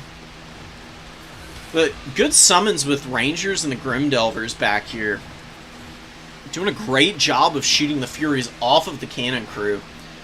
You can ignore Dowie artillery, generally speaking. If it's just one cannon, it's going to be very hard for it to exert a big enough zone of control to really bully you. Force Beller's the really good shot here. Needs to get the hell out of here now, though. Just rotate away. You've got all this space to work with on the number 1 objective. I wouldn't be moving everything off of the home objective, though. There's a lot of dwarves here. They could push right up onto your home point.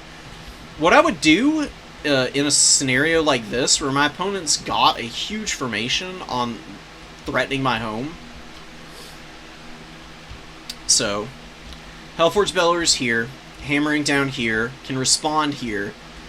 Skull Taker goes to the number 1 since he's quick, and you use him to start running over these miners.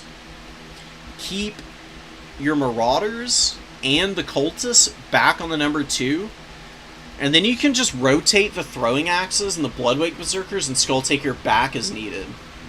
That's the way that you attack the Dowie here.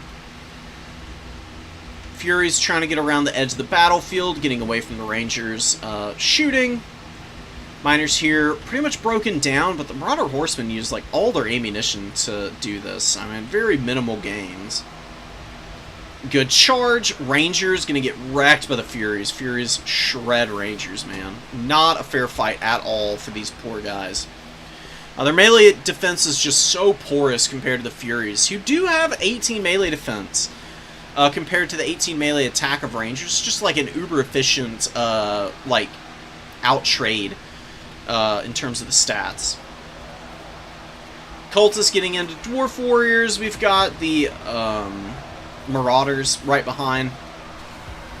Miners with a really good volley there. A little bit of early damage on the Marauders. Another blasting charge volley might even put the Marauders basically on death's bed. I mean, they're an incredibly squishy unit, right? Big ouch, dude. Oh my god.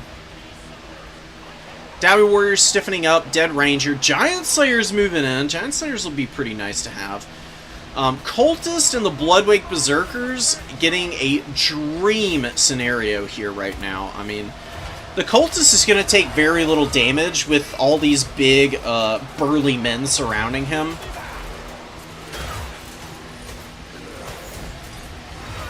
And against those Dragon Slayers, man, his 463 weapon strength is going to be very critical for breaking them down. He hits them really consistently with the melee attack he's got. Getting another good strike in there, another 400 HP melting off of this bad boy. The Bloodwake Berserkers are also picking them apart, plus Belegar. Belegar is going to be a little hard to kill. Use the Bloodletters to run down the Grim Delvers over here. You have the Furies and Skulltaker killing the Rangers. Skulltaker can also help in the single entity fight.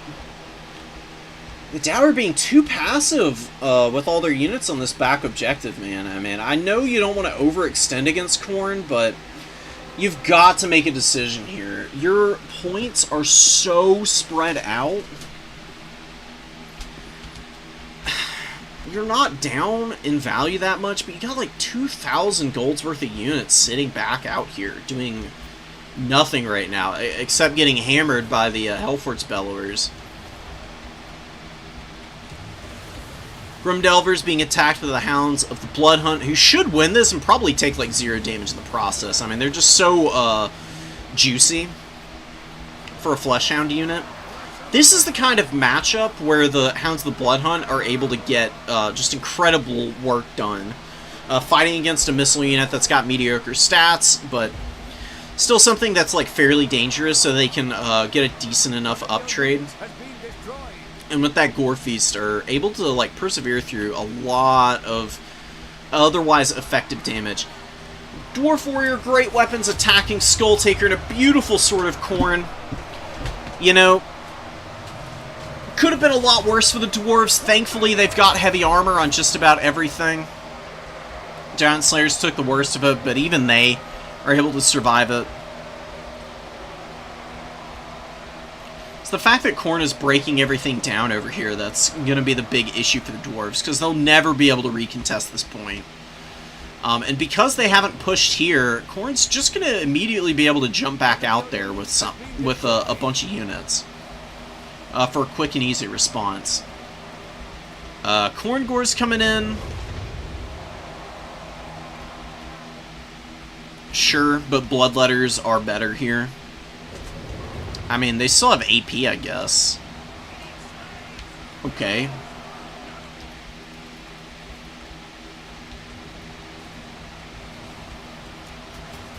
Bloodwake Berserkers paying for themselves. Unlike the last few times that Final Boss has been bringing them out, herein they're able to perform effectively.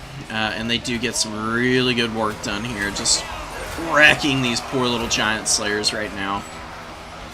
You know, the Giant Slayers, they got exhausted. Their stats are solid, but not nearly as good as the Bloodwake Berserkers. You have 61 freaking melee defense, dude. I mean, that's nuts. That's better than some characters, in fact. I mean, 60 is on the upper end for melee defense on any unit. The fact that it comes in the form of such a tanky piece as well, with 10,000 HP, crazy high leadership, armor sundering magic damage, and flaming attacks. Plus the explosion radius. I mean, there's so much going for this unit. It's kind of insane. Like, it's been a mainstay since Omens came out for a reason, right? The armor nerf was a good way to even them out a little bit. And as good as they looked here, like I said, this is the first time that they really performed well for boss that I've seen.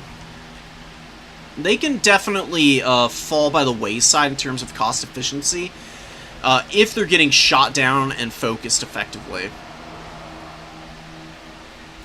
So it's not like they're just a blatantly overpowered unit. They are very overpowered at what they do, but what they do is something that comes with some significant drawbacks. Fleshhound's wrecking Rangers. Fury's wrecking the other guys. More Fleshhounds on the flank. The Dowie just waited too long, and they just get isolated here, and it's going to be a triple cap for Khorne, 100%. I mean, they might get a little bit of pressure in terms of cap weight onto the number 1, but they'll never take this. Blood Beasts are coming over. The Cultists are looking healthy enough that they should be able to continue grinding down numbers, and the Hellforged Bellowers, 281 kills. Just happily doing donuts over the Dowie Warriors that are over here. This guy's back is in the process of being broken. At the very least, he's going to have some kind of lumbar or a cervical fracture. It's going to be, you know, keeping him in the Dowie infirmary for a while.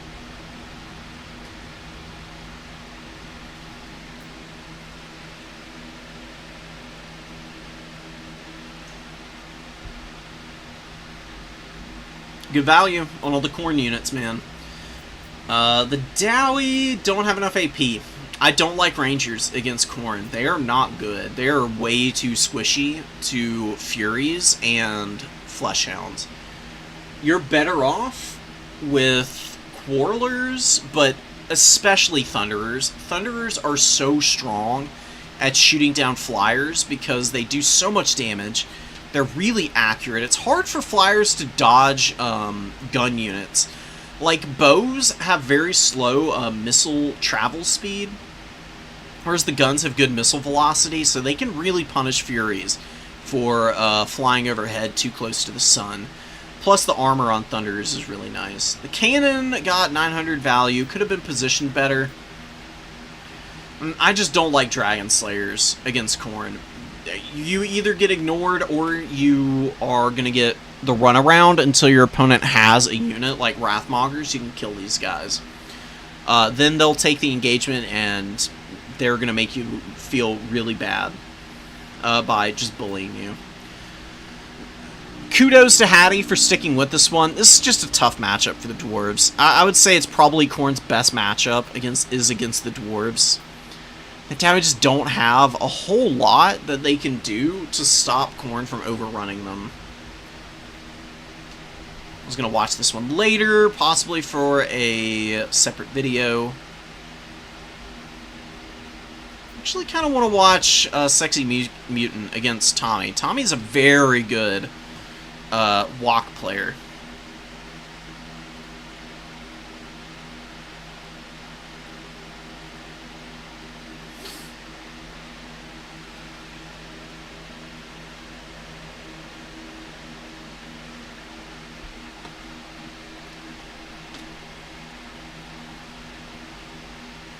Norsca into Warriors of Chaos comes with a few risks for Norsca, but generally speaking, they have a pretty good time here. The biggest threat is Archaon, because Archaon wrecks Wulfric with Spirit Leech, so you can't really do Wulfric in this matchup, so you go with Throg. And Throg can fight Archaon, but not in a one-on-one, and not when Archaon has, like, Slayer of Kings active. He can still drop Spirit Leech, get a little extra chip damage. He just bullies Throg pretty badly, too. With the Werekin assisting, though, maybe that fight flips on its head.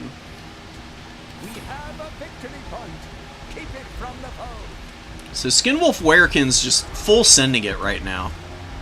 Right up the pipe, trying to chase down Archaon, who's going to be trying to go after the Sorcerer Shaman. Shaman Sorcerer running for his life. A little too slow, though. You gotta remember that Archaon has 94 foot speed. Or, I mean, not really foot speed. 94 speed on his horse. He's very quick. Very flighty. Does get a good shot in against the Shaman Sorcerer. Popped all the buffs and is now taking a 2v1 versus two anti-large characters. I'm sorry, I don't care how good you are, that's never really going to be a great situation for you. Burning Head going down on the Marauder Berserkers. Nice damage. Beast of Tashnar helping trap up Archaon. Archie is getting pummeled right now. He's lost almost 2,000 HP already. There's no way of healing Archie either, right? He just has to live with what he's got right now. If he can't do that, then tough shit, basically. Again trapped. Again the Werekin and this big scary, supposedly intelligent troll. Not so much reflected in the game, obviously. Doing a pretty good job of taking him down to size. I mean, the only way it could be better is if this was Throg beating up on Sigvald, which apparently happens in the end times. Can't think of a more fitting way for Sigvald to get his ass kicked, honestly. Archie trying to hold in with the Marauders. The Hellstriders doing what they can, but also not doing very well in the value trade game.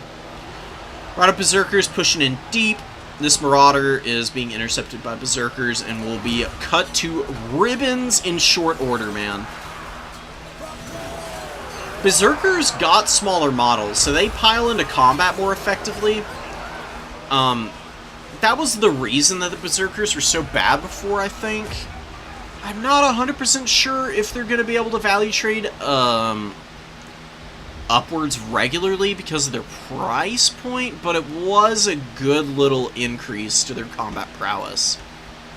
So they're not just totally horrendous now. You can see them holding the line here really nicely. 550 value, and they're fighting trolls and marauders here. Pretty ugly fight, but they are offering the Norskins a good opportunity to continue the pressure onto Archaon, and to even maybe get onto the Soul of Damnation sometime soon. Archie's going to be able to put a whooping on Throg right now with his abilities pop. This is why. This is why you can't fight Archaon when he's got Slayer of Kings up, because, my god, did he just body Throg in about 4 hits, man. Throg went from healthy to dead in no time at all here. He actually dies outright because of the Spirit Leech, and Final Transmutation doesn't kill Archie. Are you freaking kidding me?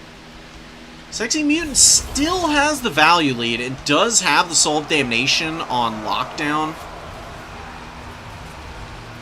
In fact, I think it's not going to be able to fire anymore. Oh no, it's got 4 crew members. It needs 4 or 3, I'm pretty sure. There's another guy spread out over here. They're all over the place. What the hell's going on with this unit? They keep getting knocked over and dragged into weird spots, it looks like. Kill the Soul of Damnation crew, and I think Norsca is going to be okay. They've got really good pressure into the back. They're just all over the quick units that Warriors of Chaos are trying to bring up. The Hellstriders can't find any good fights. They keep getting outnumbered by Skinwolves and Norsean Ice Wolves, Beasts of Tashnar, stuff like that. There's Berserkers in every single crevice of the battlefield now. Some pretty good work being done by them. This Berserker here is 936 value. Really good stuff from them. The other 225, not nearly as good. Not very good at all, in fact. It's holding the line, though, nicely enough, I guess. We're on our Horse Masters looking to chase down some routing units, and we've got Horse Masters pinned up against the back of the map by these Marauders. Did Archie die? Oh my god, Archie died! Where did he die? He didn't get the Lord Dead notification. Oh, that's because it's the quote-unquote other side. You get started out on a faction that the game counts as friendly. So you don't get the noties from the other team.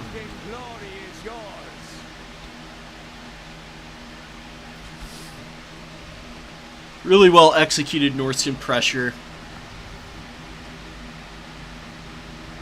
Moving in nice and quick, but not overstretching too much, and being very, very measured in the use of the single entity squad to wear down Archaon and then finish him off with Final Transmutation, and maybe some Skinwolves caught him. Really great stuff from Mutant.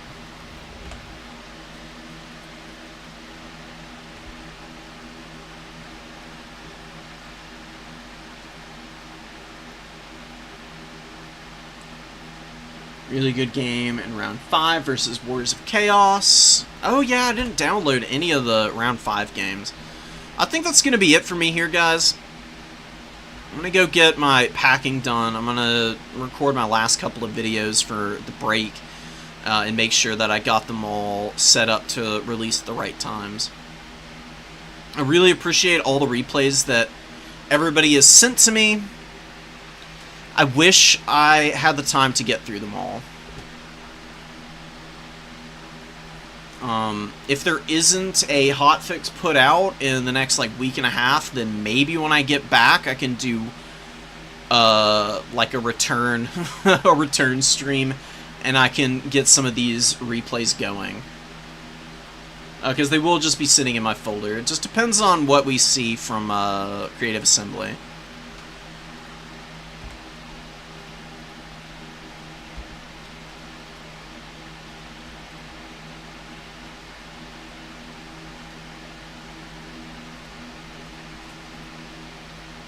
Sweet.